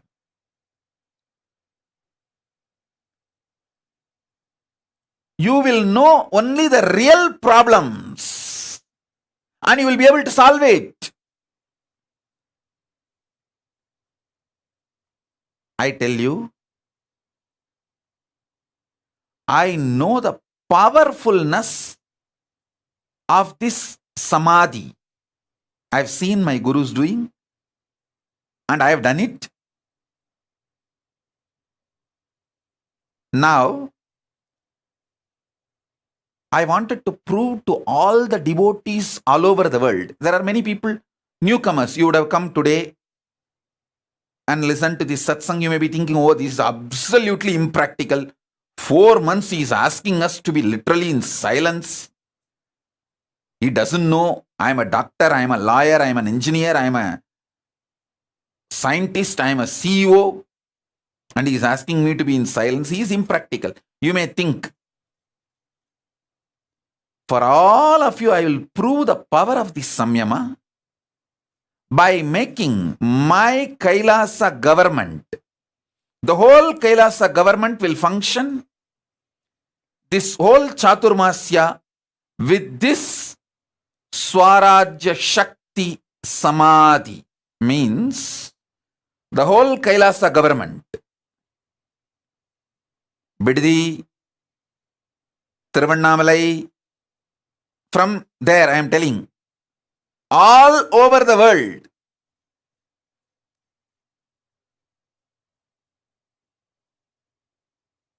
all countries, the Kailasa government functions should be done with this powerful Swarajya Shakti Samyama. Samadhi. Swarajya Shakti Samadhi. Listen. Immediately I know few people will raise, no. They somehow want to break this Samyama. They will raise, oh, what to do if we need to attend to some legal things with the outer world, if we need to attend to something. All right, maybe those 1 or 2 things, rarely you can speak as an exemption. Otherwise, this whole 4 months, all internal interactions, let it be writing and showing, writing and showing. For example, if the ashram from Tiruvannamalai ashram and Biddi ashram need to communicate, come on Zoom call, both side, write and show, over. You don't know the power of not speaking and writing, because by the time you write, you won't lose your cognition. But when you speak, you are so addicted to speaking, it has become such a natural habit of you. I will not say natural, unnaturally natural habit of you. You don't know what you speak. You don't know what you do. Actually, Skandamata does not speak. She is not speaking because she doesn't want to lose the conscious sovereignty. She knows. She wants to speak from conscious sovereignty. That is why she is waiting. She wants to be in my space, so when I initiate her, without losing the conscious sovereignty Samyama, she wants to manifest. Listen. The Kailasa government, all the Kailasa-vasis, if you guys take it sincerely and do what I am saying, you will prove to the world the power of this Samyama. The power of this Samyama. Listen. When I am explaining, if you decide it is difficult, you are not going to do. If you decide it is easy, you may take it for granted. Whether it is difficult or not, you have to do, that's all. Guruvak is neither difficult nor easy. It's a choice. Relationship with Guru is neither difficult nor easy. It is a decision, that's all. It's a simple decision, that's all.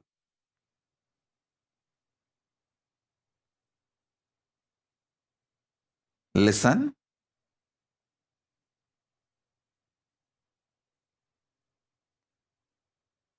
So even for the devotees, I am saying, see, in your office, you may not have convinced everyone about your spiritual path. With those people, you can speak no other way. But try to retain this conscious sovereignty, cognition, and continue to speak. Keep that as an exemption. Other than those few people with whom you have not convinced your spiritual path and your connection with Kailasa and all that. With those people, no other way you have to run your life.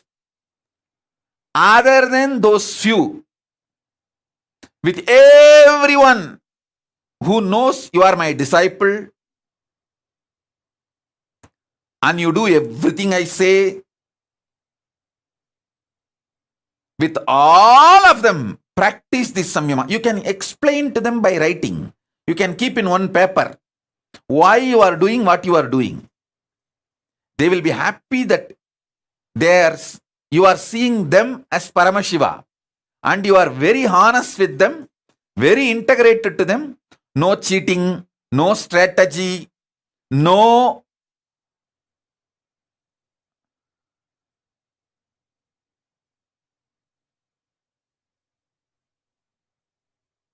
cunningness. They will be very happy to have a person like you in their life. In every part, I tell you, I really tell you,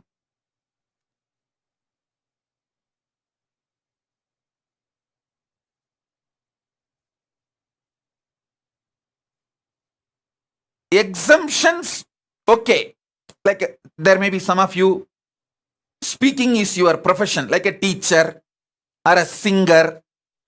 So those few things exempt, okay. Even in Kailasa government, there will be few people who will do this morning satsang hosting. So those few exemptions, okay. Even during that time, try to continuously hold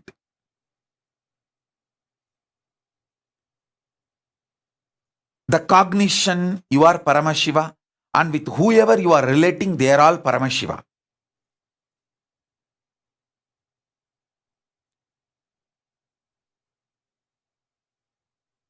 And I tell you, try to shift most of your communication to chatting, typing, writing, than speaking. Reduce the speaking drastically. Make it into typing, writing, that kind of things. Why? You don't know the power of this.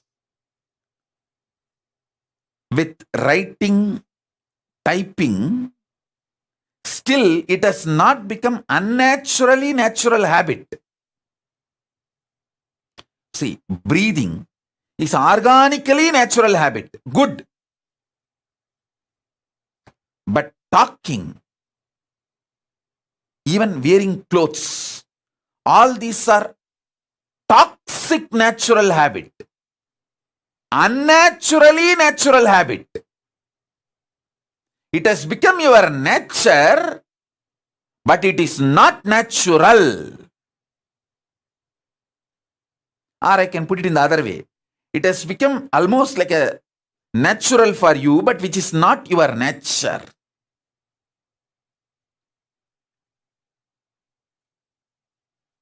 Like how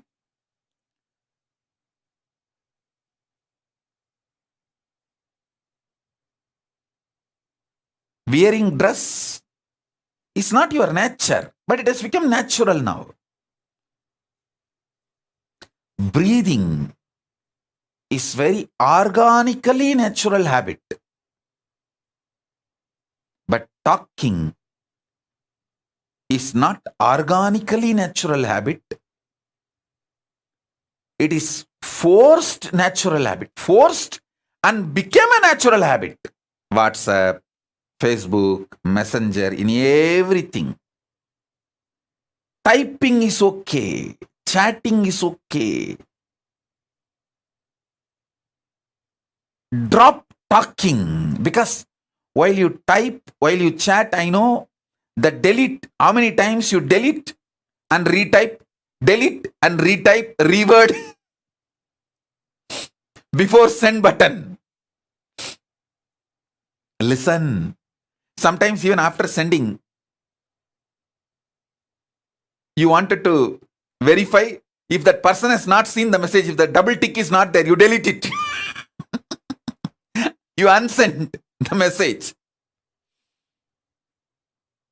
Listen.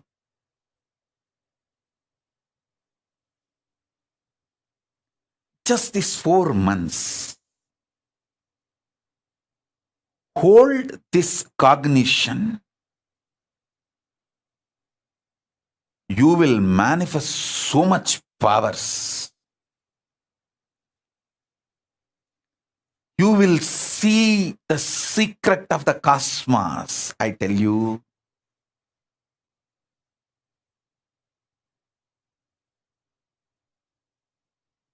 Listen, Paramashiva, you decided to enjoy you, so you became many.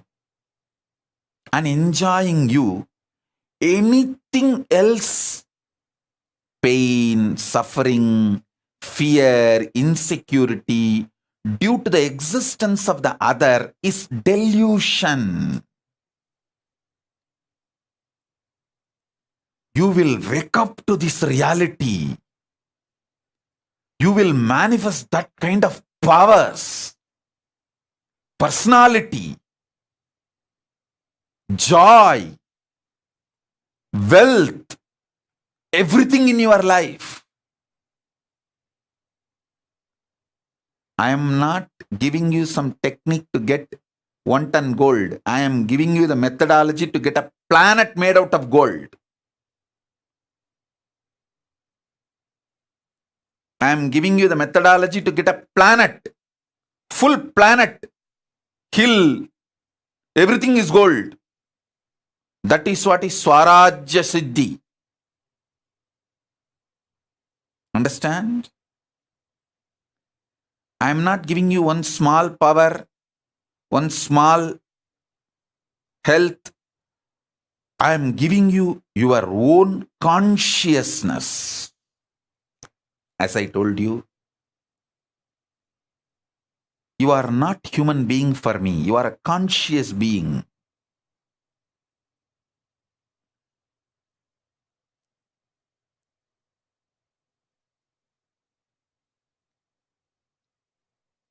You will know your purpose. You will know your life. You will feel so fulfilled, peace, joy, fulfillment. It's like you will be so grounded. You will feel so big about you. You will feel so satisfied about you.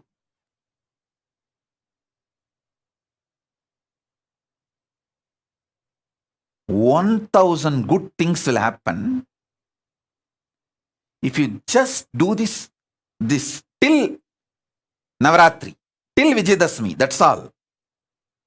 I am not asking you to be in silence forever. Even in this Chaturmasya, I am not saying that you should never talk.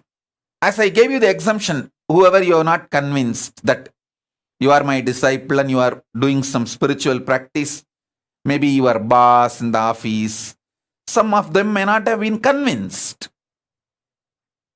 about your spiritual aspiration and practices.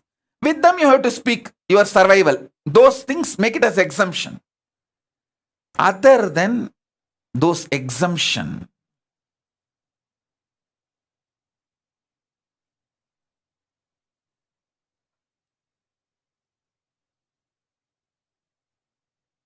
make this as your lifestyle. I tell you.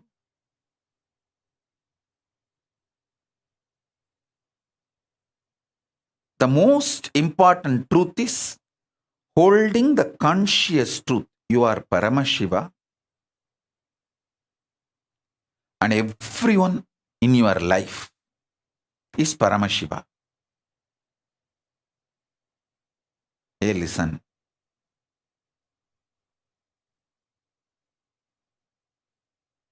See, I am not talking something illogical, irrational, or impractical. Don't think I am talking something impractical. Listen.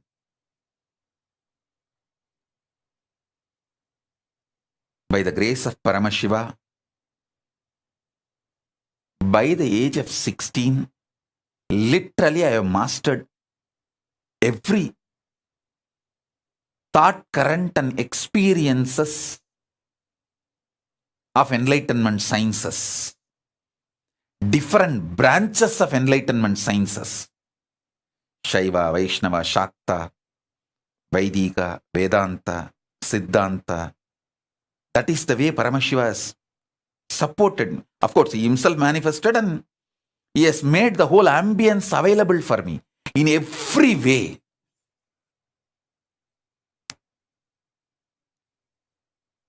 He supported and made everything happen. And after that, last 27 years of my public life, from the time the Yoga Pattabhishekam is done, last 27 years, with millions of people I have worked, directly, personally, initiated, guided, made them experience powers, manifest all the best things in the life. I have done everything. Listen, I am telling you all this just to make you understand. I am most practical person. I will not tell you something impractical. And I will not tell you something useless. I am highly user-friendly and highly efficient. Efficiency-oriented, focused. If I ask you to do some spiritual practice for 10 minutes, I will make sure you get the result of at least 10 years of your tapas and the time you are spending on that spiritual practice. I am a very productive person, efficient person. You can see in 43 years what I've achieved. From that you can understand. I am very productive, life positive, focused, successful person. Very practical person. If I am giving you this samyama, this samadhi, I know the power it can bring in your life. So drop all the ideas. It is difficult, not possible for me. No. Everyone will be able to do this. As I told, if talking is your profession, like teacher, lawyer has to talk in the court, so that kind of unavoidable, have exemption. So even during those moments, always try to hold the cognition, you are Paramashiva and everyone around you is Paramashiva. And this whole interaction is between Paramashiva and Paramashiva. Hold that cognition and continue to talk, but you will forget, I know, because talking has become such unnaturally natural habit.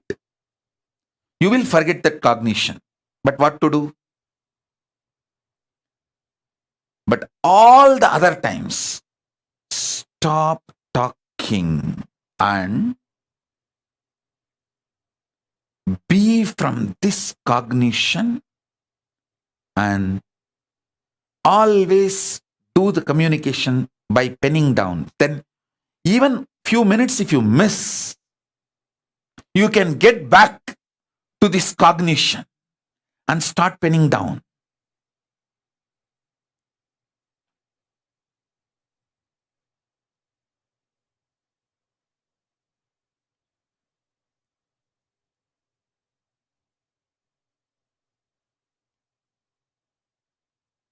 Kailasa government should take up this Samyama. Everyone in Kailasa. And even the people who have come for the quarantine, staying in all our campuses, you can also try. Of course, it is not a compulsion for you. You can try. Because now, these 4 months, what are you going to do? You can try.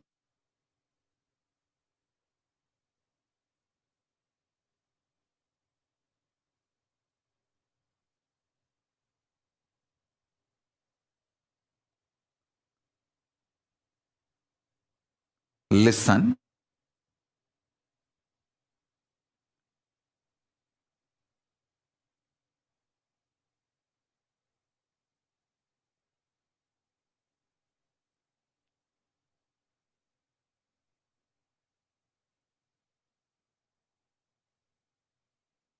When you start trying, you will see how many things open up in you and how you beautifully organize yourself. All the 25 faces of Paramashiva manifesting in you, all the 25 states of consciousness manifesting in you,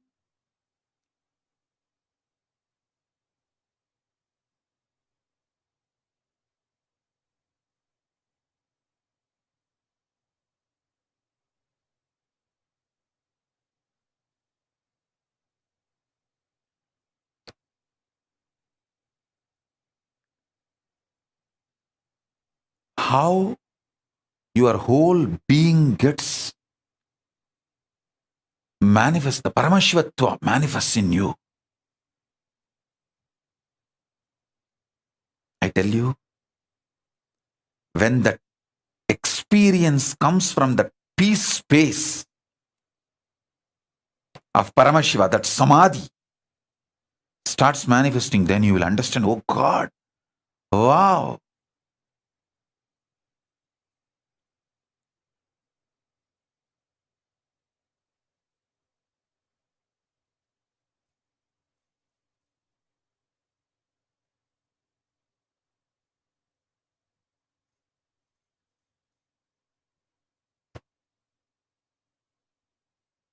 My job is to give you Shaktipada and conscious support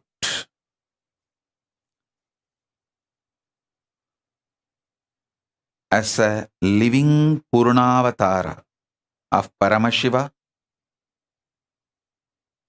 I bless you all and I commit with you all. I will surround you all as a conscious layer inside and out. Inside and outside, both. Like a conscious blanket. Conscious energy field. Support all of you in every possible way to manifest this great truth.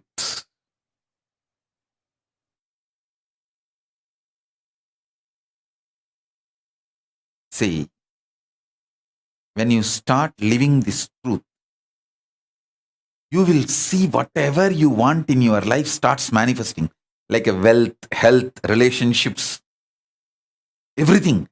Then you will understand the auspiciousness of this Samadhi, this Samyama, and you will be so inspired to follow. You will start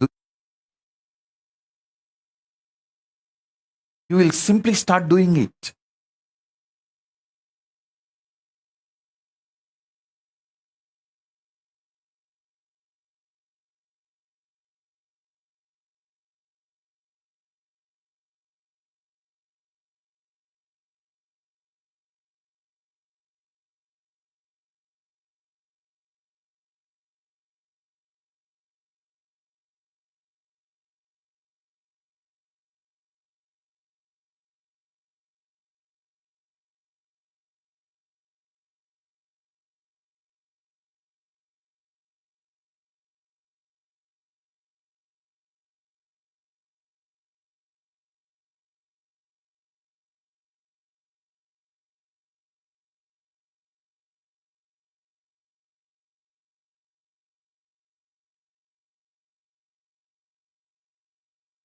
I have seen Isaki Swami constantly manifesting this samadhi.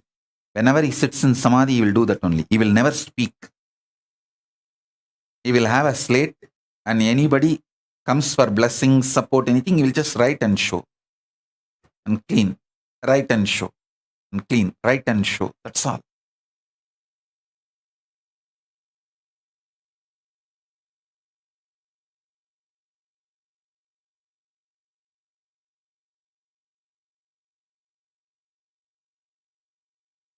Kailasa government,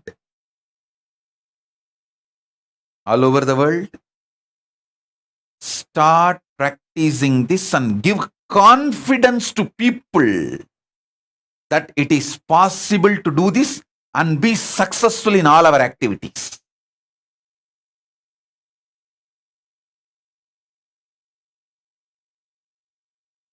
See, the Kailasa government,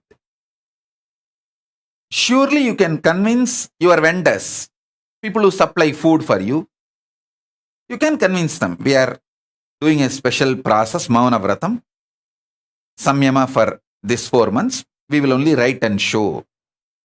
Maybe you will not be able to convince if there is some legal requirements, like you need to talk to some lawyer or some legal, if needed, with the outer world. You may not be able to convince them. So with them, you can communicate through words. Even with them, hold this cognition and communicate. Communicate slowly from this cognition, conscious sovereignty. Let the words manifest one by one, slowly, with extreme awareness.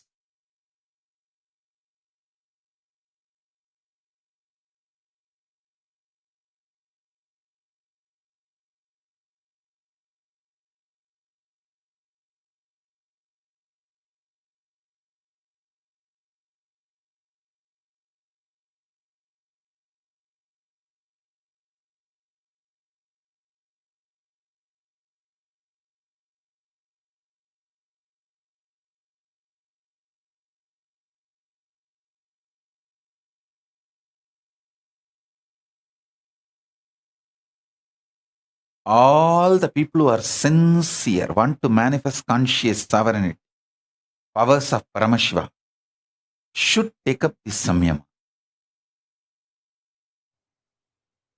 Actually, Papa Skandamata is doing this Samyama already. That is why she's not talking. It's not that she doesn't know the language. You can write and show her. She knows the language. I can prove it to her. She knows the language. I can prove it to the whole world. You can write and show. She will respond. She knows the language. She is doing this Samyama. That's why she's not talking. She's doing this Samadhi. She wants to talk from conscious sovereignty in my space.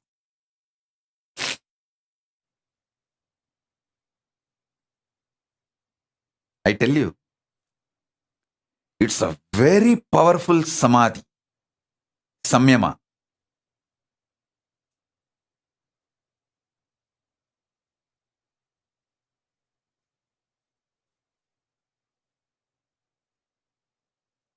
Try this.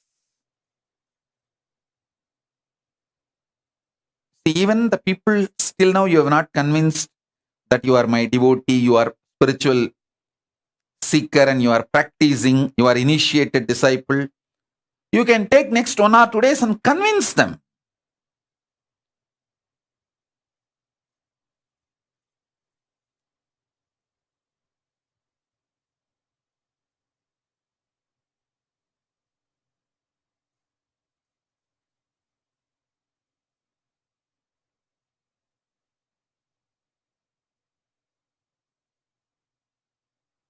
It is possible.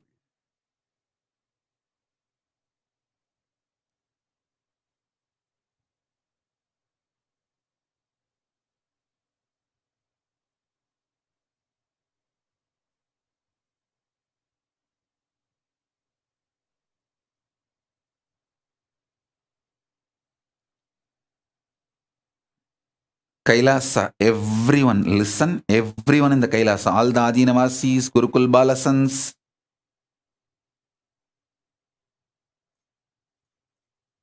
people who are in quarantine, in Biddi, in Hyderabad, all the sannyasis, all of you listen. Don't try to ask for exemption. Don't put your energy on breaking this Samyama. Put your energy on making this Samyama and making the whole world understand the power of this Samyama. If you demonstrate it, the power, the whole world will start realizing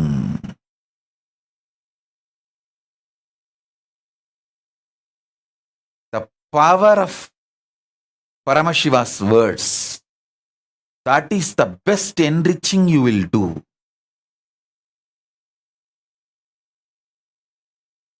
Your whole consciousness, body, mind, brain, emotions, everything will be detoxed. Paramashiva will start manifesting. Just this one Samyama, this one Samadhi.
என்னப்பனல்லவா என்னப்பனல்லவா என் தாயுமல்லவா என் தாயுமல்லவா தன்னை உணர்த்திடும் தியானம் அளித்தவா என்னப்பனல்லவா என் தாயுமல்லவா தன்னை உணர்த்திடும் தியானம் அளித்தவா எங்கும் நிறைந்தவா எண்ணம் கடந்தவா பொங்கும் அருவி ஆனந்தம் தந்தவா எங்கும் நிறைந்தவா எண்ணம் கடந்தவா பொங்கும் அருவியாய் ஆனந்தம் தந்தவா என்னப்ப நல்லவா என் தாயும் அல்லவா தன்னை உணர்த்திடும் தியானம் அளித்தவா ஏழாம் உடல்கள் தாண்டி நித்திய வாழ்வும் கண்டிட கேடான காலம் தன்னை வென்று நீலை நின்றிட ஏழாம் உடல்கள் தாண்டி நித்திய வாழ்வும் கண்டிட கேடான காலம் தன்னை வென்று நீலை நின்றிட சீரான பாவம் பழி நீங்கி பெரும் வாழ்வினை கொண்டாட நித்யானந்த ஸ்புரணம் தன்னை செய்தவா சீரான பாவம் பழி நீங்கி பெரும் வாழ்வினை கொண்டாட நித்யானந்த ஸ்புரணம் தன்னை செய்தவா என்னப்பன் என்னப்பன் என்னப்பன் அல்லவா என் தாயும் அல்லவா தன்னை உணர்த்திடும் தியானம் அளித்தவா என்னப்பன் அல்லவா என் தாயும் அல்லவா தன்னை உணர்த்திடும் தியானம் அளித்தவா ஏழாம் உடல்கள் தாண்டி நித்திய வாழ்வும் கண்டிட கேடான காலம் தன்னை வென்று நீலை நின்றிட ஏழாம் உடல்கள் தாண்டி நித்திய வாழ்வும் கண்டிட கேடான காலம் தன்னை வென்று நீலை நின்றிட சீரான பாவம் பழி நீங்கி பெரும் வாழ்வினை கொண்டாட நித்யானந்த ஸ்புரணம் தன்னை செய்தவா சீரான பாவம் பழி நீங்கி பெரும் வாழ்வினை கொண்டாட நித்யானந்த ஸ்புரணம் தன்னை செய்தவா என்னப்பன் என்னப்பன் என்னப்பன் அல்லவா என் தாயும் அல்லவா தன்னை உணர்த்திடும் தியானம் அளித்தவா என்னப்பன் அல்லவா என் தாயும் அல்லவா தன்னை உணர்த்திடும் தியானம் அளித்தவா ஏழாம் உடல்கள் தாண்டி நித்திய வாழ்வும் கண்டிட கேடான காலம் தன்னை வென்று நீலை நின்றிட ஏழாம் உடல்கள் தாண்டி நித்திய வாழ்வும் கண்டிட கேடான காலம் தன்னை வென்று நீலை நின்றிட சீரான பாவம் பழி நீங்கி பெரும் வாழ்வினை கொண்டாட நித்யானந்த ஸ்புரணம் தன்னை செய்தவா சீரான பாவம் பழி நீங்கி பெரும் வாழ்வினை கொண்டாட நித்யானந்த ஸ்புரணம் தன்னை செய்தவா என்னப்பன் என்னப்பன் என்னப்பன் அல்லவா என் தாயும் அல்லவா தன்னை உணர்த்திடும் தியானம் அளித்தவா என்னப்பன் அல்லவா என் தாயும் அல்லவா தன்னை உணர்த்திடும் தியானம் அளித்தவா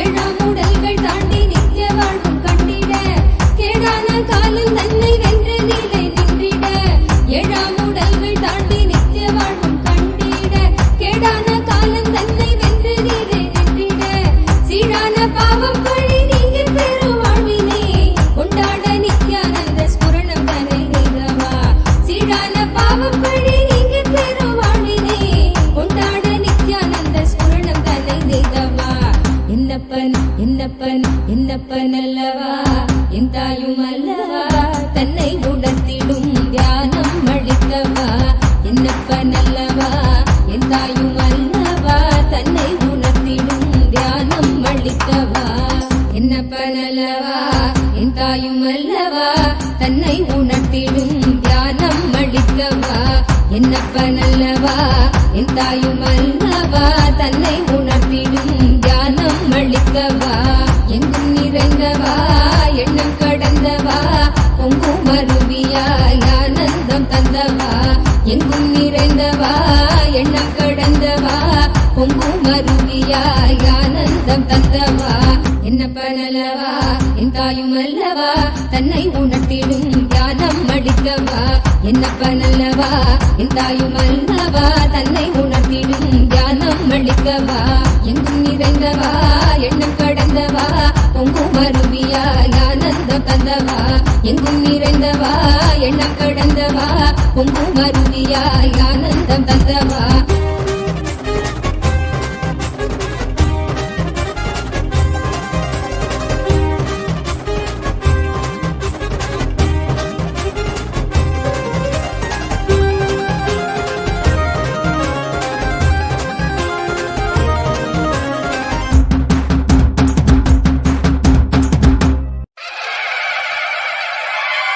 என்னப்பனே என்னையனே நித்யானந்த நித்யகாருண்யனே என்னப்பனே என்னையனே நித்யானந்த நித்யகாருண்யனே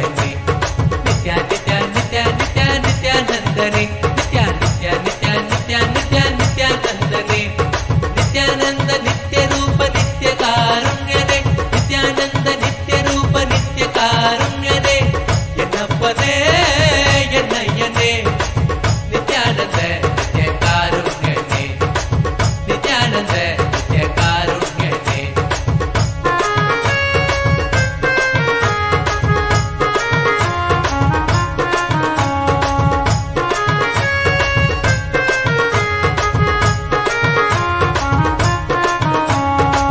பன்னிருகை நித்ய குருநாதனே பன்னிருகை குருநாதனே பன்னிருகை நித்ய குருநாதனே பன்னிருகை குருநாதனே பக்தர்களுக்கு அனுகூலனே பக்தர்களுக்கு அனுகூலனே நித்யா நித்யா நித்யா நித்யா நித்யானந்தனே நித்யா நித்யா நித்யா நித்யா நித்யா நித்யானந்தனே நித்யானந்த நித்ய ரூப நித்ய காருண்யனே நித்யானந்த நித்ய ரூப நித்ய காருண்யனே என்னப்பனே என்னையனே நித்யானந்த நித்ய காருண்யனே என்னப்பனே என்னையனே நித்யானந்த நித்ய காருண்யனே நித்யா நித்யா நித்யா நித்யா நித்யானந்தனே நித்யா நித்யா நித்யா நித்யா நித்யா நித்யானந்தனே நித்யானந்த நித்ய ரூப நித்ய காருண்யனே நித்யானந்த நித்ய ரூப நித்ய காருண்யனே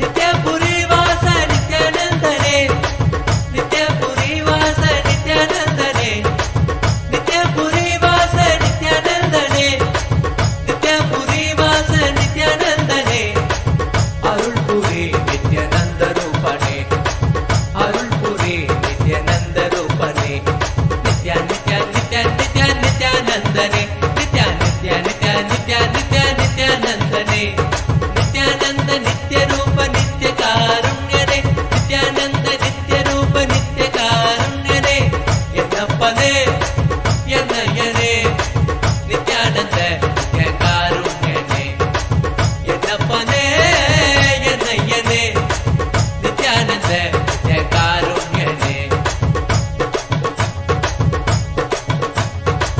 கால்களில் பொற்றிலம்பு நித்யம் கைகளில் பொற்றதங்கை கால்களில் பொற்றிலம்பு நித்யம் கைகளில் பொற்றதங்கை கல் கல் கல் என வருவான் கல் கல் கல் என வருவான் நித்யா நித்யா நித்யா நித்யா நித்யானந்தனே நித்யா நித்யா நித்யா நித்யா நித்யா நித்யானந்தனே நித்யானந்த நித்ய ரூப நித்ய காருண்யனே நித்யானந்த நித்ய ரூப நித்ய காருண்யனே என்னப்பனே என்னையனே நித்யானந்த நித்ய காருண்யனே என்னப்பனே என்னையனே நித்யானந்த நித்ய காருண்யனே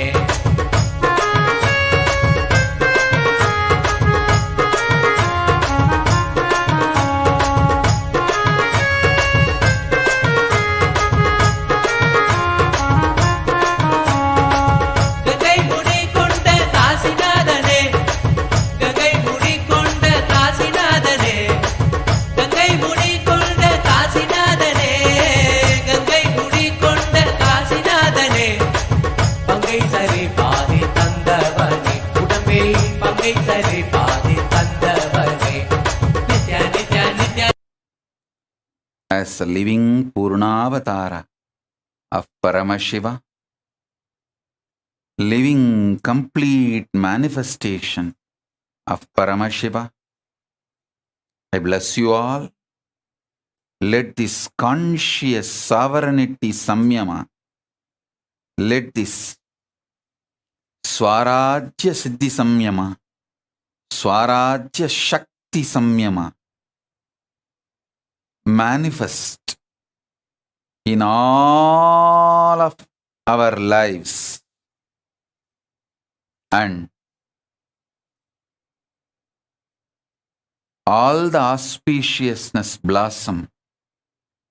The past, present, future, all the three completely be occupied by Paramashiva. Let Paramashiva manifest in our past, present, future. Make all of us realize not only our present and future is Paramashiva, even our past is Paramashiva. There is no vase for past in the space of Paramashiva. All three, past, present, future, all is eternal. When you understand past is Paramashiva, you will understand present is Paramashiva, future is Paramashiva. All the delusions will disappear. Kalatita, Mayatita, Dvandvatita, Paramashivatva manifest in all of us. மதி உணராதவர்க்கு மதி உணர் செய்திட வான்மழனே தேவா அறவாடிட இதை சூழ்ந்திட இவன் சேர நீ வருவாய் அகம் உணர்ந்திட புறம் மகிழ்ந்திட புலித்தோலோடு நீ வருவாய்.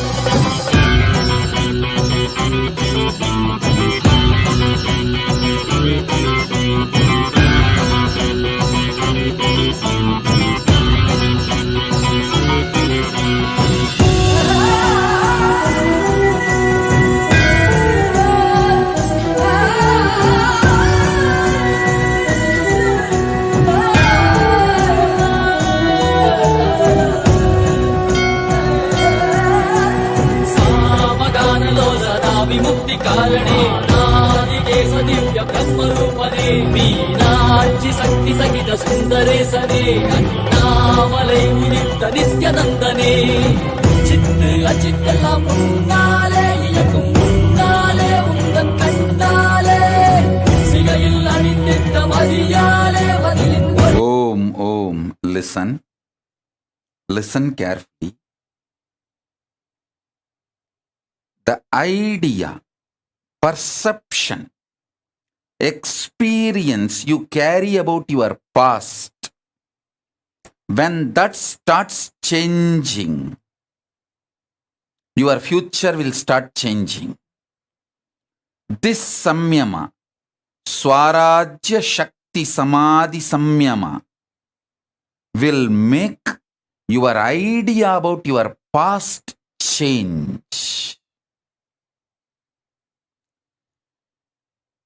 Your life will be detoxed so much. Your perceptions about past will disappear. You will feel so much of joy, ecstasy, fulfillment. I tell you, when you guys suffer, I feel so much sympathy seeing you all, because 99% of your suffering is just delusion centric. The remaining 1% is not suffering. It's a sport challenge, joy of life.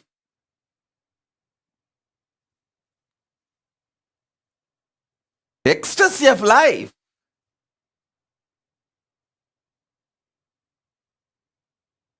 So, when your perception about the past changes, past just drops from you, it will never be a heavy load on you. It will no more be a toxic around you, making your present and future toxic.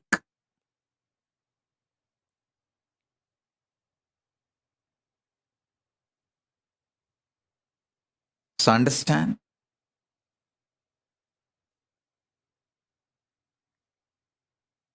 I bless you all. The whole load of your past be detoxed.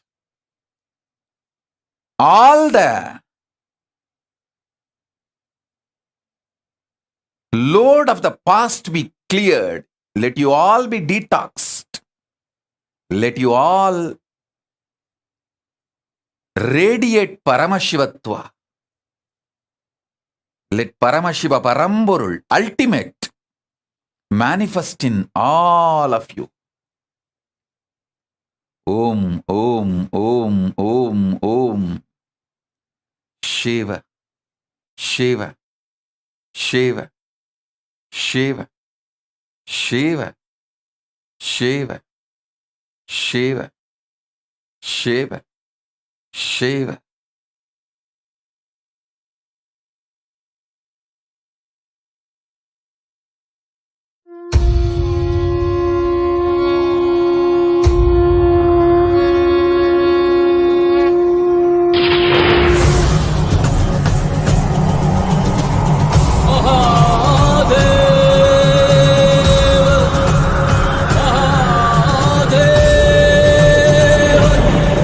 Mahadeva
வந்த முதல்வா போற்றி அருணையில் உதித்த நித்தியனை போற்றி மாமதுரை மீட்ட சுந்தரா போற்றி அருணையில் உதித்த நித்தியனை போற்றி மாமதுரை மீட்ட சுந்தரா போற்றி நித்யானந்தா அனந்தா அனந்தா நித்யானந்தா நித்யானந்தா அனந்தா அனந்தா நித்யானந்தா நித்யானந்தா அனந்தா அனந்தா நித்யானந்தா அனந்தா அனந்தா அனந்தா நித்யானந்தா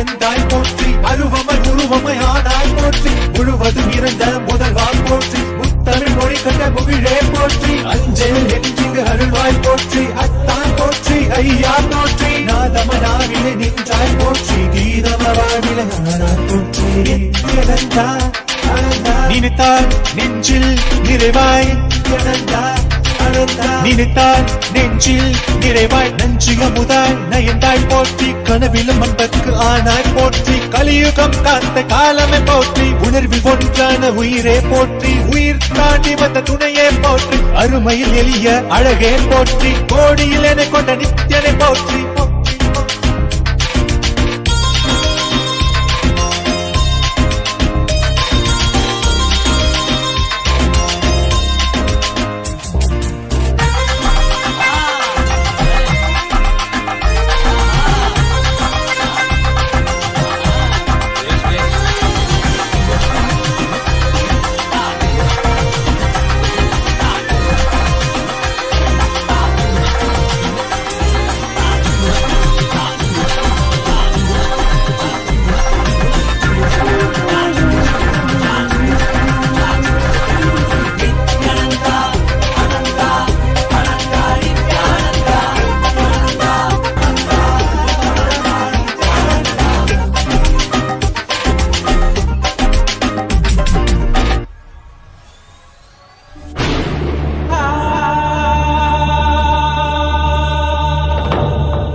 शाम्भवे अमृतेशाय सर्वाय महादेवाय ते नमः मृत्युञ्जयाय रुद्राय नीलकण्ठाय शाम्भवे अमृतेशाय सर्वाय महादेवाय ते नमः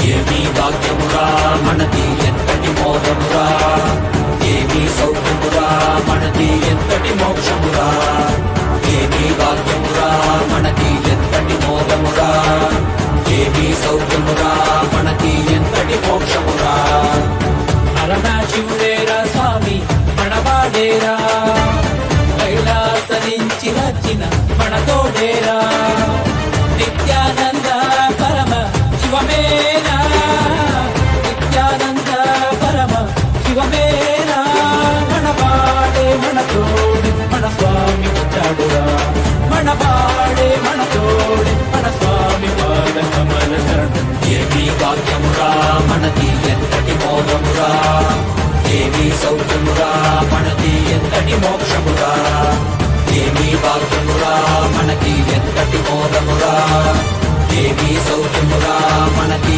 ఎంతటి మోక్షమురా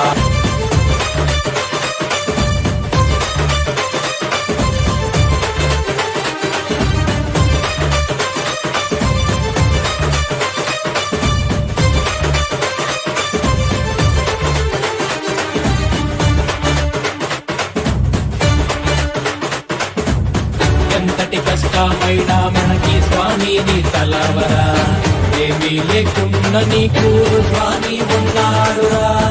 ఎంతటి కష్టమైనా మనకి స్వామి నీ తలవరా, ఏమీ లేకున్న నీకు స్వామి ఉన్నాడురా. దర్శనమిచ్చాడురా స్వామి దివిలో నీకెళ్ళామురా, దివ్య శరీర స్వామి మన భాగ్య విధాతరా. దర్శనమిచ్చాడురా స్వామి దివిలో నీకెళ్ళామురా, దివ్య శరీర స్వామి మన భాగ్య విధాతరా. మనవాడేరా మన తోడేరా దర్శనమిచ్చాడురా, మనవాడేరా మన తోడేరా స్వామి పాదక మన శరణం. ఏమీ భాగ్యమురా మనకి ఎంతటి మోదమురా, ఏమీ సౌఖ్యమురా మనకి ఎంతటి మోక్షమురా. ఏమీ భాగ్యమురా మనకి ఎంతటి మోదమురా, ఏమీ సౌఖ్యమురా మనకి ఎంతటి మోక్షమురా.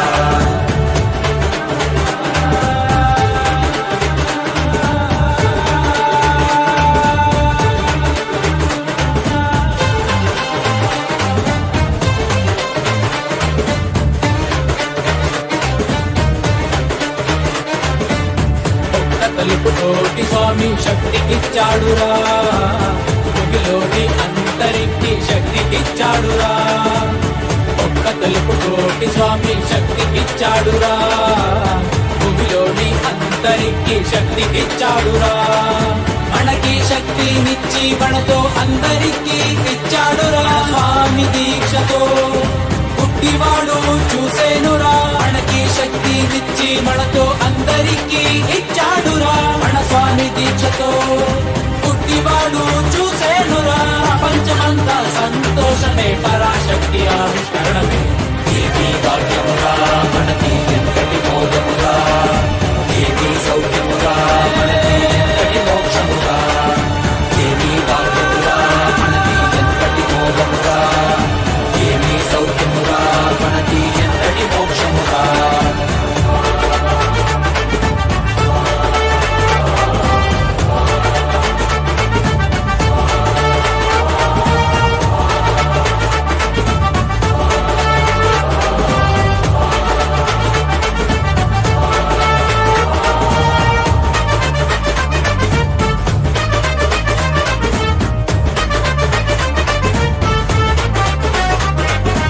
ఏమీ భాగ్యమురా మనకి ఎంతటి మోదమురా, ఏమీ సౌఖ్యమురా మనకి ఎంతటి మోక్షమురా.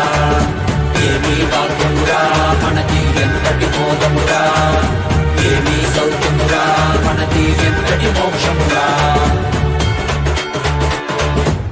కైలాస దేశ స్వామి భూమిపైన కైలాసరా, ఇక్కడ భూమిలో జనులు చైతన్యుడురా.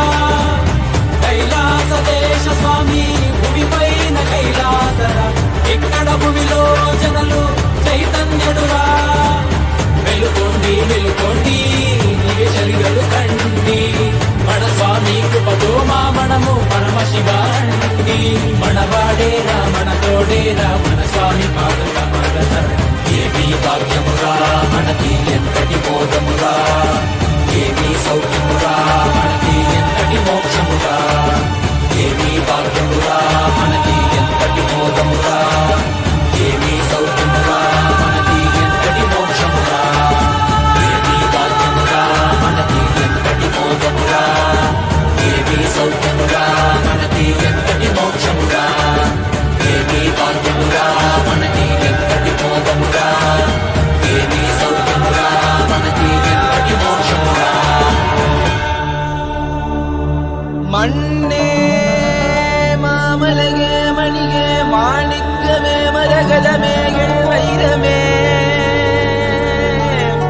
பொன்னே புகழ் சேர் பொன்மலகே சோதி வடிவான ரூபனே என் குருநாதா என் குருநாதா என் குருநாதா. அஞ்ஞான கடல் நீங்கி கணக்கு ஆத்ம ஞானம் வலிப்பாய் குருநாதா நித்யானந்தா. ஆத்ம ஞானம் வலிப்பாய் நித்யா.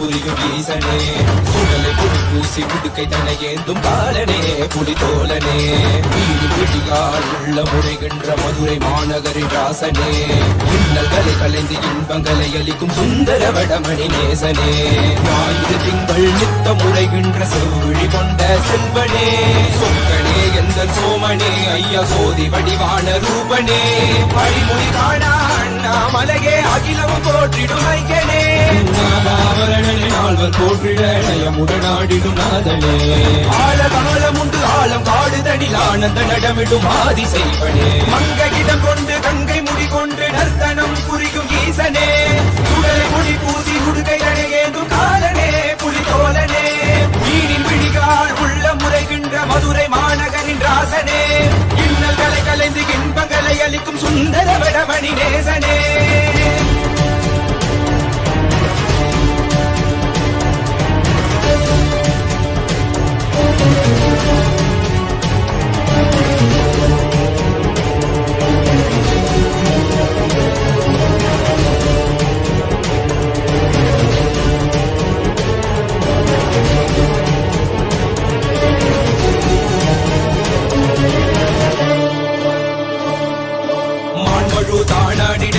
மங்கையவளிடம் கொண்டு நீயாடி பாடியாற்று இருவினைகள் தீர்த்தருளவே நித்யனே இடவத்தின் மேலேறிவா என்றென்றும் ஈசனை தானாடிட புவிதனில் சுந்தரனை நீயாடிவா தினமும் நீ விசும்பு தந்தருளவே நேசனே மலனே நீயாடிவா இமையோர்கள் இன்னலை கலந்திடும் தேவா தேவாதி தேவா சதாசிவா பாபா குருவாக வந்து திருவருள் புரிவாய் நித்யானந்தனே முக்தி தரவாவா இடதியில் உரைகின்ற பிரமனே நீயாடிவா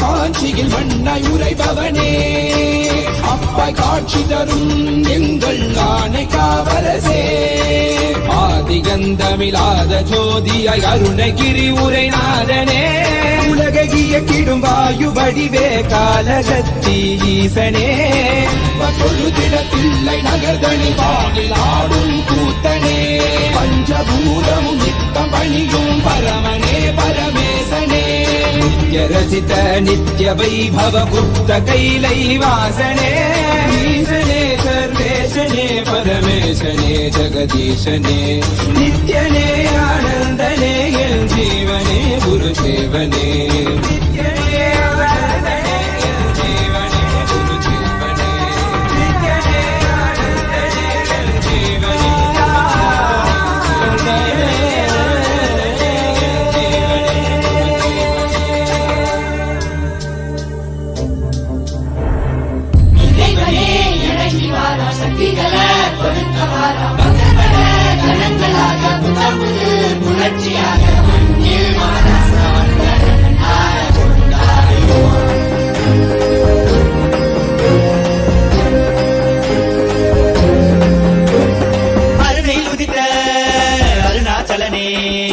அகிலோ தாண்டி ஆளும் அரசே நீ விடிவேது எங்களை காத்திடவே என் இரு கண்கள் போதாது உன்னை பார்த்திடவே அருணையில் உதித்த அருணாச்சலனே அகிலம் தாண்டி ஆளும் அரசே நீ இன்றி விடிவேது எங்களை காத்திடவே என் இரு கண்கள் போதாது உன்னை பார்த்திடவே நாயகனே வேத்து வித்தகனே பரமருளே ஞானத்து திருவருளே கட்கோடி வேண்டும் கால காலனை காண பவனி வர அவனி ஆடினதே என் கண்ணிமையும் கண்ணசையும் கருணை இருப்பிடமே நீ செவ்விடும் புன்னகையும் ஆனந்தத்தின் நிலையாகவே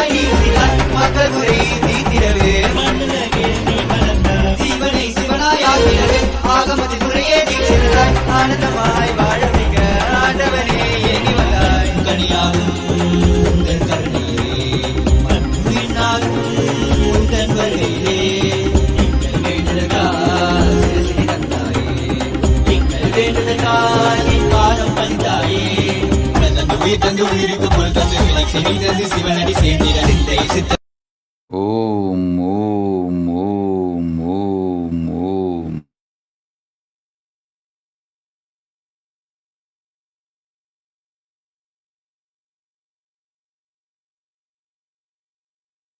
ஓம் ஓம் ஓம்.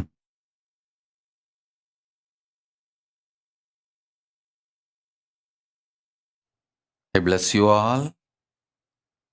Let Paramashiva manifest with all the bliss, complete manifestation as a living Purnavatar of Paramashiva. I bless you all. Let Paramashiva manifest as Purnavatara in all of you.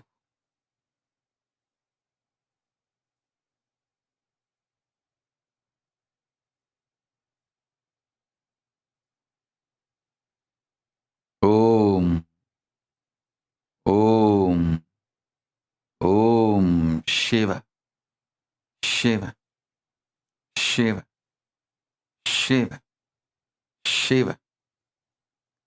Samrajya Shakti Samadhi Praptirastu. Anandamayi Bhava Sarvamangala Praptirastu. Om Om Om Om Om Om.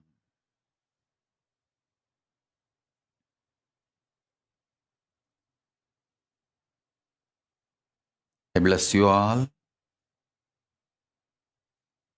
Let all the auspiciousness happen.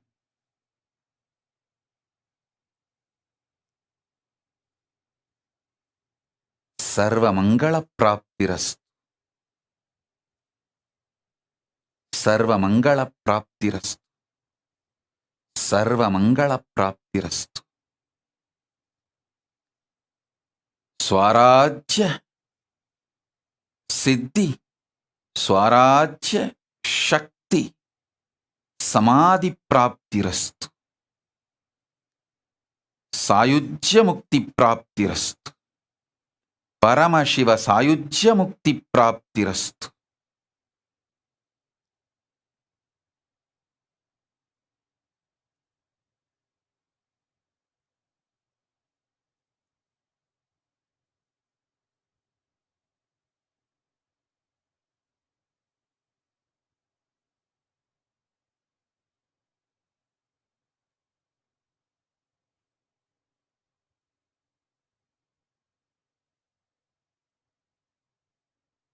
Today I also have some releases.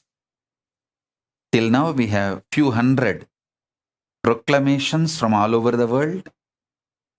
Today I am releasing first 200 to all of you and to the world. The first proclamation is from Mayor of City of San Jose, the Honorable Sam Liccardo. I thank you for this proclamation. Next is from John Billingsley, President, Hollywood Food Coalition, USA. Ashok Desai ji from California, USA. Reach Maluwal, spokesperson, South Sudan Bar Association, South Sudan. Commander Amela B.T. Gibson, Immigration Support Unit, the Republic of Liberia. Mr. Rabi Fakri, Attorney at Law, Lebanon. Joshua Kitakule, Secretary General, Interreligious Council of Uganda, Kampala, Uganda. Kayanja Vincent D. Paul, Chairman of Lake Victoria Regional Location, East Africa, Uganda. Governor Henaro Polai, Melakak State, Republic of Palau. I thank all of you, and there are hundreds more. Today I am releasing the first set of few hundreds. Blessings to all of you. And Ma Paramartha Bangaru Kutru Niku Pelirosu Subhakangshalu. Ma Paramarthananda, Ma Nitya Paramarthananda Bangaru Kutru Niku Pelirosu Subhakangshalu. Blessings. And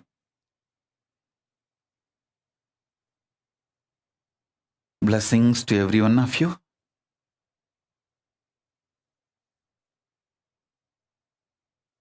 To manifest successfully this Samyama, Swarajya Shakti Samyama.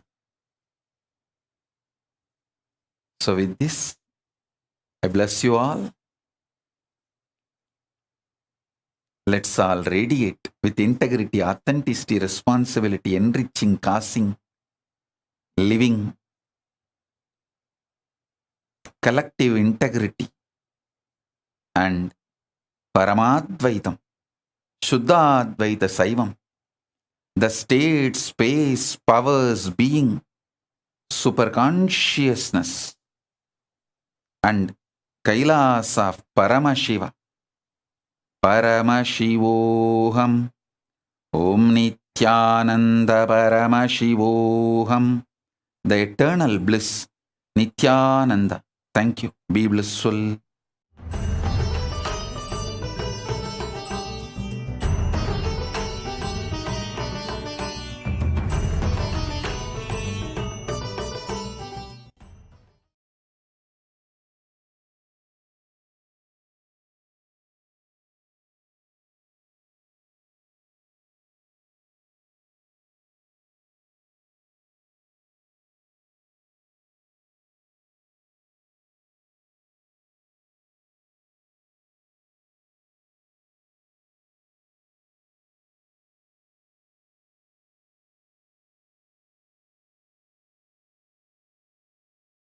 The guidance of Supreme Pontiff of Hinduism, Jagadguru Mahasannidhanam, His Divine Holiness, Bhagavan Nithyananda Paramashivam. Dvandvatitam gagana sadusham tattamasyadi lakshyam ekam nityam vimalamachalam sarvadi sakshi bhutam bhavati. Security measures: no photography, video, audio recording. Important cautions.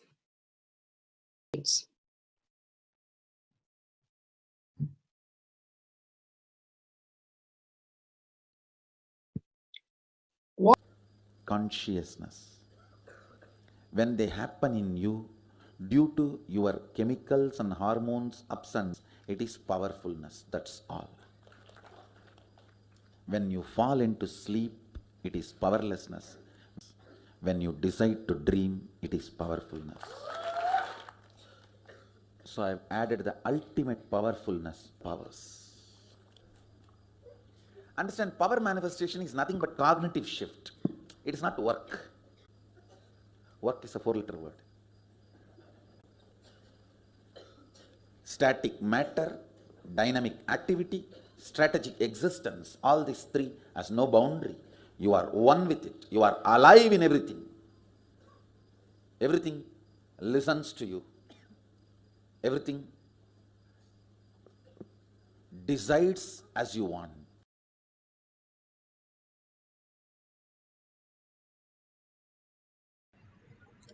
Beautifully, Bhagavan explained how power manifestation is a cognitive shift. It's not work.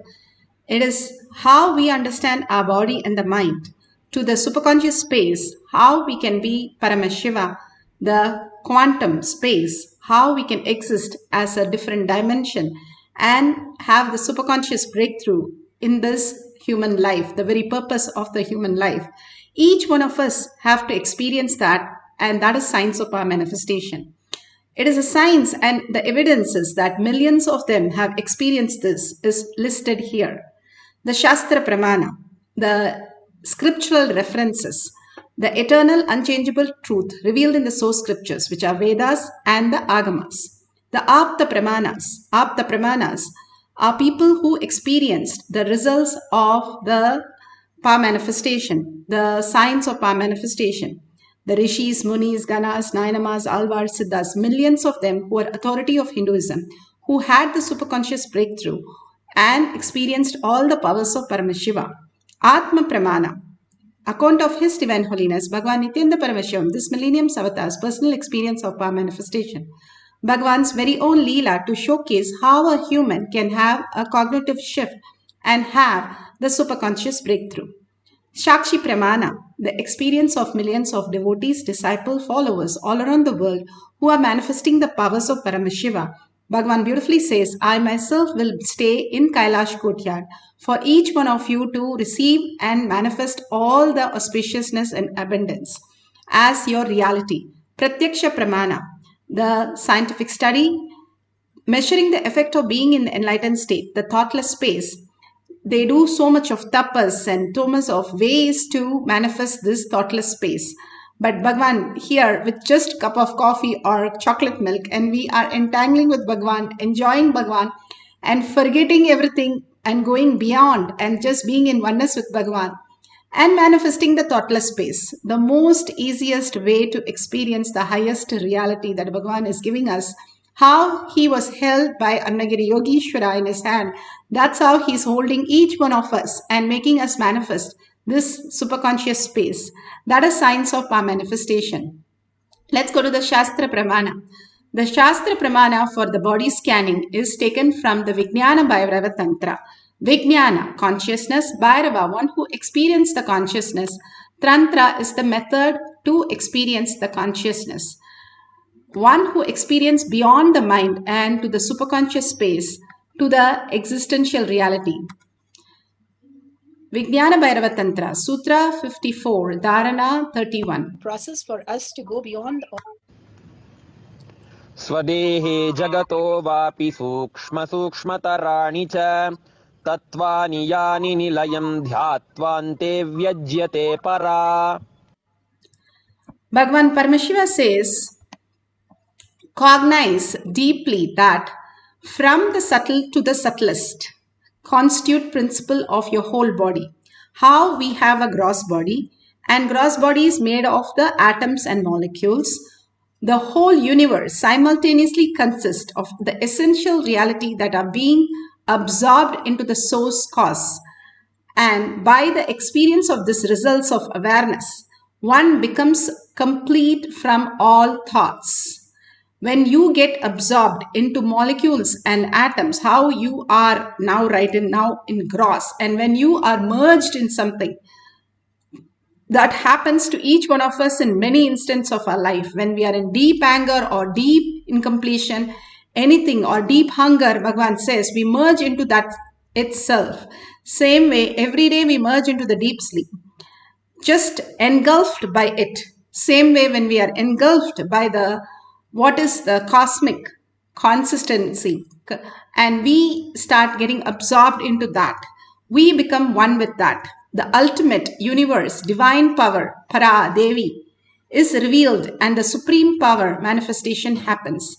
Beautifully, that experience as reality for each one of us. That is why Bhagavan gives us the Samyama. Samyama means, Bhagavan clearly defines it, Dharana, Dhyana, Samadhi. Dharana is like a dam. You put a dam and get the water collected in one area. Same way, from the outer world, you start focusing into the inner space.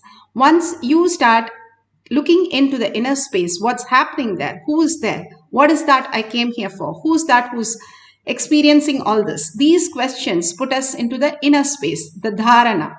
Dhyana, then you put into the one focus space of like a tunnel to get the water out.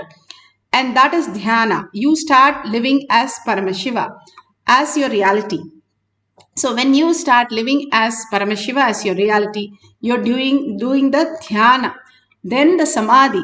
When the water runs through the tunnel and runs on the turbine, it produces electricity. So you decide to do the samyama when you are in deep silence. Even as research says, even 2 hours of silence, your brain starts becoming very intelligent. When you put anything to survival in our body, that is when we start functioning. When you put the basic need into the survival mode, then we start into the higher reality, how we have to function. So our brain becomes so clear and so vivid and alive. That is what happens when we are in the samyama. And all this put together, when we have deep awareness, when we are looking in and we are Paramashiva, then we become that Paramashiva. Just we have to recognize how you just have to get into the sleep. There is no manual or there is nothing to get you to the sleep. Same way, you just realize that you are Paramashiva. You are the ultimate. You are the Brahmanya Bahut Putratam. You are the favorite inheritance of cosmos. You are not somebody who's earning and begging for something, but you are the ultimate. You are the Para Devi, how she manifested for all of us. That is how each one of us are holding the Paramashiva inside us, the pure space, which will become the quantum space, and we will exist as awareness and witness and consciousness and quantum. When we know how everything exists in a different dimension, before we were born, we were that. After we are born, we will be that, but without the consciousness realizing itself. But when you realize you don't have any more death, otherwise, again, you have to take a body to realize that. Only in the physical body, on the physical plane, earth, we can experience that ultimate reality. That is how the software has kept. So we need to align again and again to inner space and let go the outer space a little bit. Keep a distance, like Bhagavan says. Like how the lotus flower is in the water, but it is never touched by the water. And again, Bhagavan gives us how the bee is constantly buzzing, and the minute it gets the honey, it just settles down. Once you start looking in, it might be so many thoughts going on, and you say, no, this is not for me. But when you start looking in further, at one point, it sees the nectar and just settles down with Paramashiva. The greatness of how Bhagavan has initiated us now into the powers, just experiencing the powers, manifesting the powers, creating that space simply will make us understand the Paramashiva space in all of us. Let's go to the Apta Pramana. Apta Pramana are the Rishis, Munis, Ganas, Nainamas, Alvas, Siddhas, who have lived on planet Earth, and we have experienced seeing them, experiencing with them. This is from Sai Satcharitra book, chapter 26. Here, Harichandra, when he went with his family, because his son had some issues with epilepsy and he wanted some cure, Baba gave some coins and said, please worship this with ones which I already given. So he's wondering, when did he get the before coins? And he goes and asks his mother, when did I get any coins? This is the first time I'm meeting him. The mother clearly said, your father, when he went, he also got the coins and he used to worship. And we used to be very healthy. Now you're not worshipping. That is the reason why he's asked you to worship it. So the mother gives the coin, which he did not attend to before. So each and everything, Bhagavan knows every record, every person, every detail so clearly. And simply they can manifest all the history. They know our history, not from this birth, but from the births that we have ever been on unconscious space to what we are now.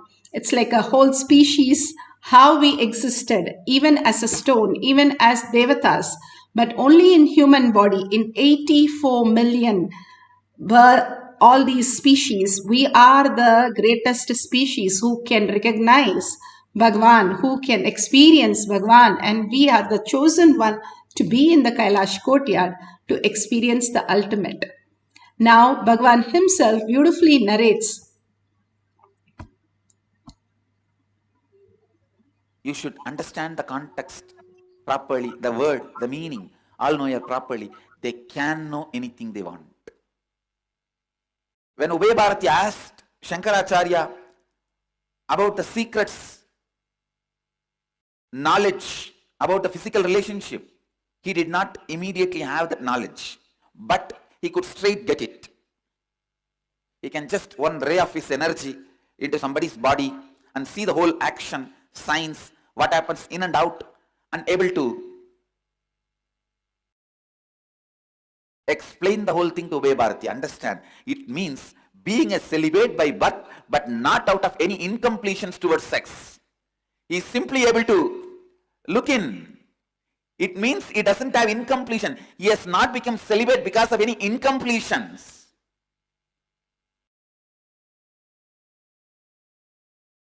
He has not become celibate because of any incompletions.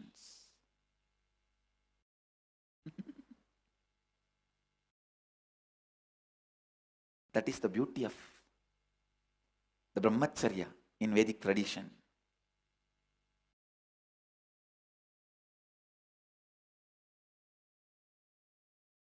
Brahmacharya in Vedic tradition. If he has become a brahmachari, celibate, due to some incompletions with the sex, he cannot just straight look into that science and answer Ubay Bharati's questions. The moment Ubay Bharati saw Shankara, the motherliness in her was awakened.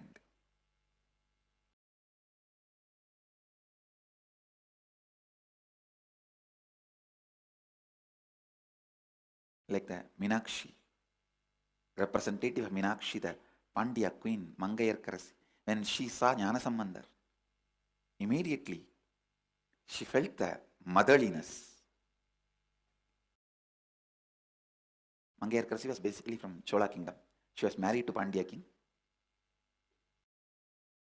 Ubay Bharati, even though she felt that motherliness, she somehow wanted to win Shankara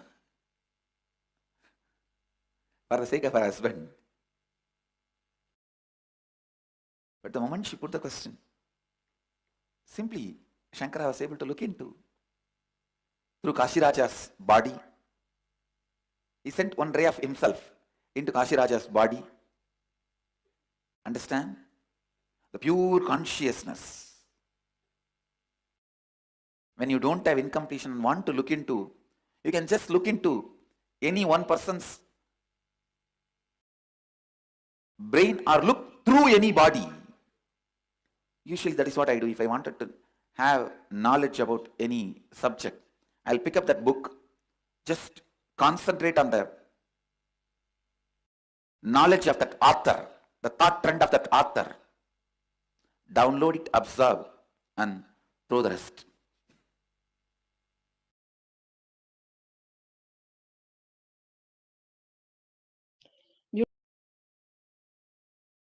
Beautifully, Bhagavan explains how he experienced that beautiful science, how he gets into others' body to just do a scan, and how he gets into the books to do the complete scan. Here, Bhagavan beautifully describes the Pratyaksha Pramana, how the healing happens, and it's phenomenal.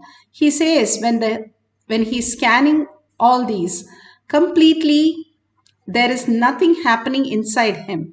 So the same thing is happening in the other person.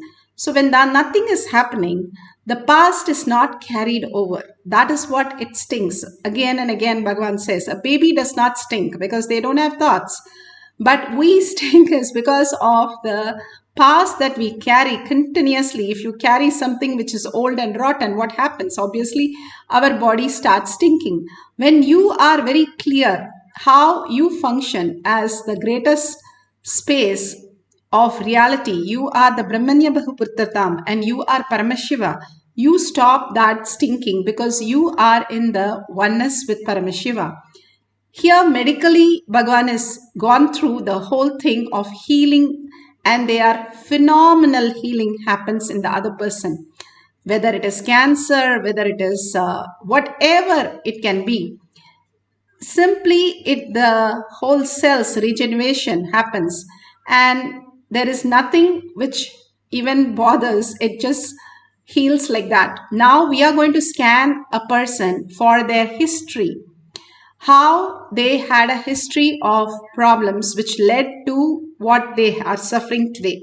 The root cause, Bhagavan says beautifully, our root problem, like when we were in 5 years or maximum 7 years, we would have done so many things, which is the reason. You have a partner, that's wonderful, or you can call somebody and tell them you're going to scan them. Even known people you can scan and see how they are and give them all the guidelines, but very, very clear, tell them they have to ask the physician's opinion before doing anything. And also you can scan the same people who you already know things are problem, but the history of the problem can be known only if you scan them and write them and share it with them. Now let's get into the deep meditative space where Paramashiva shows us all these greater truths, just like that. Let's sit straight with the head, neck and spine in a straight line. Visualize Paramashiva, Parashakti, with her 25 heads and 75 eyes and 50 hands, her gesture, her look, her grace, her gorgeous space. Whatever you experience as her reality, hold that. You are not sitting there. She is sitting there. Paramashiva is sitting there. Hold only that powerful cognition. It's okay you are assuming. Please be very clear. Your face, your hands, everything is changing to Paramashiva, merging into Paramashiva. You are Swamiji sitting there, Bhagavan sitting there. Hold that cognition and the verbalization of only Bhagavan inside you. That is the Thyaga. And then Shaktipada, Shaktinipada simply happens. An intense chanting puts you into the oneness with Paramashiva. Bhagavan is in the quantum space. When we chant, we merge into Bhagavan, and finally we are absorbed by the space of quantum, the Paramashiva space, and we can experience all this reality and much more. Even as a glimpse, even as a satori, we have the ultimate auspiciousness and abundance happening in us. Again and again, experiencing that is the tapas, Bhagavan says. And let's start. Pen down everything and you will simply see all the details appearing absolutely right. Don't have self-doubt. Just pen down whatever appears and chant the Mahavakya intensely from your navel center, your whole being vibrating with that. Let's start chanting the Mahavakya for the power of body scanning, power to scan the history of other person's problem. Nithyananda Paramashivoham. Om Nithyananda Paramashivoham. Om Nithyananda Paramashivoham. Om Nithyananda Paramashivoham. Om Nithyananda Paramashivoham. Om Nithyananda Paramashivoham.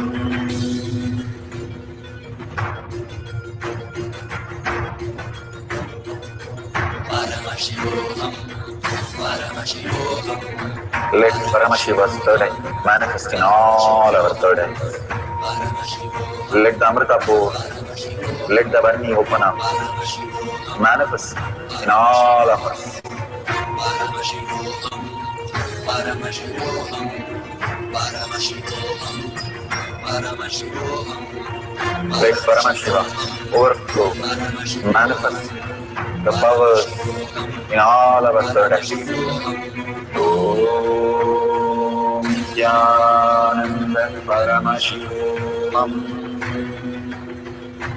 Om Nithyananda Paramashivoham. Om Nithyananda Paramashivoham. Om Nithyananda Paramashivoham. Om Nithyananda Paramashivoham. Om Nithyananda Paramashivoham. Om Nithyananda Paramashivoham. Om Nithyananda Paramashivoham. Om Nithyananda Paramashivoham. Om Nithyananda Paramashivoham. Om Nithyananda Paramashivoham.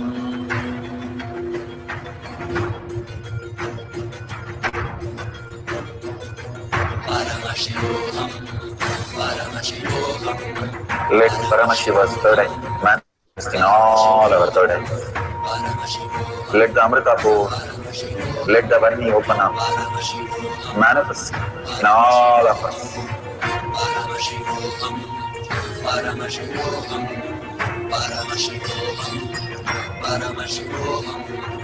Let Paramashiva overflow, manifest the powers in all our third eyes.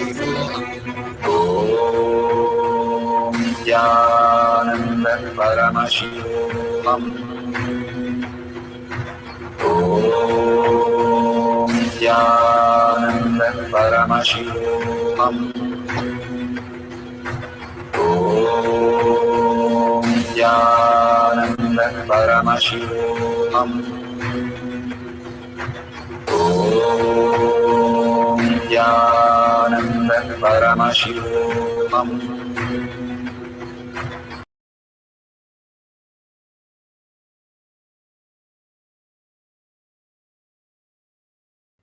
So beautiful. Whatever you have received as prasada, please open your eyes. And whatever you have written down, please verify with the person who you are scanning if all the details are correct.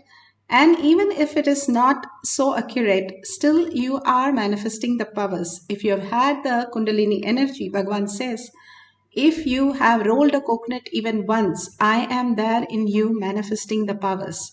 Only all you need to do is align again and again, and simply you will experience me. The more you understand that you are manifesting, then you manifest powers very quickly. If you have self-doubt, oh, it's not for me, it's blank, I don't know what's happening. You have these questions, then comes the issue that you are not manifesting and all that. We are manifesting even as breathing. So where is the question of not manifesting? Only thing we are to recognize our manifestation levels. One is able to recognize just the basic levels. One is able to recognize the much higher level. And then the next level of recognizing the materialization.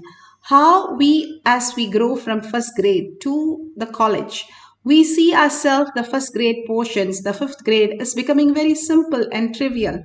Same way, you start manifesting powers every day, then you will start seeing, oh, this power, I can just do it. It's not a big deal. So go on trying other detail, more accurate, more detail, more specifics. That makes it more fun and more enlightenment. That is the beauty of it. So let's have one more quick cycle of chanting the Mahavakya very deeply and merging into the oneness. Again and again, this whole exercise is given for us to merge completely into Paramashiva and become Paramashiva completely 100%. That is what the absorbed into the higher reality needs to happen in each of us. For that, we are getting the glimpse and all the candies, how we train the monkeys or dogs. Same way, Bhagavan is giving the candy of power manifestation. For us, even the outer world manifestation of wealth, health, happiness, everything. for us to understand that we are the super conscious being who can manifest the, even take away, Bhagavan says, even take away the sun and appear, make the moon appear whenever we want. All kinds of things is possible. Bhattacharya, he was able to bring the moon on a no moon day. And Krishna, he just merged the whole thing and made the Amavasya happen. The whole science is possible when we start understanding how the reality is. That is how we exist in our inner space. Let's start chanting the Mahavakya for the second cycle for doing the body scan. It can be a new person, or you can scan for some other problems in the same person, but finding the history of the problem of other person. Let's start chanting and writing down the details to share with others. Paramashivoham. Om Nithyananda Paramashivoham. Om Nithyananda Paramashivoham. Om Nithyananda Paramashivoham. Om Nithyananda Paramashivoham. Om Nithyananda Paramashivoham. Om Nithyananda Paramashivoham. Om Nithyananda Paramashivoham. Om Nithyananda Paramashivoham. Om Nithyananda Paramashivoham. Om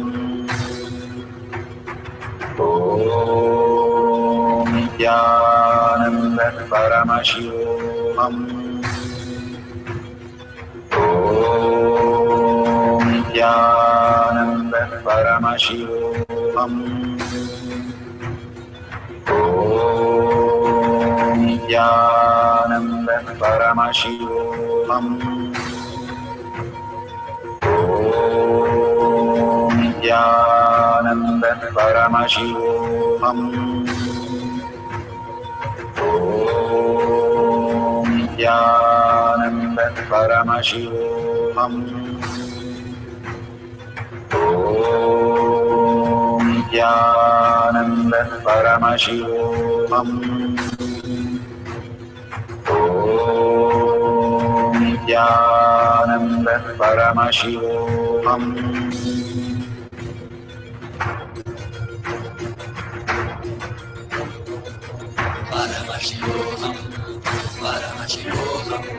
Let Paramashiva's third eye manifest in all our third eyes. Let the Amrita pour, let the Varni open up.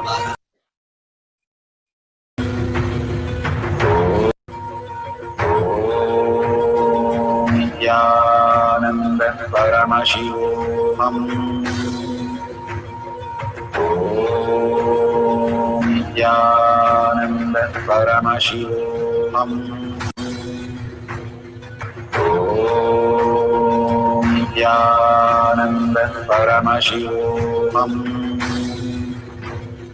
Om Nithyananda Paramashivoham.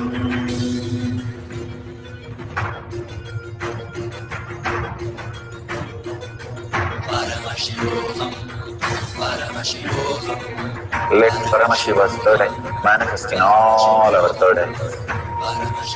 Let the Amrita pour, let the Varni open up, manifest in all of us.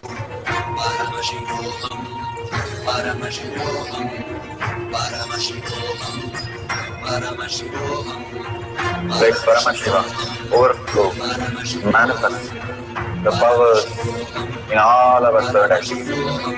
Om Nithyananda Paramashivoham. Om Nithyananda Paramashivoham. Om Nithyananda Paramashivoham. Om Nithyananda Paramashivoham. Om Nithyananda Paramashivoham. Om Nithyananda Paramashivoham. Om Nithyananda Paramashivoham. Om Nithyananda Paramashivoham. Om Nithyananda Paramashivoham. Om Nithyananda Paramashivoham. Om Nithyananda Paramashivoham.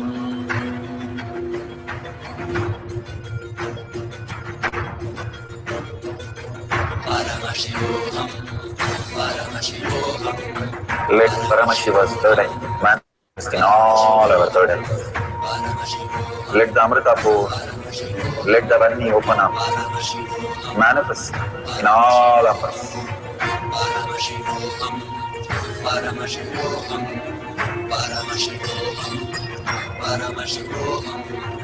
Let Paramashiva overflow, manifest the powers in all our third eyes. Om Nithyananda Paramashivoham. Om Nithyananda Paramashivoham. Om Nithyananda Paramashivoham. Om Nithyananda Paramashivoham. Om Nithyananda Paramashivoham. Om Nithyananda Paramashivoham. Om Nithyananda Paramashivoham. Om Nithyananda Paramashivoham. Om Nithyananda Paramashivoham. Om Nithyananda Paramashivoham. Om Nithyananda Paramashivoham. Om Nithyananda Paramashivoham. Om Nithyananda Paramashivoham.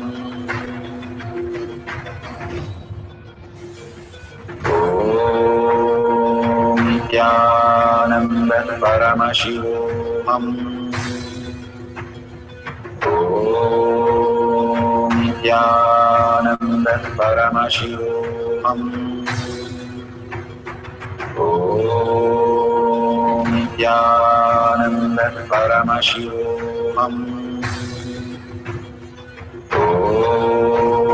Nithyananda Paramashivoham. Om Nithyananda Paramashivoham. Om Nithyananda Paramashivoham. Om Nithyananda Paramashivoham. Om Nithyananda Paramashivoham.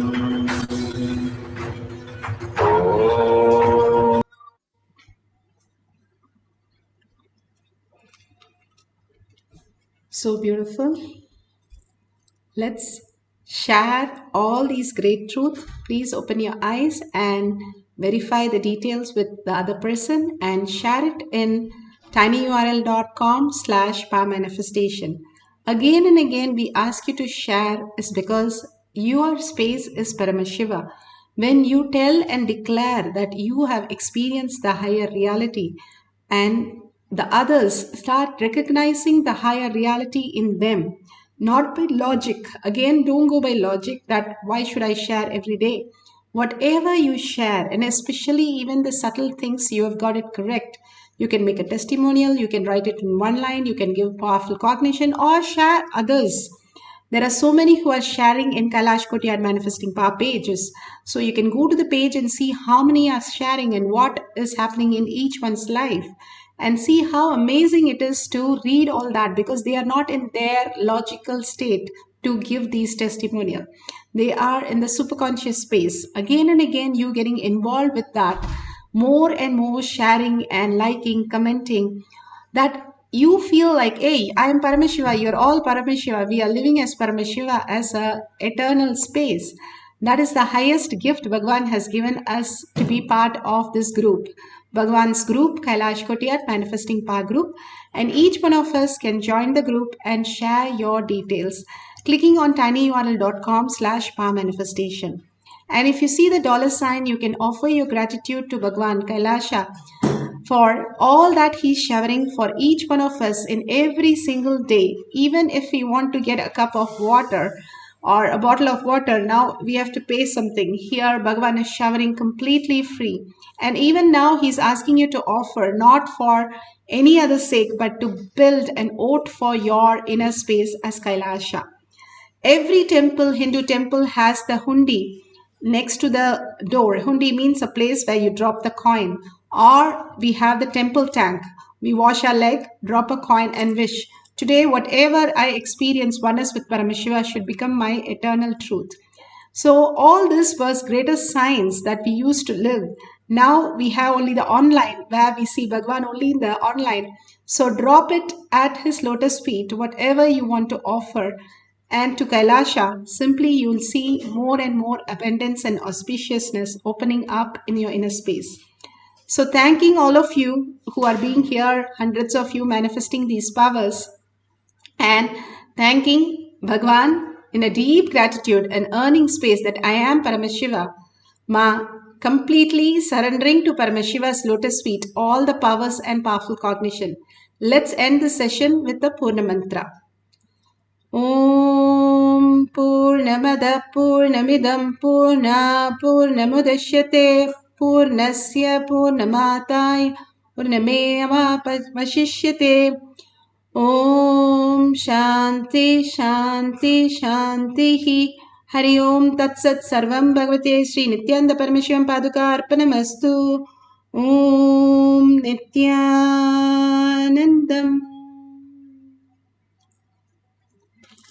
Thank you so much. See you again in the next satsang, after next satsang in Kailash Kotiyar.